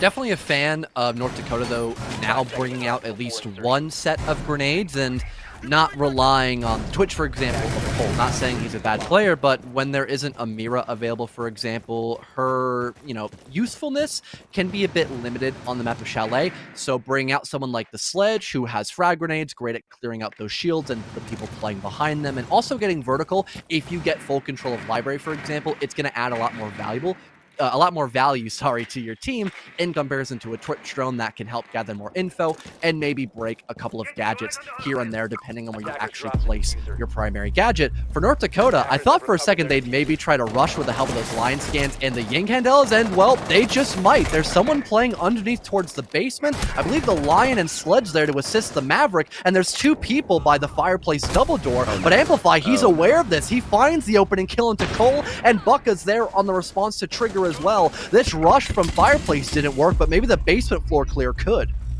They have to. Renegade clears the close corner, but it's still Amplify finding a follow-up on the backside of the center island of Wine Cellar. Sound cues given over to Renegade. A flashbang around the corner to at least initiate a swing, but the Jaeger, while yes, they may be flash for the time being, that effect dissipates very quickly, and Amplify finds a triple. Merp in now a 1 versus 3 situation with a minute 45 and, well, not any utility to work around. It's Bucka from above as they rain Hellfire down, and Kettering picks up a 4-2 split even after losing the first round of the half. And on their opponent's map pick as well, on the least favored side, I feel like we've seen this one before, Dan, not too long ago in some, exactly, some other collegiate pastures, if you want to put it like that. North Dakota looking to maybe try and alleviate some of those problems now on their defensive half. Master Bedroom will be their insta-lock, like Kettering just picked out earlier in their first half. And their lineup is definitely a big night and day comparison for North Dakota, as we saw from Kettering. They do have a couple of similar operators, like the Jaeger and Kaid, for example, but those are a bit more default.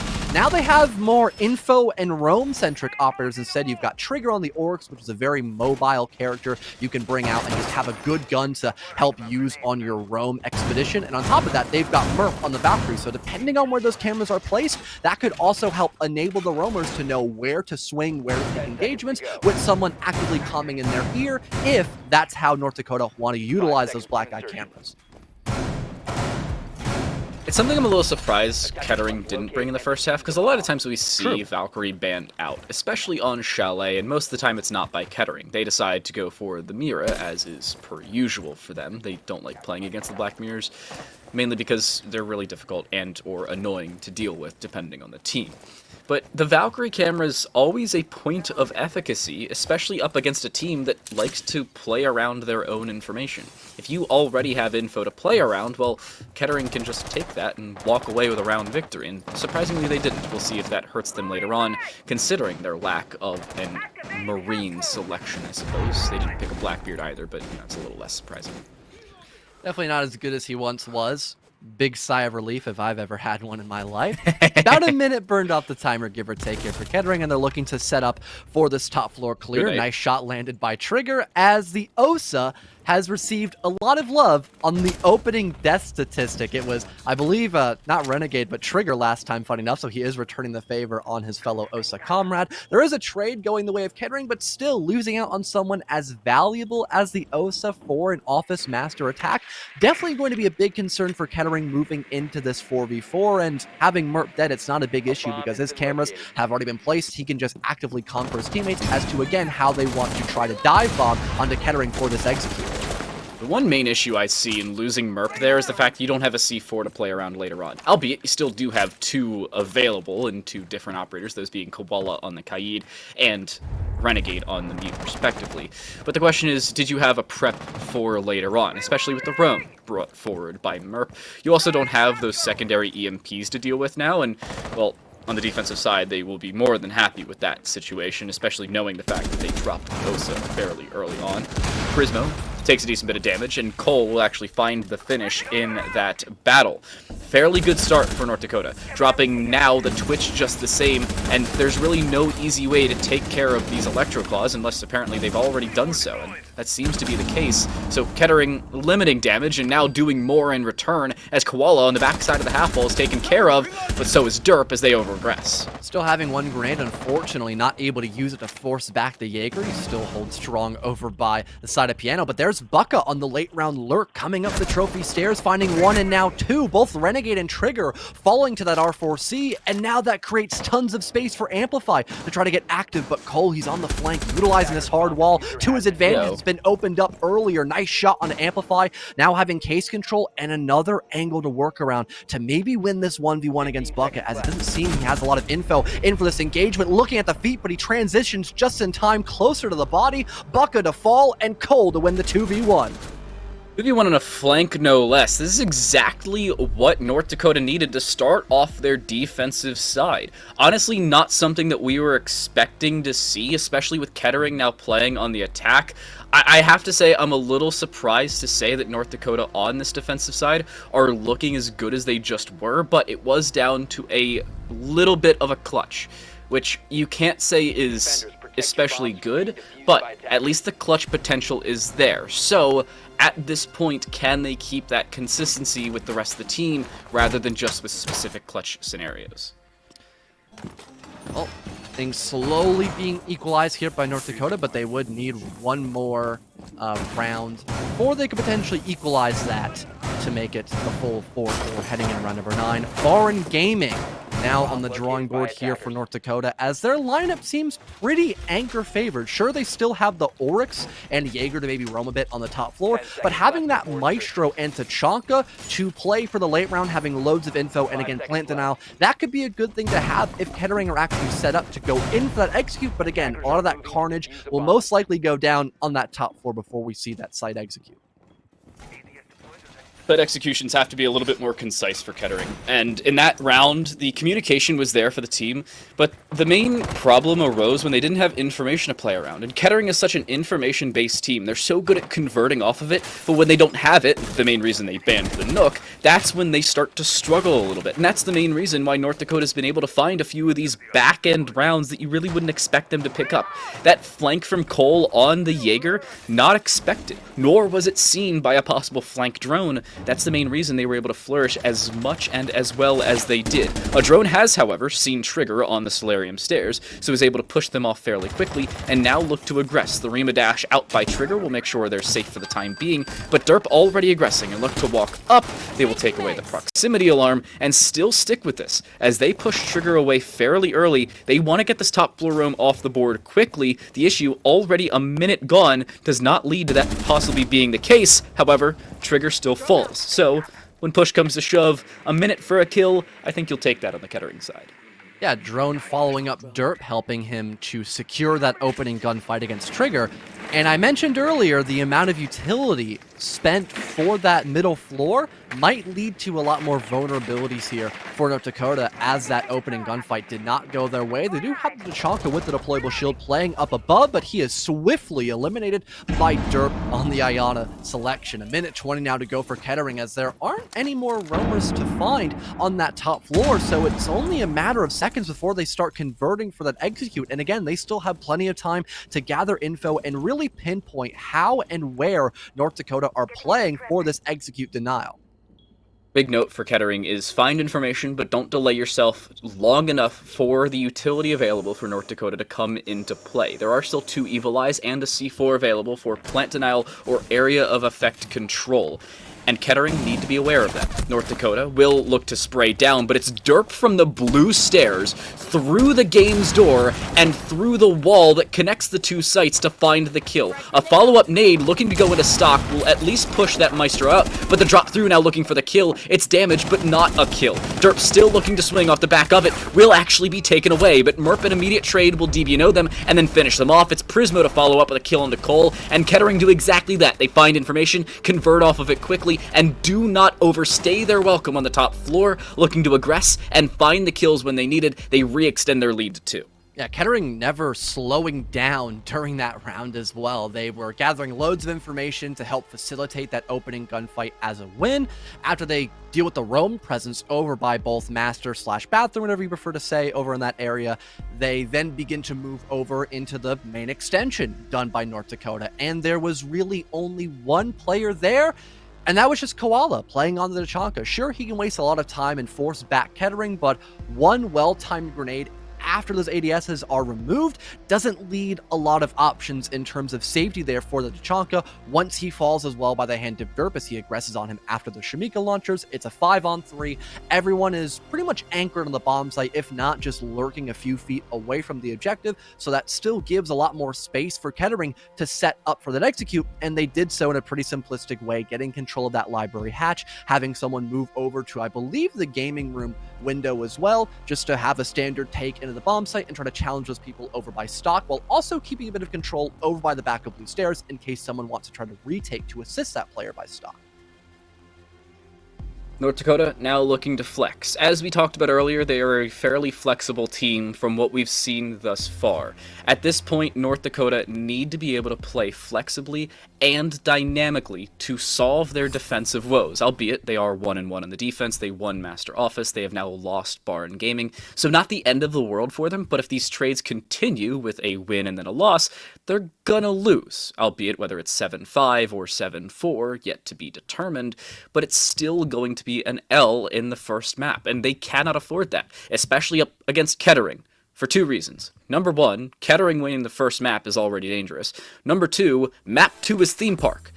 Kettering is basically the collegiate theme park team. Don't play them on that map.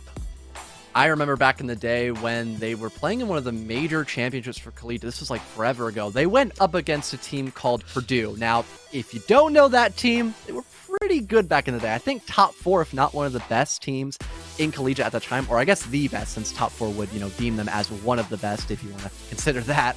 And they ended up bringing Purdue onto Theme Park, and they walloped them. in a best of 3. That map was just Kettering's playground. I think they took it 8-6. And coming in with the context of Kettering being, a middle of the pack or top 8 contending team at the time, to then be a top 4 or best team at one point as well on Theme Park, that was just incredible. And on that day, people considered Theme Park a map that Kettering is always going to want to go to if they get that chance to. So seeing it in a best of 3, I think it should be terrifying for really any collegiate team. If it's this scary for, myself and you, Dan, and we're not even playing in the game, we're just watching it. Yeah, I'm scared when I see Kettering on Theme. They have so many good set strats that have been practiced day in and day out in scrims. Yeah. They put so much time into it that they really don't have to anymore. They know it works, and until a team anti-strats them and then does it on stream for everybody to see, they're going to continue to be a very well put together team. So for all of you collegiate teams who are looking to oust Kettering on Theme Park, A, play them on it, B, watch this stream to see how they do into map number 2. Apologies for the tech issues, but it seems like our ping problems have absolved, and we'll move right back into the game. Round 9, Kettering are winning 5-3 at this point. A brief reminder, as we just brought up, this is North Dakota's map selection. They started off on the attacking side and only picked up 2 rounds of the first 6. It's gone 1 apiece between Master Office and Bar Gaming, with Kettering picking up the latter. And now, for the first time thus far in the series, we will see the basement site of Snowmobile Garage and Wine Cellar, as North Dakota not too much of fans of kitchen dining. And the issue there for North Dakota last time they were going on a bit of a roam extension, last round more specifically, was Trigger was not in a spot where he could fall away immediately if someone were there to challenge him. He had set up fallback options, playing a little bit over by Bathroom, having the Hatch and Master opened up already, but because Kettering were just so fast to punch their ticket and try to find that kill on the Trigger, they didn't give him enough time to actually retreat and then move somewhere else to continue that roam charade against Kettering University. The way to remedy that is just already be prepared to go on a fallback at a much faster rate of time, obviously, or just having someone to assist you on that roam, so if you die, there's someone to trade, and it's not completely over once you lose that first line of defense for North Dakota. But as of right now, Kettering, they're not really looking to go on a very extensive clear for this wine room attack part, and seems like they're going a bit more direct, maybe trying to get both the back wall opened up and maybe have the boiler wall open too, so they can just go in for a very backward plant and maybe get someone over by dining as well. But I believe we saw that hatch soft, so they can maybe ignore that too if they want to and go very direct. Oh, Derp already finding the opener. This is a massive blunder for North Dakota. Losing your roam and an alibi in the first minute of a round. We saw Trigger fall early in the previous round just the same, but it's still a problematic situation. Derp now looking to aggress around towards that deployable shield. They do burn the ADS, and nade prepped. Will that land? That's the real question. No, it will not. It will, at a bare minimum, take away the deployable shield, but damage done, not so much. Well, there goes the trade landed out by Cole. Some Selma charges going off in the background as the toxic smoke is popped away to maybe keep Kettering at bay for just a little while longer. But now having that top floor in lock for Kettering, and again establishing these cutoff angles as well to help with those Talon shields like we saw earlier done by North Dakota on their attacking half, there is a lot to force away the rest of North Dakota, so you can make that room to get in, set that diffuser down, and then play for a rather comfortable post plant. But it seems like for Kettering, they're really looking to find some sort of external angle before they make that final commitment, maybe looking to score some sort of extra kill, having that man advantage, or just gathering extra sight lines to secure those cutoff angles, as Amplify is just trying to stick this defuse, and North Dakota have no response. Merp is on that flank, but is immediately taken care of. The EE1D popped at the perfect time as soon as that defuse even started to be initiated. They popped it to make sure there could be no aggression, at least not detected from the defensive side. Koala swings around that middle island, but is immediately taken care of from above. Bucka finds only one, Prisma will find the follow-up, and the round for Kettering as they already find map point on Chalet. And again, for Trigger, just nobody was there to assist him. Kettering realized he's completely isolated. They spot out that the hatch is not opened up or reinforced, so he has no fallback option. Again, he is basically trapped inside of dining room. and Kettering take full advantage of that. They capitalize on that opening kill. They then proceed to get the hatch opened up on top of getting vertical angles with Osa shields too on the bottom floor to make sure they have these angles that are going to favor them to also help cover the planter once they hop in the bomb site. So once Kettering is fully prepared to get that bomb down, they waste no time hopping in the bomb site and doing exactly that, setting up a post plant, having tons of frags go their way because they have advantageous angles to take, and the rest is history. And like you mentioned, Kettering now match point, up with a 3-round lead, heading into another Master Room defense by North Dakota. North Dakota don't win this. There are 2 issues for them. Number 1, they have to question whether Chalet should be in the pool. But, you know, Kettering's a fairly good team, so understandable that you aren't picking up every single round that could go your way. The other is the fact that Kettering at this point would be so dominant on their opponent's map pick, I'm not liking North Dakota's chances to even be close as we move to Theme Park.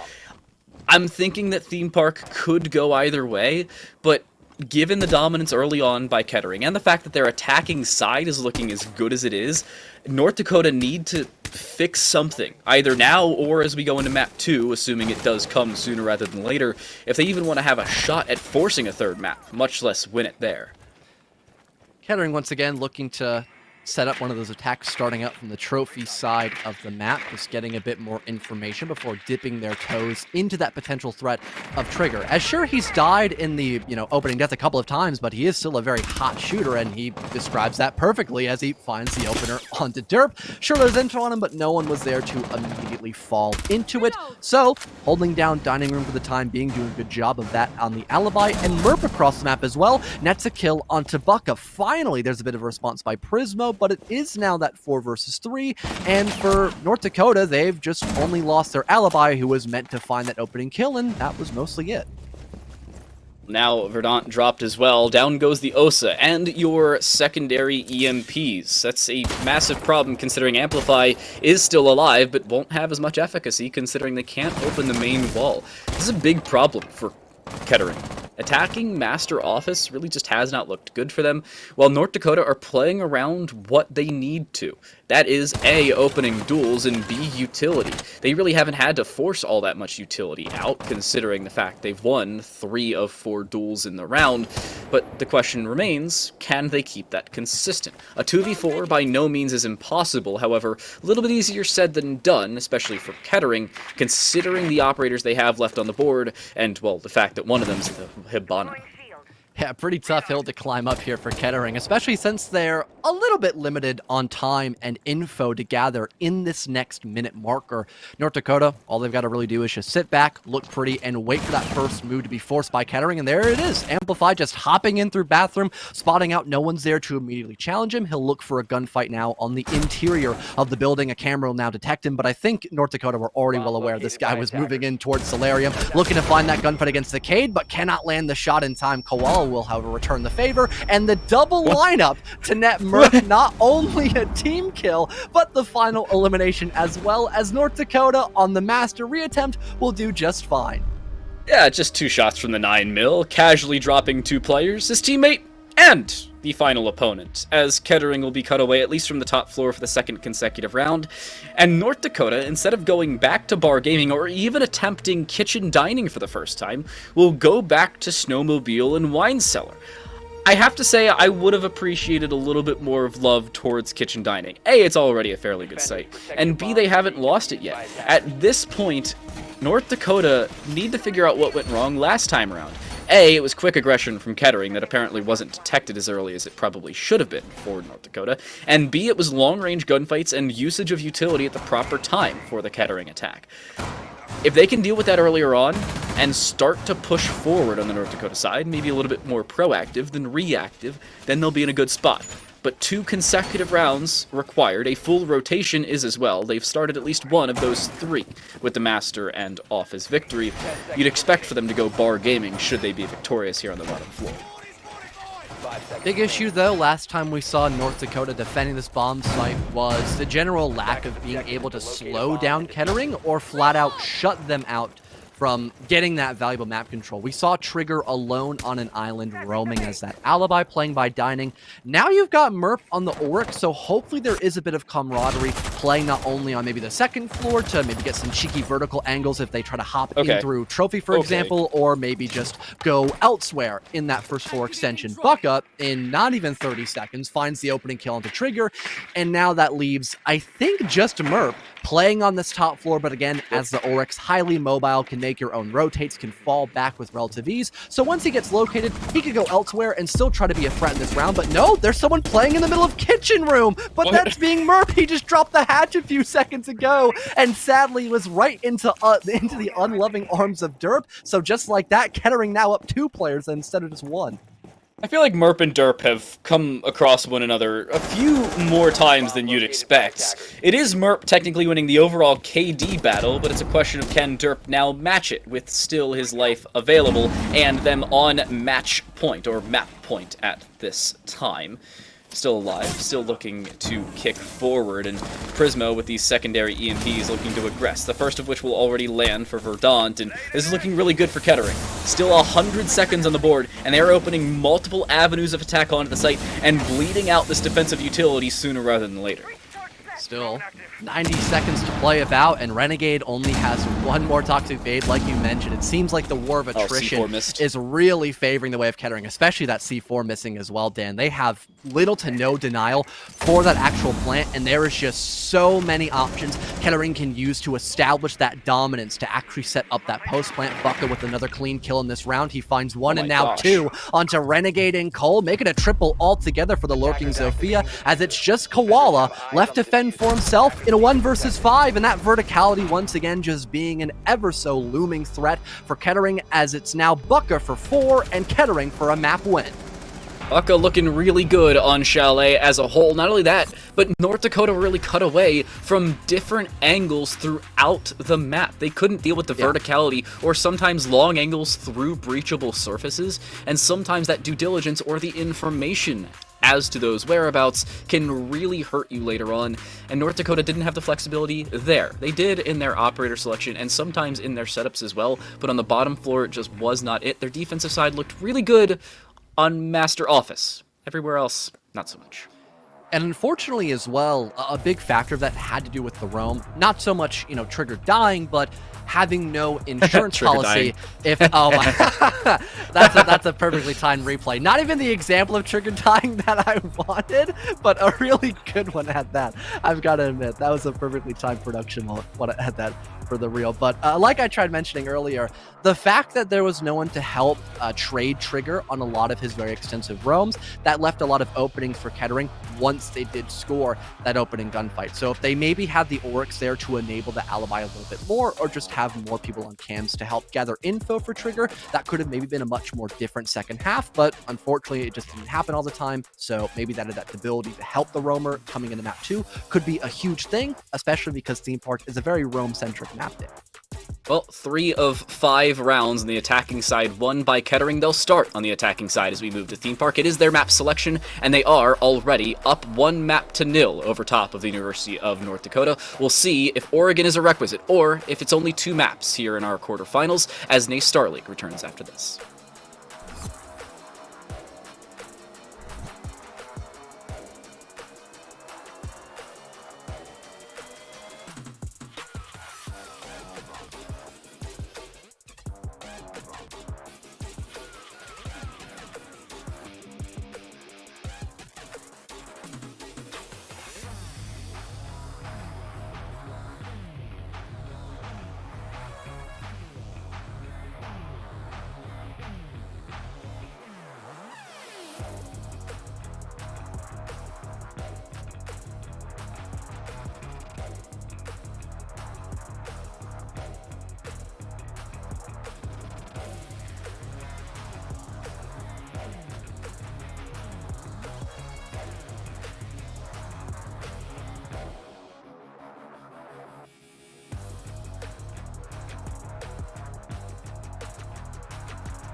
Kettering take map number 1 of Chalet. It was North Dakota's map pick. They have a massive advantage heading onto their own, and it's a staple map for Kettering. We'll see if they can make it a 2-0 or if Oregon is required here in our best of 3 in the quarterfinals in the Star League 2022 fall season. I'm Time to Light, joined alongside me still is fellow The Caster and John. Coming in to map 2, Kettering have an advantage. There's no beating around the bush. They are in a very good spot to take this series. The question now remains, can North Dakota outmatch them on their own map selection, just as what was just done to them? Potentially.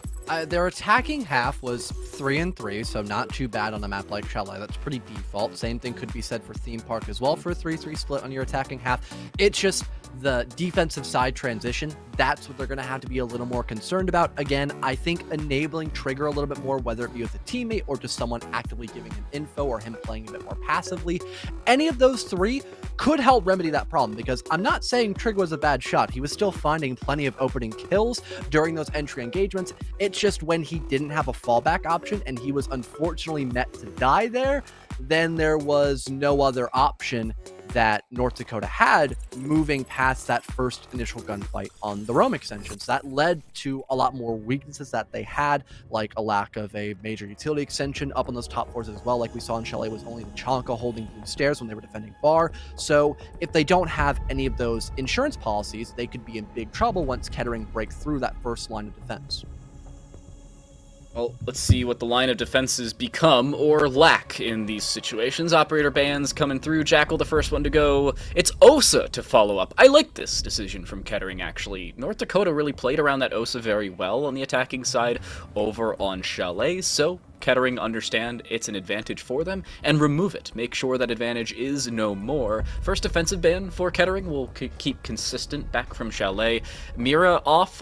North Dakota probably going to remove either Kaid or Valkyrie with this one. I don't see any outliers coming through. At least don't foresee them. Honestly, I already written down Kaid. I honestly hard agree with that. Maybe a Valkyrie ban, but North Dakota were the players to actually bring her for this game, so probably not going to see that removed. Oh, okay. Oh no, it's Azami. I forgot they actually banned that last. on Chalet. That would now I've got to go cross out Kate, unfortunately. I really trust you on that one, but Azami is also a really strong operator on Theme Park. Basically same reason why she's banned on Chalet, just helps enable the roam for this map. And with Theme Park being so roam focused, it can make certain positions just completely impossible to clear out without multiple people focusing on that one area of the map. So it leads things to be a bit more lackadaisical for North Dakota when they move on their attacking half, but they're not going to have to worry about any of those shenanigans because they're on the defensive half here for the first 6 rounds. This defense has to be very good for North Dakota. A brief look to the past. Back on Chalet, they started off the defensive side with a 4-2 deficit because of the fact they could not pick up as much on their own attack, and then they picked up 2 of 5 rounds. They lost 3 rounds, all of which were on secondary or tertiary bomb sites. They were successful on Master Office, so hopefully that at least keeps consistent here for Throne and Armory. But it's Kettering. I hate to say it, but Kettering's attacks look so good on a map that is so usually defender-sided. I'm talking like usually 4-2-5-1 splits for the defense is normal here. And Kettering make it the opposite for their own attack, and then they just close out the defense in 2 or 3 rounds. I'm going to say 7-2 is a reasonable solution here for Kettering. 7-3 maybe if North Dakota look really good. And this is not a beat at North Dakota. But A, I've just never seen them play. B, I've never seen them play Theme Park. And C, I've seen Kettering do both very well. Especially with the first map loss. I talked about this earlier. I said if North Dakota do not pick up Chalet, they will probably lose the series 2-0. I'm going to stick with that claim. I think Kettering are looking really good on their own map selection. Kettering looking to go for a cache and control over clear. Starting out the closest part of the map they end up spawning in. They want to slowly force back those roamers heading closer towards Cafe and Bunk. Then those roamers eventually begin to fall back down to the first floor, and then that allows vertical coverage to be made by Kettering on top of setting up for that first floor exit. What? There goes the opening kill found by Derp off a bit of information with the help of that vertical assistance. Derp now looking for almost a second if he had the info as to where this player in Bunk currently lies, but it's amplified to clean up instead on a bit of a lurk closer towards the cafe side of the map. And just like that, with a minute 10 only burned off the timer, they clear out an entire top floor roam held by North Dakota. And 2 players, notably. A lot of times you see just 1 player on that top floor roam. Not the case for North Dakota. Now they have 0. And 90 seconds to defend from 5 players encircling the site. There are caveats. Number 1, they do have all 3 players on the site already. Number 2, they do have 2 C4s to either find kills or possibly delay a plant later on. The issue, they still cannot deal with this top-down spot. And with so much damage being done from up above, notably actually from below now onto Bucka, which is returned inevitably, it's still looking okay for North Dakota, but it's not good enough, especially considering they've already lost 2 players. Kettering are just going to consolidate what they need, and Cole's actually just going to run up the Dragon Stairs. Will probably be seen from behind, in about 2 seconds will die, but Bucka's still on a drone. And the drone that was there prior actually doesn't find the information. Cole still finds a kill, but is immediately traded upon. A 2v4, a little bit easier than a 3v5. Now North Dakota are still in this, especially with 2 C4s. I would say good idea by Cole still, because you have to find a way to work picks, and when you're just boxed in the bomb site, when there's vertical going down, it can be really difficult to actually accomplish that, unless you're Renegade, who is just simply him, but he is traded back by Bucka almost immediately, as Bucka cleans out for 2 in this round. Kettering wasting little to no time dealing with that top floor presence, as it was just the roamers themselves and really no utility up above to help stall Kettering, so they took half of the top floor almost instantly in that position and then just collapsed on the 2 roamers before they even had a chance to think about falling away on that top floor. It was so quick from Kettering as well. The drones in, you saw them go by as the aggression came through. You were watching Derp just play around information gained. The spray through onto a prone player inside of daycare. How is that A, allowed, and how does that B, happen? Apparently, very easily with drones and information. I was talking about Kettering being an information-based team. You saw exactly that with that round. Drones and multiple players as they aggress, really consolidating and forcing North Dakota to face 2 or 3 different directions from one protective position. Not an easy feat by any means, especially up against such a team of Kettering that crosses their T's and dots their I's. Now, in towards the top floor. It's initiation and office as the secondary site for North Dakota. They will decide not to go back to the bottom floor. What do you think of this? Defensive setup looks pretty good. I like Merp going on the Warden. I'm personally a fan, just not too much for the Warden to do, other than maybe deny flashbangs from Verdant.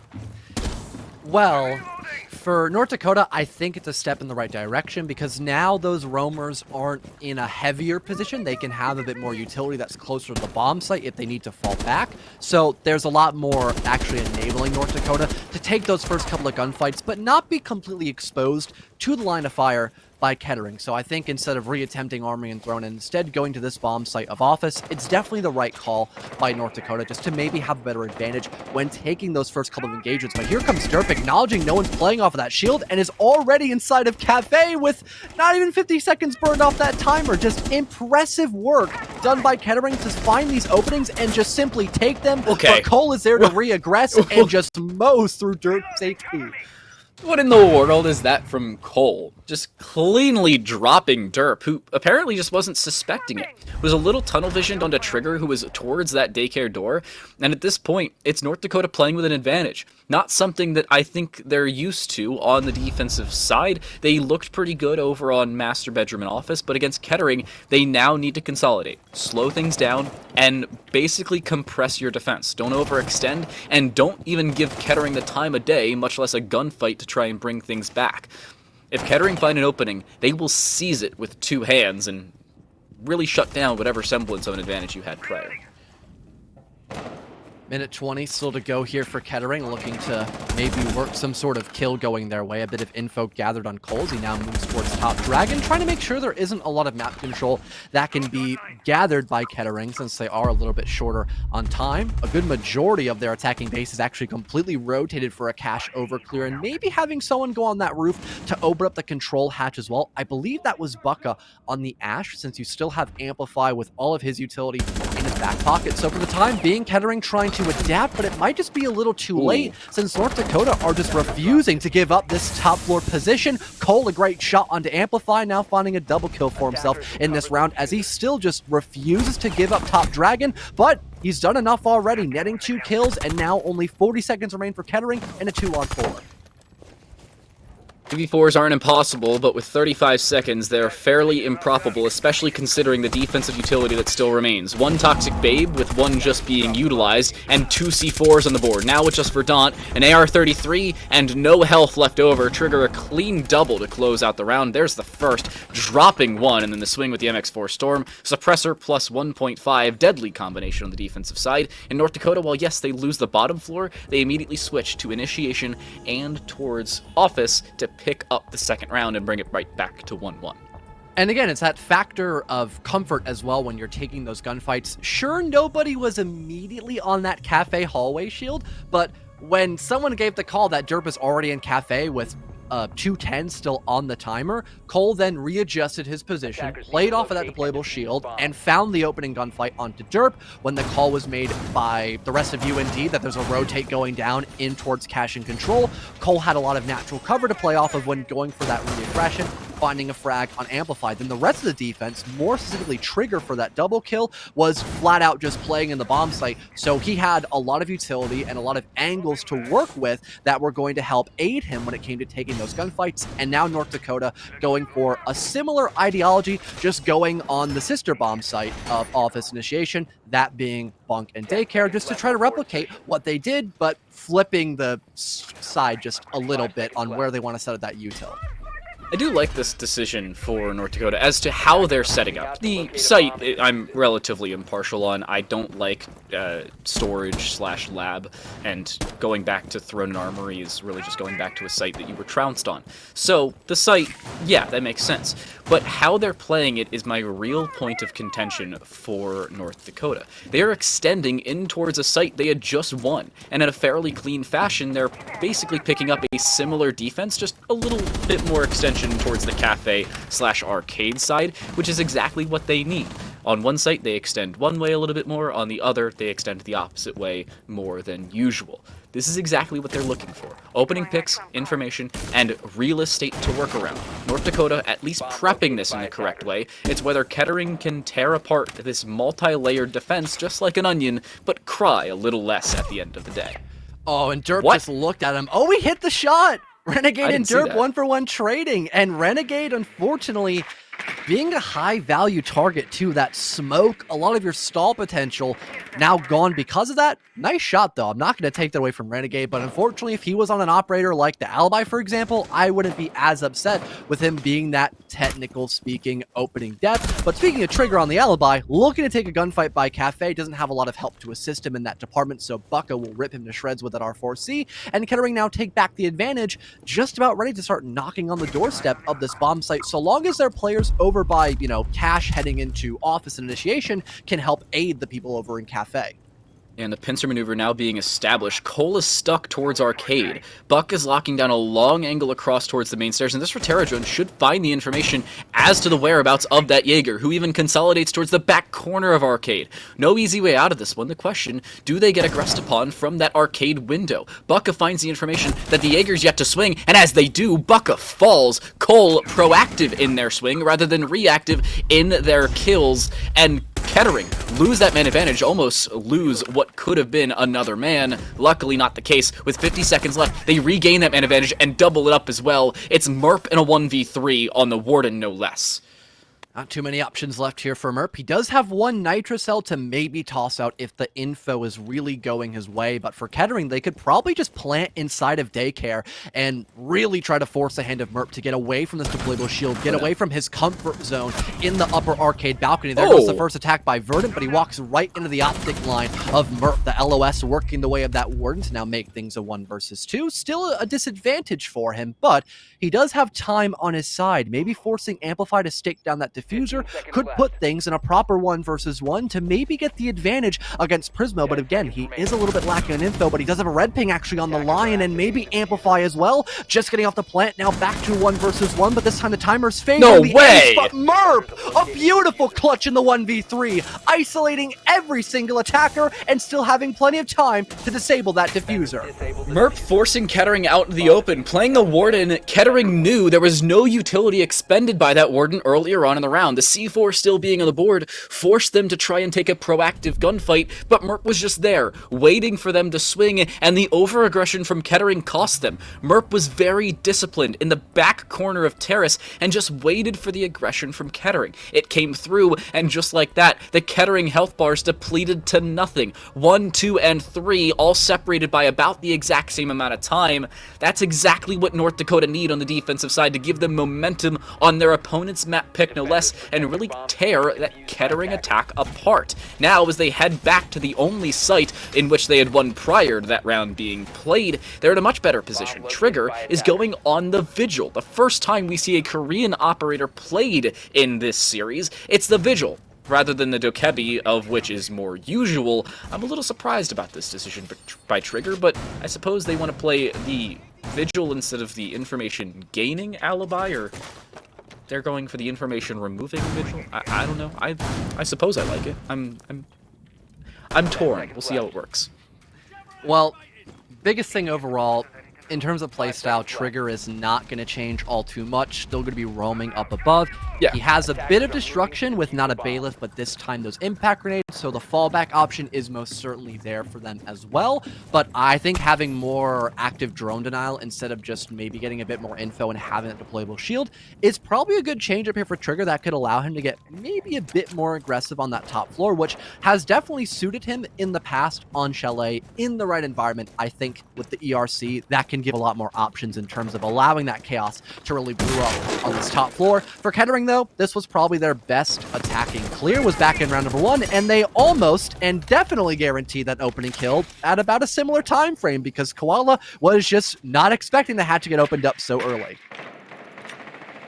I mean, understandably so. That was so quick, but Koala down. Not only that is the AUG, but it's the C4 gone as well. There is a return, so Derp is off the board. Again, Derp dies as the first player for Kettering with nades in pocket, and none of which have been used in the previous 2 rounds. So a lack of utility usage on the attacking side because of over-aggression could cost them later on. And that kill from Trigger came across towards the control side just as we expected, but the issue, it just wasn't with as much done for the attack as you'd expect. Trigger dropped out of that vault position, or around the initiation room, but even more done on towards Merp, who is towards that vault and is yet to get out. There's no real easy way out for Merp, unfortunately, and oh my goodness. Okay. Yeah, Bucka, you know, you killed Trigger in the previous map through a wall. This time, like, come on. That wasn't even Do we really need to open the Moss? It was Derp, you're right. So just Maybe check the all Moss of the Kettering. entirety of Kettering. All of Kettering's cheating. Write it down. No, I'm kidding. Please This don't just in. actually think they're cheating. Oh, would that leave a headline for the decade? Almost guarantee that. Kettering now, 60 seconds remain for them, and there's only 2 more defenders really left to stand against them to maybe set up that plant if need be. More vertical is being done with the help of those breaching charges wielded by Bucka, and Cole immediately taken care of off the bat of the verticality still wielded by Bucka playing on the top floor. Renegade now forced in a 1vx position. They've got no more Nitro Cell to their availability, so they're going to have to get a bit more aggressive the old-fashioned way. A swing down from that split doorway connects 1 kill for Renegade on a Bucka, but Prisma was there, sweeping in from Dragon to find another round win for Kettering as they still keep things even. Now, you said the old-fashioned way. Here I was hoping for swords alongside bows and arrows, but he whips out an SMG-11 and finds 1. Unfortunately, he's immediately met by the V308 on the other side of Dragon, but still, a kill found.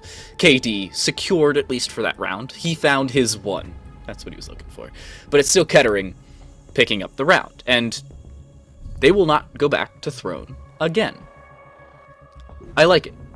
They don't try to overextend towards the exact same site for the 2nd time in a row. Scott would be proud. That's what I have to say. Scott would be proud.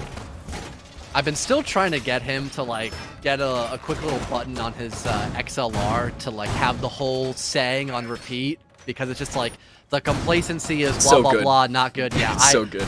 I need to hear Scott say that. I miss him so much. Anyways, I definitely missed Office for UND because they played pretty well on here overall. You had Cole punish that early aggression onto Derp with the opening kill, and he was still rather fluid in the round 2. He didn't just stay stagnant by Cafe once he realized Kettering were rotating over towards, Cash, for example, since the Cafe clear didn't work out. He was able to play by Top Dragon and waste a plethora of resources just by sitting there and finding another kill with that 416 carbine. So for Kettering, maybe they're going to try to ignore some of those early engagements by Cafe. They might want to start over by Cash, for example, but I think I might be wrong. It's only Dirt playing from the eastern side of the map. I think the rest of Kettering are still looking to do that Cash over clear, but maybe Bucka on the Lurk with Nook, that could be something rather different here for Kettering this time. Yeah, and notably, Kettering did not ban Nook as they did in the previous map. If you'll recall, it was a Nook ban first by the defensive side of Kettering, and then followed up by a Jackal ban of North Dakota. This time around, it was Kettering to just ban the Osa, with North Dakota opening with that Jackal removal. And I like the decision from Kettering. They start off on the attacking side. They know they will play at a bare minimum 6 rounds on it. Might as well have Nook open should you choose to pick up the Danish Frogman herself. Derp looking around towards that Warden, and Merp is taken off the board. Derp and Merp collide once more, and Derp comes out on top of the engagement. Doesn't see, I believe, the Kaid around towards that large stairs. Could be Trigger on the alibi. But the opening, and looking for a follow-up, Derp luckily doesn't die from the connector double door, but will make it out with their life for the time being. They still have to worry about that main stairs. There's Trigger finding kill on towards Prismo. The Lion, the EE1Ds, and the secondary EMPs all off the board. Massive pickup for Trigger, and then Trigger dies. Bucket. Yeah, Buck able to find that refrag at least, still lurking on the first floor, but again, like you mentioned, those secondary EMPs going to really benefit Kettering if they still had them available. Now, trying to get these back walls opened up could be a bit more challenging unless a Rotero drone could come flying out, since there are no mute jammers to actually deny them.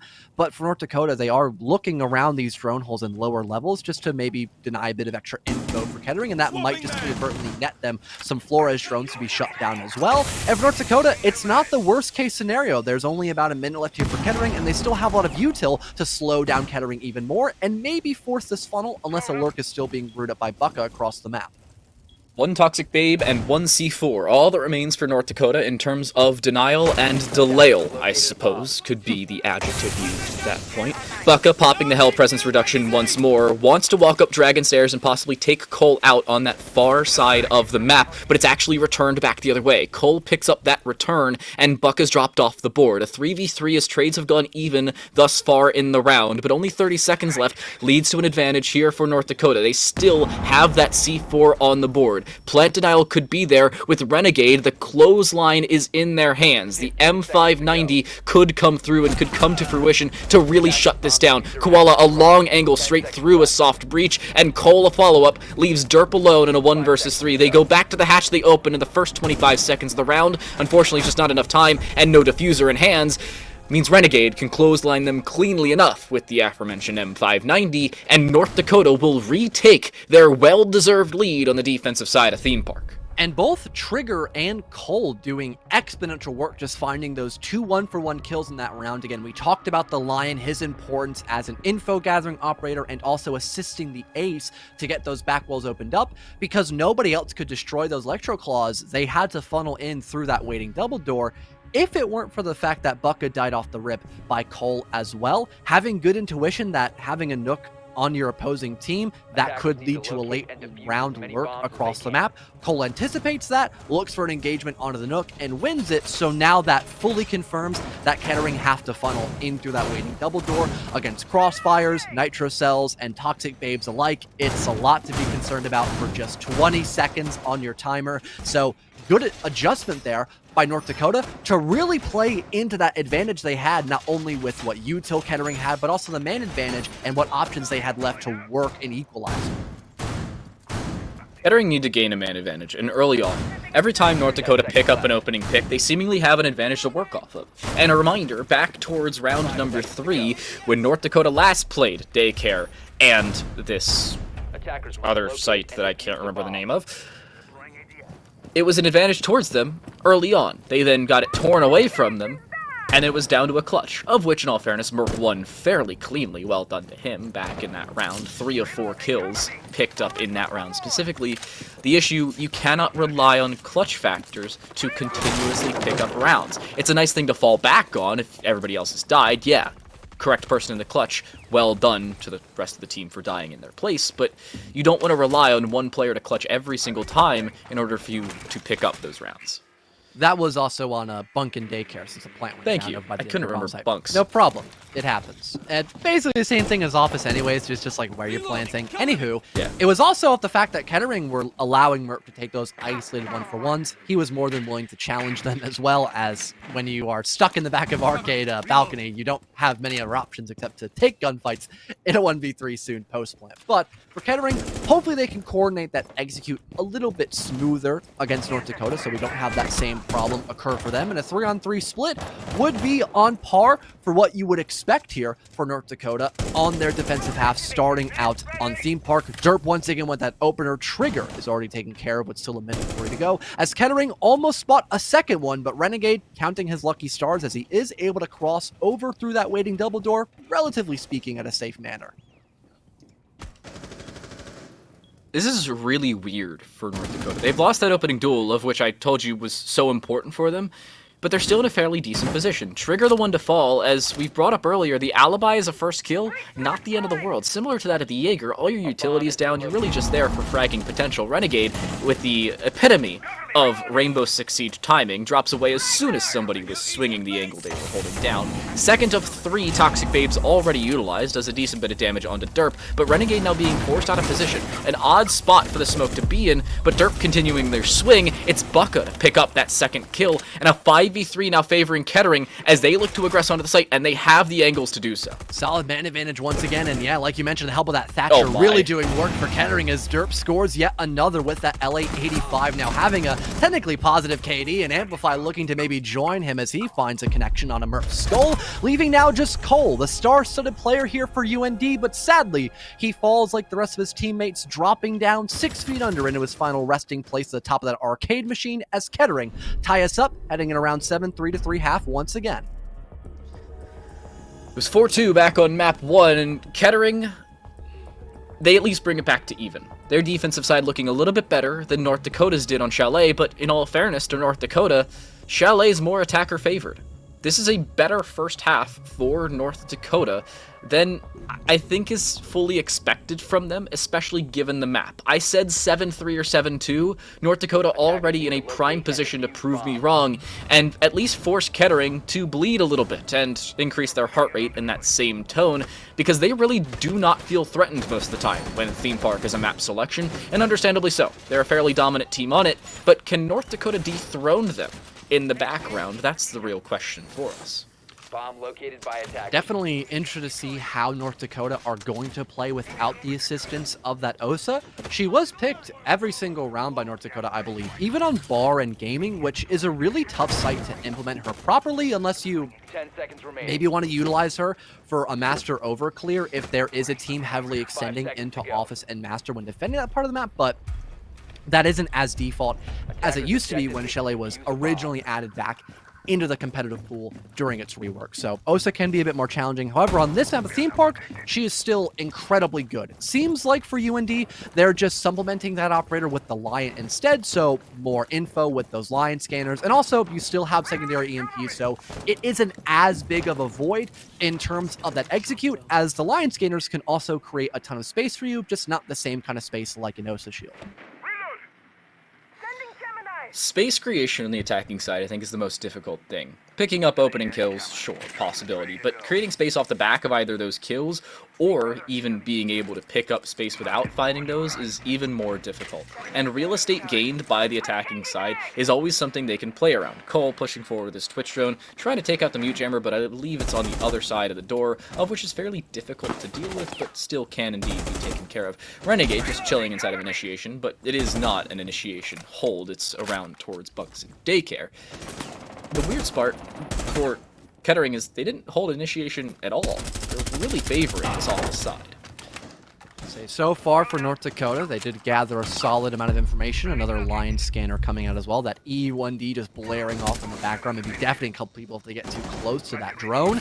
As now Murph is looking to maybe find that first engagement through this bathroom doorway, but just not able to meet the mark against Derp as he falls a little bit farther back towards that cafe hallway, pardon. But Trigger, a little more considerate, and takes that gunfight, wins it against Bucka across the waves. North Dakota just about ready to start knocking on the doorstep of Kettering once again, as it looks like they fully cleared out that roam extension, and now might be able to get this back wall opened up as well. Trigger on a heater of a round as he knocks down 3 separate, make it 4 separate defenders. Can he find the ace?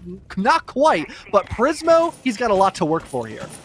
1v4 as he walks forward. A 1v5 on for an ace of his own. Is going to walk through the rotate. Actually look to his right at the correct time. Swing for a third. It's not going to happen. Cole will shut it down. A 4K for Trigger. A double as it stands for the Wabai of Prismo. But just not enough there for the defensive side as Kettering is torn apart on their primary site selection. North Dakota have the lead again.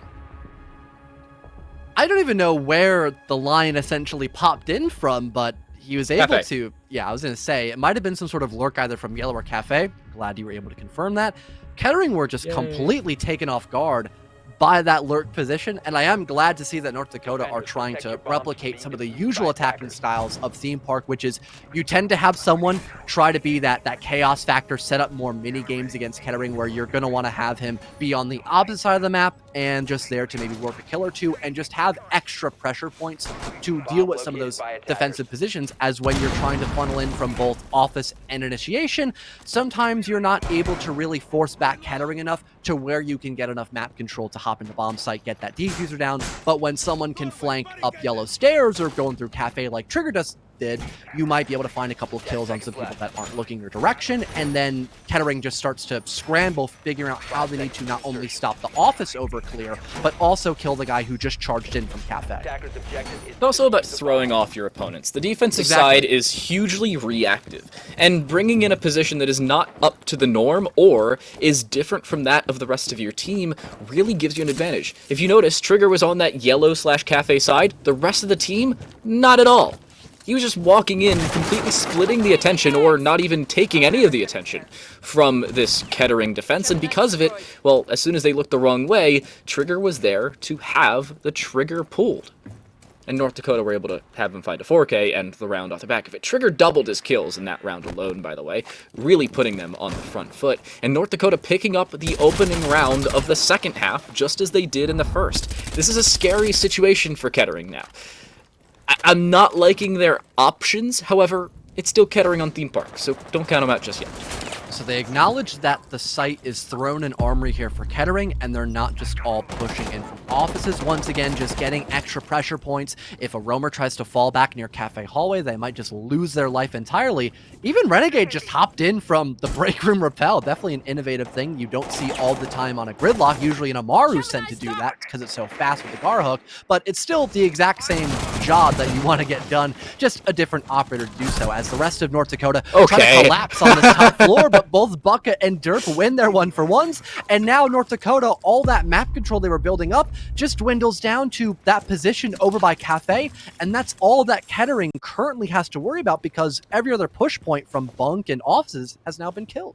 That's such a great play from Bucka as well. The Twitch drone shot at them, and as soon as they hear the F2 opening up the terrace window or terrace door, Bucka's like, okay, I'm just going to hold W in this direction, having them know I was there, I will be no longer. And really throwing off Cole in that situation, and well, with the help from elsewhere, 2 opening picks for Kettering, and opening duels not easy to come back from on the attacking side, especially here on Theme Park. That's why whenever North Dakota picked up that opening pick on the defensive side, they were really propelled into the forefront.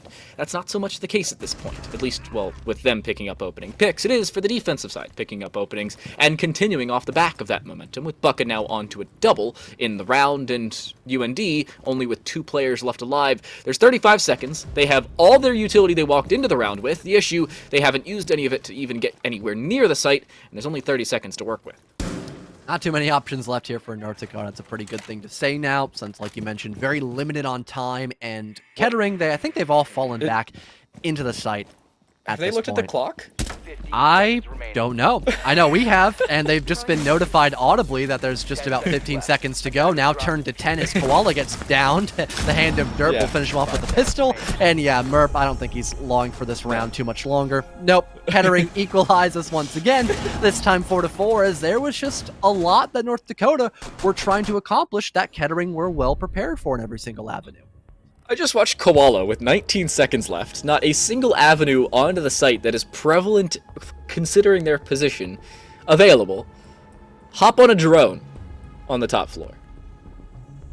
I was like, does he know how much time is left? The Does answer, he know? I suppose not.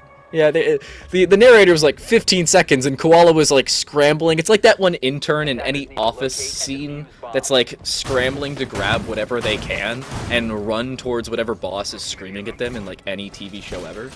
That felt like Koala as soon as the narrator was like 15 seconds remaining. I was like, yeah, that sounds right. Heading now back to the top floor here for Kettering. I believe it was Bunk that they tried defending in the first defensive round, either that or Office, but besides the point, didn't really go their way. It was Bunk because Trigger, like we talked about earlier, crept in from Cafe, found a quadra kill.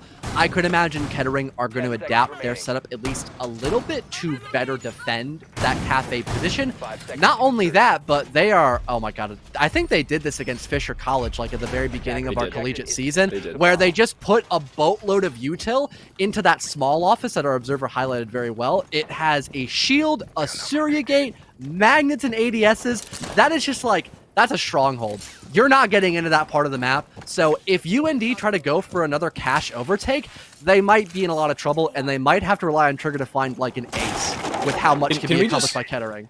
Can we just rename the entirety of Office to Vault, considering how much they've done to reinforce it? Oh, yeah. I mean, lock and key would be an understatement. I agree. Oh, Although there is a long line of sight, and you could actually play off of that, albeit corner of Vault being held down, not the easiest thing to take away, but still Renegade can play off of this. They are spraying straight into a hard wall in the back corner of the aforementioned Vault, but still something they can play around. North Dakota, again, take full initiation control, and this was the downfall of Kettering last time around. They basically just gave over a whole lot of the map, and at this point, can they now take it back? The answer, yes, because Koala, with the diffuser, just dropped into 3 different players' lines of sight. I'm no expert on the game of Rainbow Six Siege, I merely talk about the video game from time to time, but dropping into 3 different players with no information, not the greatest likelihood of surviving. Was that just from the hatch? I couldn't... Yeah, you just dropped hatch towards vending. I don't know. It might have been a mistake. Sometimes you hit one key a little too long and you just fall down accidentally. Not the worst thing I've seen, but might be a bit more challenging now for North Dakota to claw this one back. Merp a good kill onto Derp, but again, you still have this player over in the vault who hasn't been nudged out just yet until Renegade just says, no, I don't really want you there anymore, and just sprays Bucka through the slightly opened up wall. No one there to retake that position, so all the utility that was put in this one little crevice of the map is now just flushed down the drain, essentially. That control gone. The big note and positivity for Kettering is who they've taken away versus who they've lost. They've only lost a Jaeger and an Aruni, albeit it's 2 of their main fraggers, but the operators themselves have gotten their utility out and had done what they needed to do. On the other side, North Dakota losing your hard breach and support, not the greatest position for you to be in. A 1-for-1 trade as Renegade's finished off, but Prismo's taken out of contention just the same. The diffuser needs to be retrieved as the plant needs to be put down just the same, but there's a whole lot of denial available here for the defensive side. Amplify looking to swing, long angle onto Merp, does a decent bit of damage, just not enough to find the kill. Looking for a second attempt across onto Cole, there's even more damage, just not a kill found, and it's actually returned. Frag there for Cole, looking for a follow-up as they flank onto Verdant. It's North Dakota with a 5-4 lead as they continue to come out on top of not only these kill trades, but the round trades just the same. Still keeping that advantage just slightly in their favor off the back of not only eliminating that stronghold by Vault, which I thought would be just impenetrable. Thankfully, it was by a couple bullets landed by Renegade. And the fact that Verdant did not use any of his utility to slow down North Dakota. Maybe that was because he wasn't in a good position to use his Shamika launchers, but you have 14 of them. At some point, you could infer that Verdant could maybe go for a gamble and keep away North Dakota for a good chunk of time to let his teammates reset a bit, get grouped up together, so they can play for trades potentially in that round. As once Amplify had died, Cole made the correct move to cross-coordinate with his teammate to get a direct 180 angle with himself, the Tachanka, and his teammate, so no matter what, Verdant was not going to win that 1v2. There is just simply no way he can find a headshot and flick in time to kill the guy shooting at him in the back, quite literally. So well done by North Dakota to play off of those kills they found, not only in that 2 versus 1, but also killing, the player stuck in vault, for example, to get more map control. If Kettering continue to leave themselves vulnerable, and if they're not able to back off of this utility that they have, they might be in deep trouble, and maybe North Dakota could score another round win to get match point. So I'm going to hop in the coaching shoes for Kettering and give like a 200 IQ idea as to how they can win some of those rounds. Don't play daycare bunks. That's it. Of the 3 rounds thus far, you've played that site twice, and you've lost it both times. You went to Throne Armory, you won fairly convincingly. You're now going across to Initiation Office, the opposite side of the top floor, looking to pick that up just the same. I think you have a little bit of a better shot here, considering it's not daycare bunks, of which you have, I'm not going to say sucked at, but they really have not looked good on the defensive side of the west side. It's not looking great. I suppose just the west side of the map in its entirety should just be avoided as much as Kettering can. The one benefit is if they win here, they still have the opportunity to go back to Throne and Armory to pick up a 6th round and put themselves on either map point, or should they lose here, bring it right back and force possibly OT point just the same. I'm a little shocked that neither team has opted to go for a timeout, but I guess it has been fairly young in the second half still, so a little bit of a devil's advocate can be played into that potential. And I know Kettering more specifically like to wait till match point. It's a really big pet peeve of mine when people wait till match point before they call a timeout, but it is just a personal preference, and sometimes that can be king. But for North Dakota, their comfort pick has mostly been going in for these cash overtakes, but all things considered, if it ain't broke, don't fix it. The 2 times they went for these cash over clears, they found a round win off it. This time, though, they're not going to find the opening kill. Murph is sadly killed by his co-conspirator of Derp, as that name is still going to be ever so funny given the context of this match. Not only that, but every time that Merp dies, it's seemingly Derp to kill him. I don't think I've seen a situation in which Merp has come out on top of that duel. Verdant does not have the fire rate to take this quick fire, but Derp does, apparently, as they continue to frag out, finally returned on by an operator with equally as dominant fire rates, that being the F2 of Cole, but even then, it's a trade. 4v2, looking for a follow-up is Verdant, they'll find it, 1v4. Now for Koala, who will swing into Initiation and finally drop the Tachanka as the Russian operator's taken off the board, but still 3 players to find, and only 40 seconds to do so. Yeah, they have utility, just not a whole lot of time to work with. Only 30 seconds to net 3 separate kills, and every defender knows exactly where you are. Yeah, pretty tough obstacle to come across, and Kettering were even waiting for Koala to enter the bomb site before they actually take an engagement. The shotgun just blasting back the poor Thermite's body there on the ground, now bleeding out. With Kettering equalizing once again, and the big question comes out, are they going to want to go somewhere on the bottom floor and not try bunk? Yes. The answer will be yes. I think they assumed that Armory was going to be locked out, but it has been the 3-round reset rotation, so they're going to get to go here once again. And for match point, maybe they go lab instead, since that's what they thought they were forced to do instead of going to bunk. I would like to see lab and storage, just for the sole reason of being able to see all 4 sites on both maps. That's not something we say all the time, especially in such a consistent game of Rainbow Six Siege. But back to Throne Armory. Last time they played this, they won it fairly cleanly. It looked really good, and UND just could not pick up consistency on that attack. That's what they were looking for. That's what, unfortunately, they lost, alongside 3 opening duels. Didn't really help their case for picking it up. In the previous round, Kettering basically just found opening duels, and then consolidated, and basically just fell back. They didn't over-aggress. They played the 4 versus 2 and then 4 versus 1 fairly well. Verdant wanted to take the kill because, well, they're Tachanka and it was 35 seconds left in a 4v1. But after that, the rest of the team just played around what they could. Shotgun close range, 416 long range through a wall. You do you. Another note, by the way, I'd like to officially rename the M590, also known as the Mossberg, to the Clothesline, because of how far it sends your body back when you're hit from the waist up.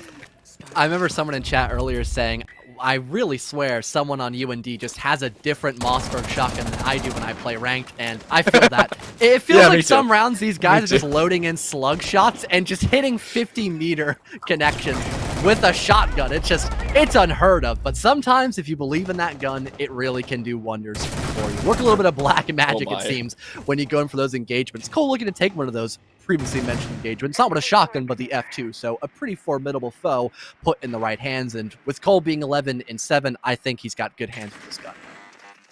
But he was taking that fight up against Derp, who's 11-8. So, I don't know, the one death KD difference in that scenario, could that have been the difference in that engagement? Merp will jump in, no Derp on the other side to shut them down at this point. They have fallen back from that previously held position. Baka takes a decent bit of damage, unbeknownst to Merp, by the way, but still locking down that rotate position around the vault. I don't know if they're going to fully clear out Baka, but with that drone finding their whereabouts and a nade follow-up, they do indeed have the information, but Merp's going to have to waste a second nade because they don't know that the Tachanka has fallen back. So, at least utility bleed for the defensive side without losing a player at that, and now Merp actually about to walk into the connector, of which is being held long range by Baka, which is heard, but just not seen just yet. Nobody here over by Cash as well for North Dakota, so they really can't force Kettering that much farther back in this top floor, and in fact, they give up a little bit of that map floor pressure on the top position. no! Derp as well with I don't even know how long that shot was. Oh, there it is. What? Derp 35 meters. Derp from Connector killed Koala on the arcade balcony doorway, and he finds another kill from that position.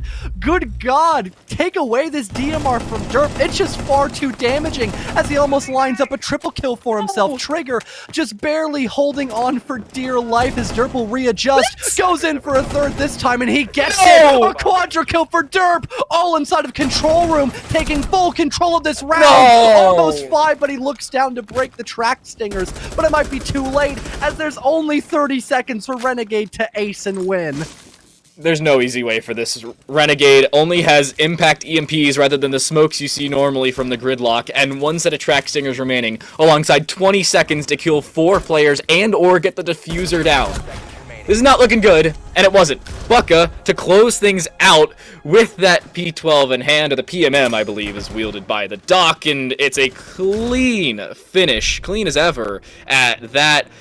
That is insane for Kettering.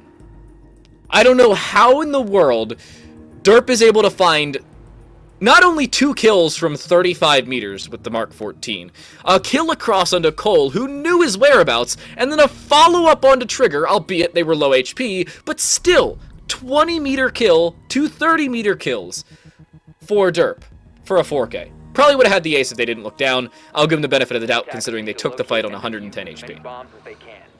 They just do not teach that in Siege School. There's just, nothing you can say about that. You know didn't what? Go through Siege 104?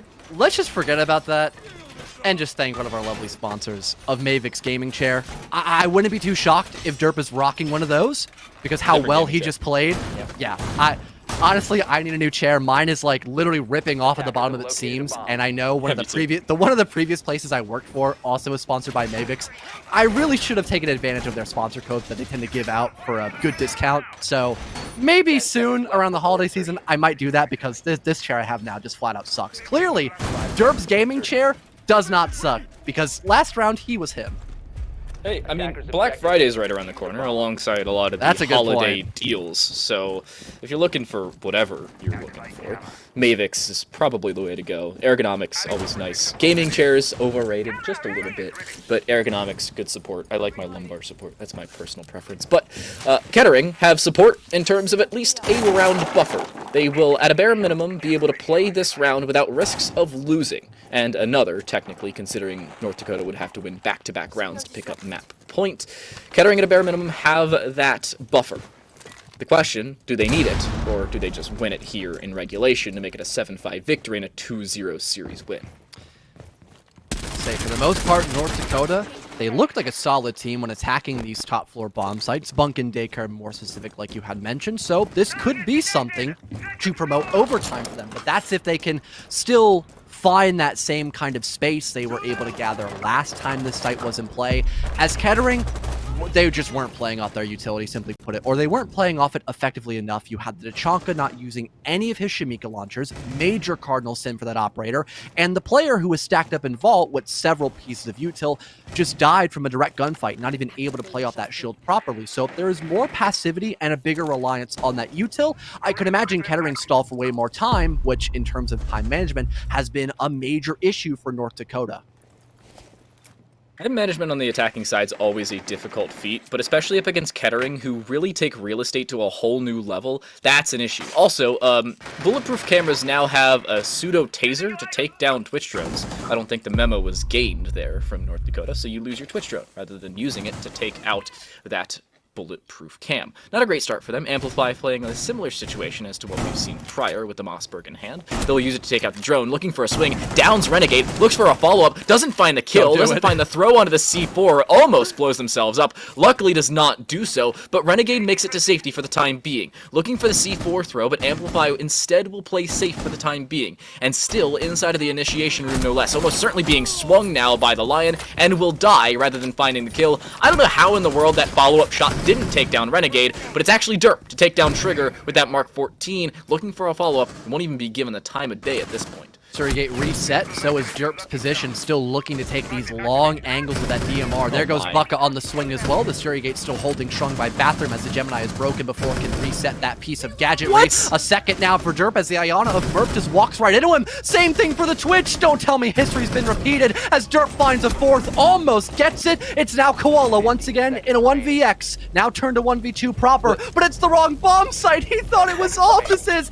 It's bunk and daycare. You've got to hustle into B. He spots the player behind the bomb chassis, but runs out of ammo. And from the backside, there's Verdant with that LMG singing across the hallway. And Kettering narrowly take their map 7-5 to close out the best of 3, 2-0.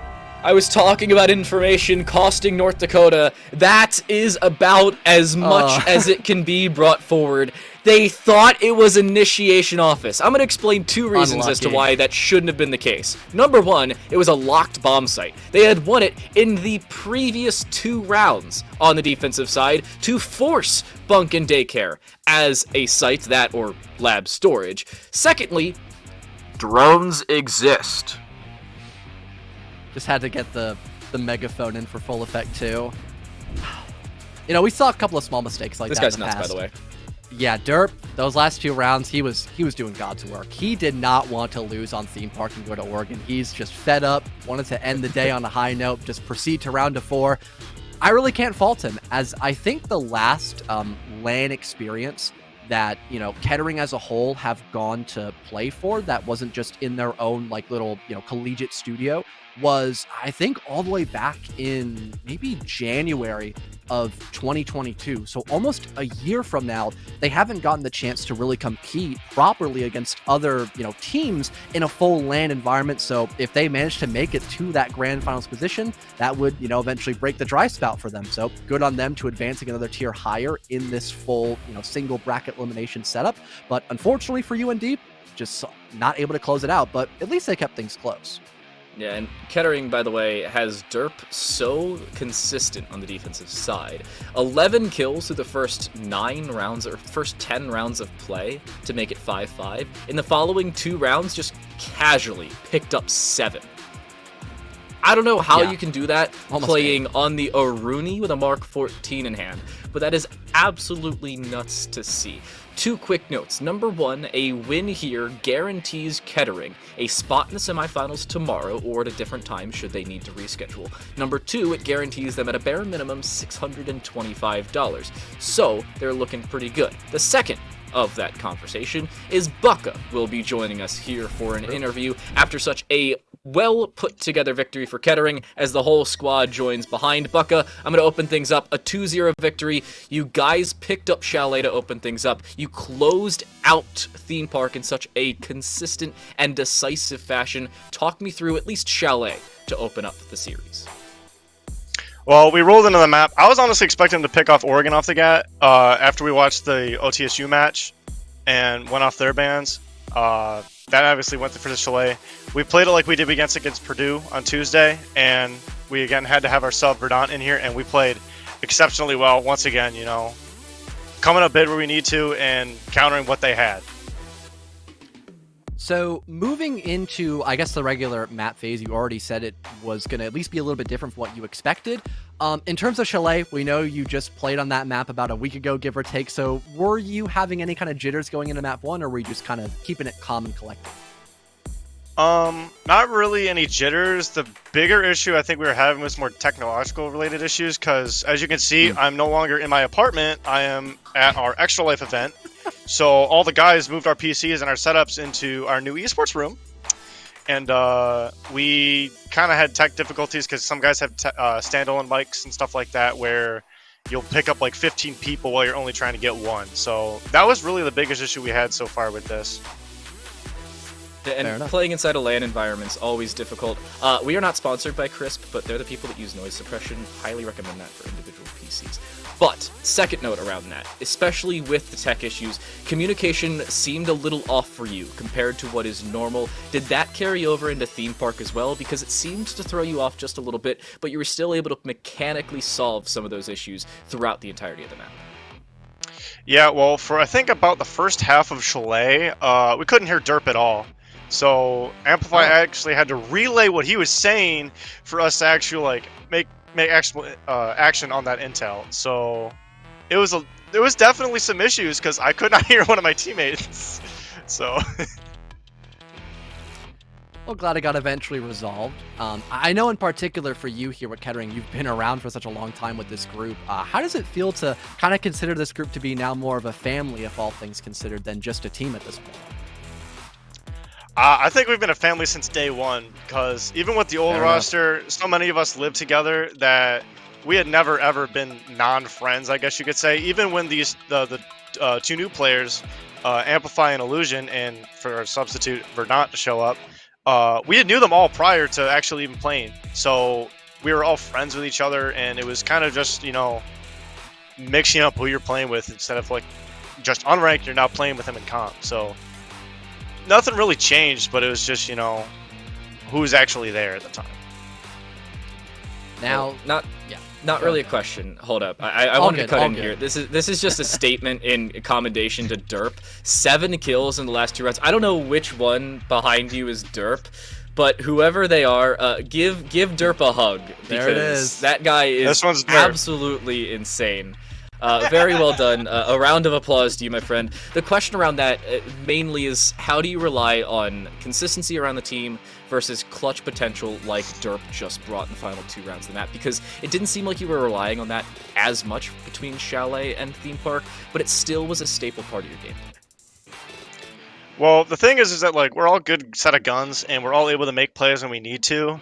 And Derp and I usually are the ones picking up the Acrylics and like that, but we still have people like Amplify and Prismo who will come up and make big plays when we need to and still frag out and be at the top of the leaderboard dropping 10, 15, 20 kills when we need them to. But, you know, it's just whoever's feeling it that day. And when it comes down to clutches, everyone pretty much has clutch potential. Doesn't matter who you are. Love it. All right, well, I guess one of the final few questions we have to wrap things over is, in terms of improvement, I've got the privilege of casting you guys for like well over a year now at this point. I've seen you guys gradually improve at like basically a line like this kind of. You think you're still at that gradual line of improvement here heading into not only this semester, but probably going into next semester as well after this fall season? Definitely. I don't think even with the old roster and this roster, we have never stopped improving. You know, obviously it takes time to get to the point where we were last term or last season, but it is what it is. You got new guys in there. You still have to put in the work, and I don't think that these guys are not capable of that. I think we're 110% going to keep grinding and keep getting better, keep showing that improvement. Well, that grind is seemingly paying off in droves as you move on to the semifinals tomorrow. Final question for you, because of what you've earned after this series. Any final thoughts, shout-outs, or even just a wrap-up of the series? The floor is all yours. Well, a big one is obviously my parents and my girlfriend who are watching, and all of our family members, and actually our entire esports program is currently standing outside the door, and they just had a watch party and we're all cheering at us a couple rooms down. And I know a really big one that needs to get touched on is actually Jason, who is our actual main roster player who's in the hospital, got out and then readmitted and is now due for surgery on Monday. So hopefully, fingers crossed he does better. And this win was for you, bud. Get back up there. So, well, prayers up and wins up for the Kettering roster. Specifically, Bucka, thank you very much for joining us. And again, congratulations on the victory. Good luck tomorrow for the team. Thank you. You guys have a good one. Well, 2-0 victory for Kettering. They picked up Chalet, and honestly, as expected, picked up Theme Park. It's their map pick, they know how to play it, and they know how to come back from a deficit as well. 3 straight rounds to close out that map as they move forward. Let's take a look at our schedule for the week. If you liked what you saw today, congratulations! The exact same thing occurs tomorrow with Overwatch, Call of Duty, and Rainbow Six in that order, just as it was on this day. But Rainbow Six tomorrow in the semifinals. The question remains, will it be Kettering? Who will we see? I think Kettering, at least a staple selection, and they look really good on stream. Absolutely. And again, best 3 format definitely been looking good for them since that's been their main forte for at least a handful of months now at this point. Definitely hoping to, get my fellow friends at this point to hop in over in that LAN event, see what they can do there. But of course, it's always a good underdog story. A lot of the teams that I'm not too familiar with in that bracket, hoping they can also prove themselves today, moving outward from the round of 8 and now transpiring in round of 4 shortly. Yeah, and it's LAN on the line tomorrow. Right. Semi-finals across the board for the varsity events. Then our Thanksgiving break. Following up throughout the week, it'll be JV Grand Finals before the LAN event at the Block in localhost in Philadelphia. Hopefully, you'll join us there. If not, hopefully, we'll see you tomorrow for semi-finals. Thanks for watching.